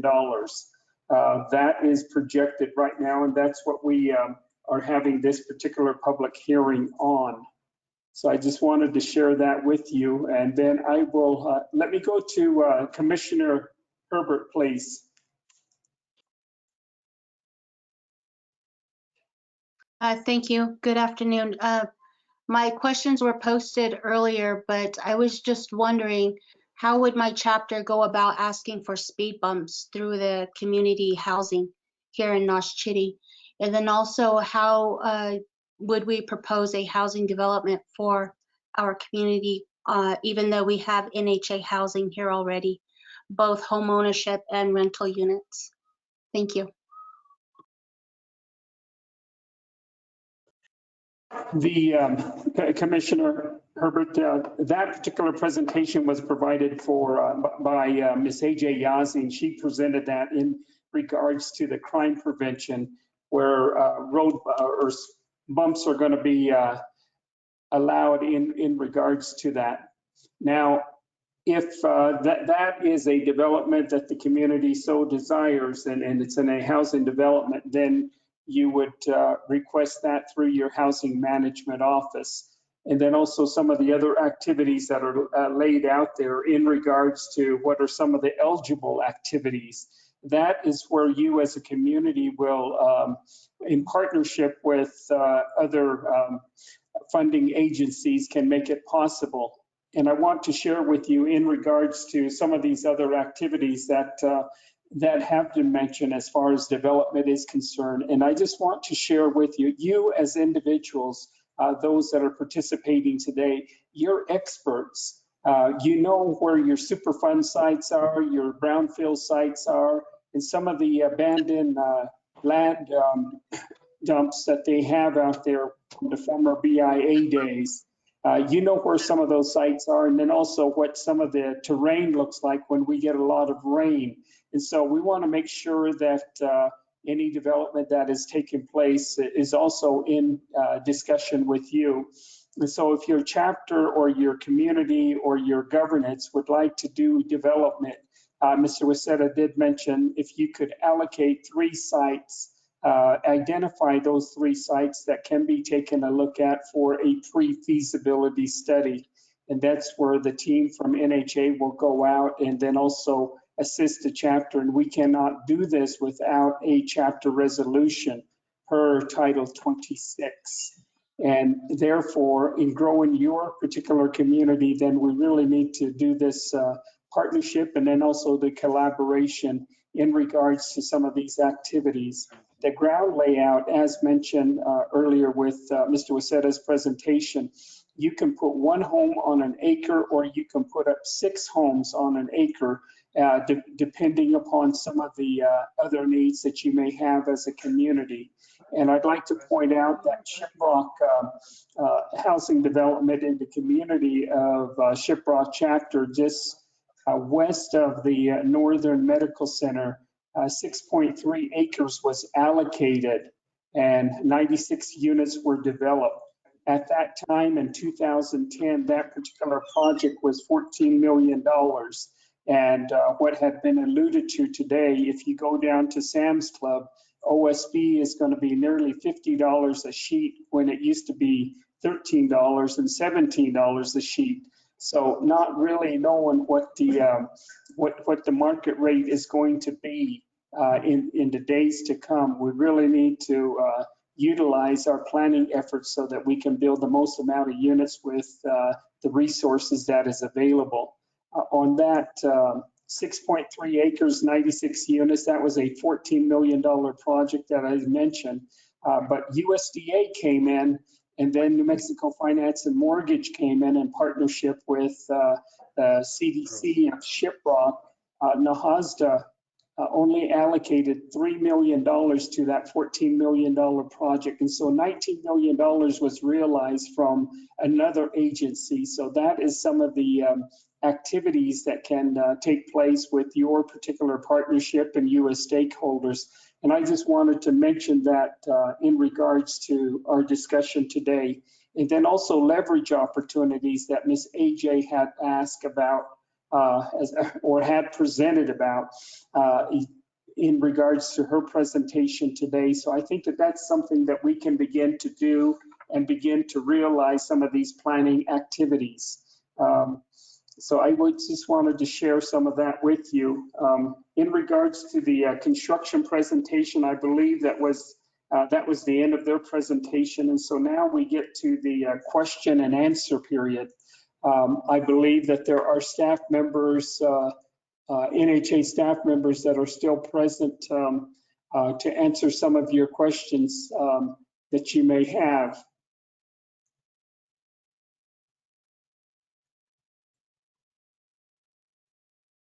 Or if you would like to have a little bit more information on some of the activities that are out there. Mr. Stevens did mention ERAP, which is the Emergency Rental Assistance Program. Funding had been allocated for Navajo families, and Navajo families have been assisted from Washington, D.C. to Florida, over to Hawaii, and then all the way up into the Northeast into Seattle, and then all the way up into Alaska. So we have a number of our relatives living in various parts.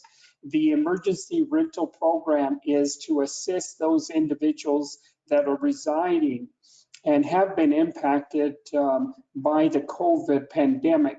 And so if you have some relatives that are out there, you could share information with them on the emergency rental assistance program. The number that they can dial is 928-871-2600. And then also they can go on the web and Navajo Emergency Rental Assistant. You can get the application on that particular website. For those Navajo families that are residing and requesting this assistance, they're going to be requesting that you have your CIB, a rental agreement in your name, and then also it can cover some of the utilities as well as the internet expenses. And so you can dial 871-2600 and ask for the emergency rental program, and they could assist you with your additional questions that you may have.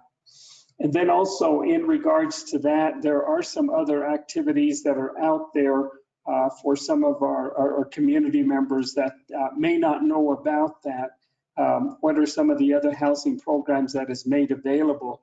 as mentioned by Ms. Yazzie, the 1937 Housing Act, basically there was the 1937 Housing Act at that time only provided assistance to the public rental housing program and then the mutual help. However, with this particular NAHASDA effort, there are opportunities for construction of, let's say, for instance, daycare activities, senior citizens activities, Boys and Girls Club.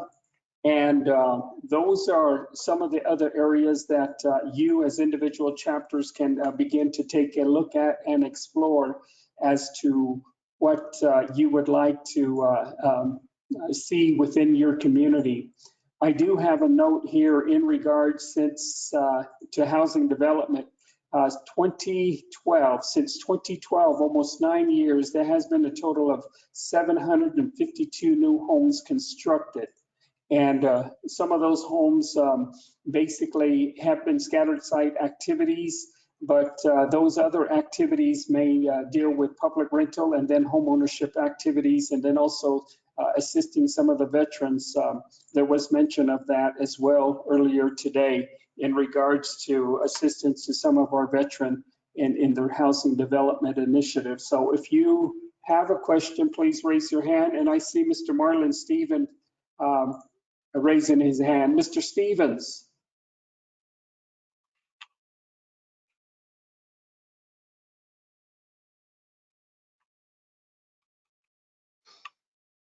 Mr. Stevens, if you have a question, you may pose it at this time.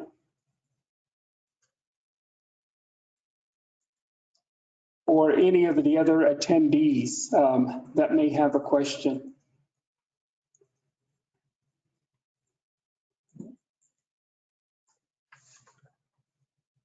I have a question.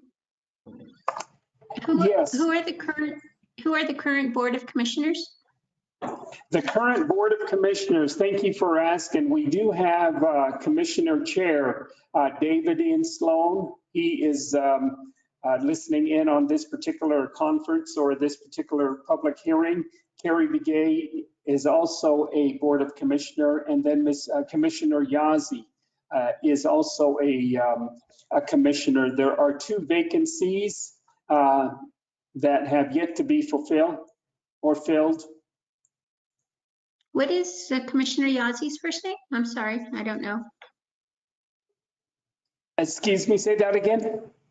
Commissioner Yazzie, what is that person's first name? Commissioner Yazzie.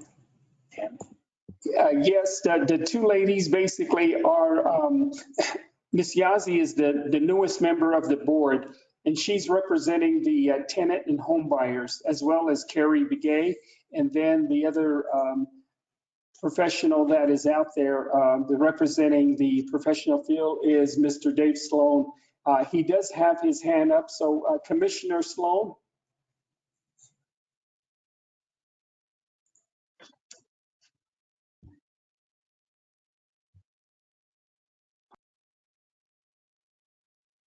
Commissioner Sloan.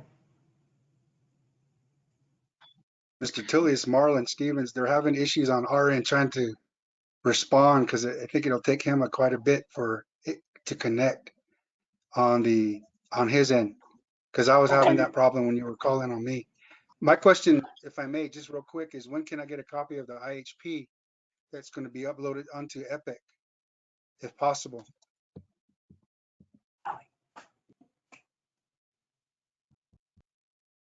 Say that again, Mr. Stevens, the IHP. When can I get a copy of the IHP that will be uploaded onto Epic, if possible? Oh, okay. There are some previous Indian housing plan. I think the 2022 has been posted. And that particular document, you can go to home1.org. I'm not sure which IHP you are referring to, but also the one you're proposing for this year. The one you're proposing for this year. Okay, we will, I will ask Mr. Christian to post those again. We do have them posted on our particular website. Those in years past, you can go back and take a look at the Indian Housing Plan that have been posted, 2021, 2020. Those are public documents that are posted. Mr. Tooley, Mr. Stevens, the 2023 still hasn't been formulated yet.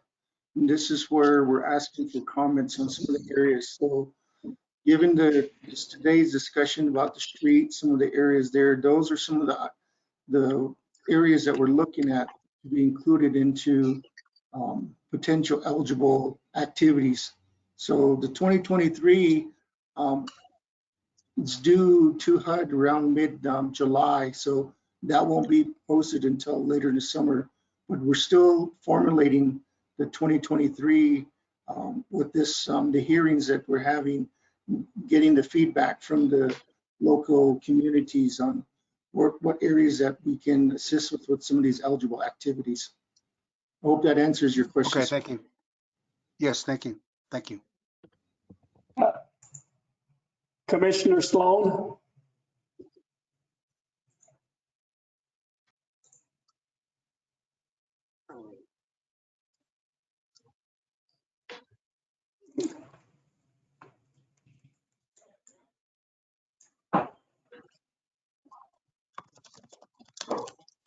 Ms. Delphina Clixo Francis?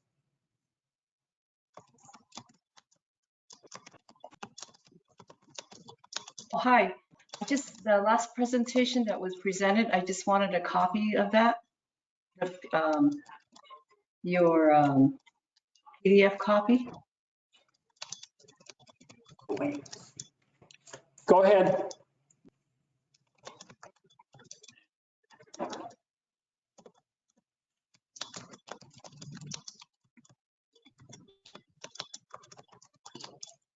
Okay. Also, if you could, if you could post your question on the chat as well, then everybody can see that as well. That would be perfect. So go ahead, Ms. Francis. Yes, I did. I asked for a copy of that last presentation of your. Yes. They will be posted on the home1.org. Any presentation that is here, they will be posted. We will share that with you. Mr. Wasetta? Okay, that's all. Thank you. Yeah, Mr. Tooley's correct. All of the PowerPoint presentations will be posted on the website for reference. Thank you. All right, thank you. Commissioner Sloan?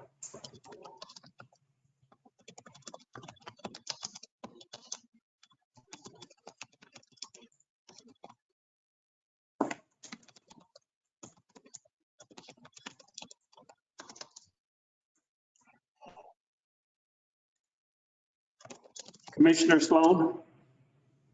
I see that your mic is on.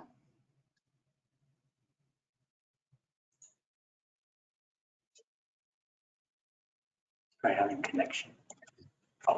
Let's go to Christine, please.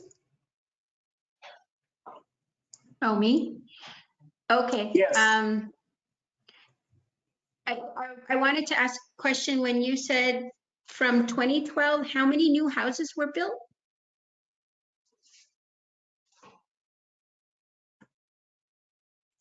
Oh, okay, go ahead. Go ahead with your question. We do have an echo in this room, so there's a lot of hearing. I guess the speakers are really projecting a different message here, so we want to make sure that you have your question answered. So would you please repeat the question? Are you asking me, Pristine, or someone else? Yeah, no, you, Christine. Okay. I'm sorry. I just wanted you to reiterate what you said. You said since 2012, there were 700 plus homes built? So we should tell them when we give it to. Okay, yes, the amount of homes that were built from 2012 to present. I freaking cleaned up all your mess when I first got here. That's all I did was clean up your mess. Uh-oh. I don't think we should be hearing that. Commissioner Sloan?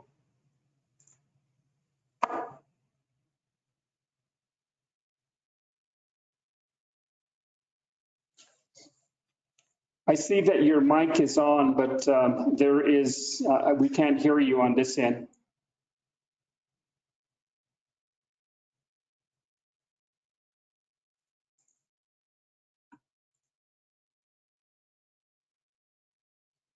Ms. Cheryl James? Carol James? Oh. Cheryl, This do is you Cheryl have? James, grants analyst from NHA. I was just sharing that Tammy Yazzie was the third board member that someone had asked about her name. Thank you.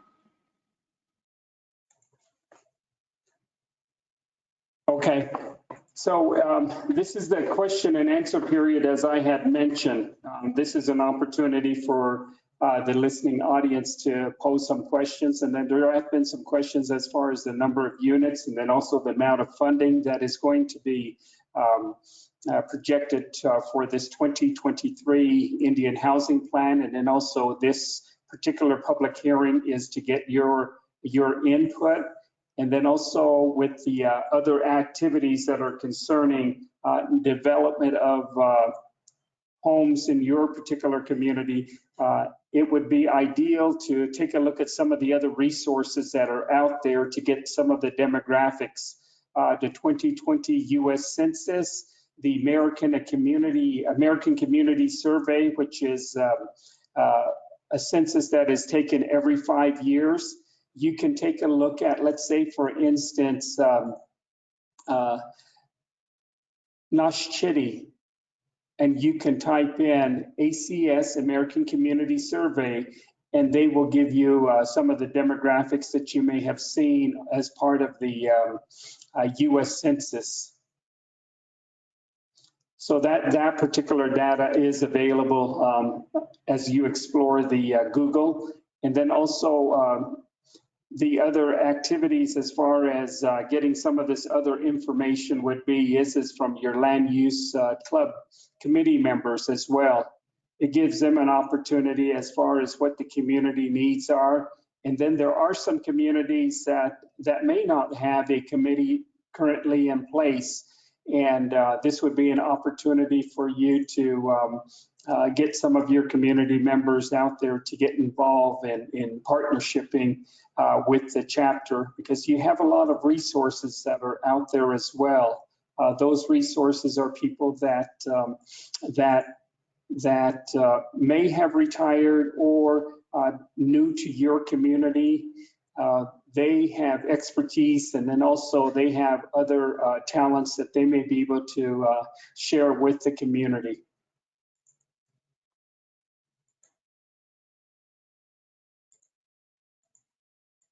Are there any more questions? Miss Christine?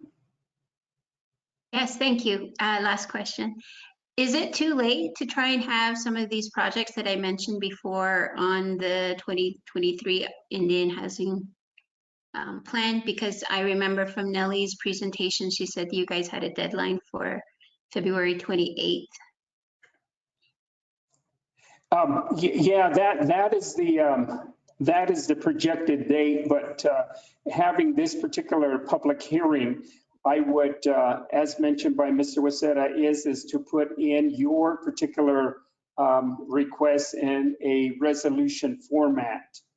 And from there, the amount of assistance or the assistance that is going to be requested, we can share some of those activities with the in-house staff. Right now, as far as what is the need for Navajo, this is where Nelly had mentioned that it is an opportunity for us to hear from the public, and then we will collaborate with you in a sense of getting your information and your requests. And as far as like what you had mentioned, some of the improvements that are out there that is needed within your community, we can note them. And also, Christian, we are recording some of these questions that are here, and we will convey that, and we know where to contact you with this information. Okay, so last year when I submitted my proposal to Mr. Wasetta, I also put in there copies of resolutions that the Red Lake chapter had passed saying they supported the project. And then more recently, for council, for ARPA monies, it states an actual figure. Could I just submit those resolutions rather than trying to move a resolution again through the chapter? There are, yes, that is a good opportunity to restate your particular position. Obviously, having a public hearing and then also having it in writing is ideal. Then that way, when you submit a document, then Housing Authority will reply to that particular document that you have submitted, acknowledging that they are in receipt of the document and then also responding back to that request. That should be a protocol of Navajo Housing Authority. Okay, could I get a like a sample resolution of the verbiage that you all need to see in a chapter resolution supporting a project? And I only say this because with the Navajo Nation, DOJ rejected the wording in one of our resolutions. So, you know, you have to wait for a chapter meeting to get a quorum to do all of this stuff. So it would be really great if you guys already had the actual specific wording that you need to see to move a project forward. Okay, we will share a document of that nature, and then also you are in a very different position as far as your community is concerned from other communities, and in that the township, and then also you have the Red Lake chapter that is there as well, and then also the township that is within that community. So we will share that information with you. Okay, thank you. Oh, Commissioner Herbert? Yes, I have a question. When you guys are talking about stakeholders, I know that you had mentioned that the chapter officials are stakeholders, and where does the chapter staff fall in?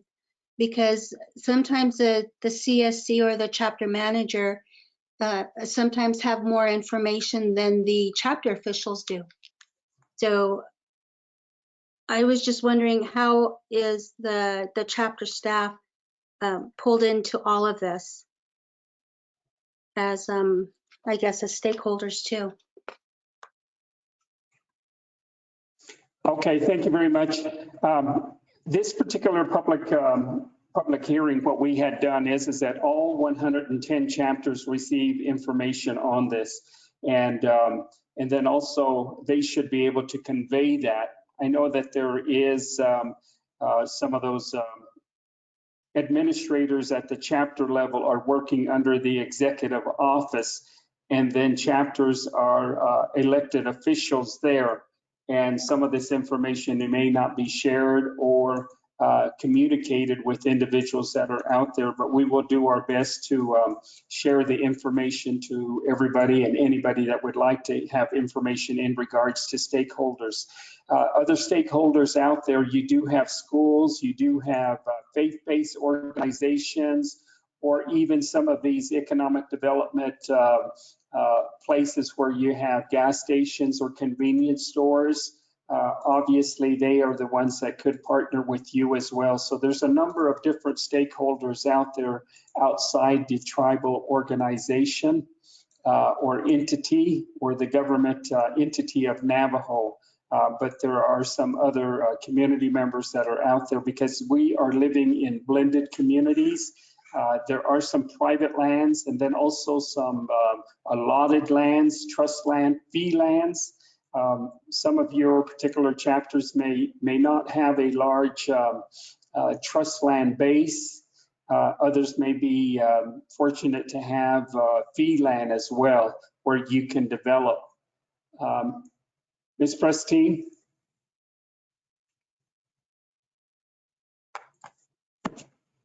Yes. Yes, acknowledging you. Oh, I'm sorry. I'm putting my hand down. I think I spoke my piece. Hakushin.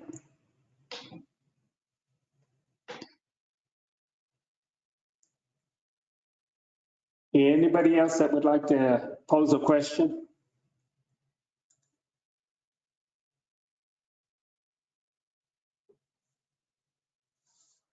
I don't see any other hands that are going up. But if you would like to have information, you can go ahead and connect with us. You can connect with Christian Bigwater. He can be contacted at 871-2600 if you're not able to download any of the information that we said would be posted. That information should be posted already. So if you do have information in regards to some of the other activities that you would like to have a little bit more information on, then we'd be more than happy to share that with you.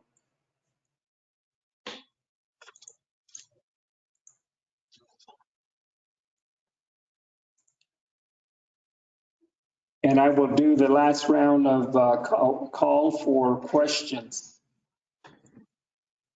What is Christian's email? C, Bigwater, BIGWATER @hoone.org. HOOGHAN.org. Okay, and then Mr. Franklin and Mr. Waseda said they would send me stuff. What are their emails? Yes, their particular, it would be their first letter and then their last name. Like E. Franklin @hoone.org. Okay. Or D. Waseda @hoone.org. And Nelly would be in Gilmore. I have Nelly's. Okay. Who would I talk to about the sample resolution? Mr. Waseda or Mr. Franklin would have that information, a sample information that, or sample resolution from a chapter that has been submitted. We could follow up with you on that. All righty, thank you.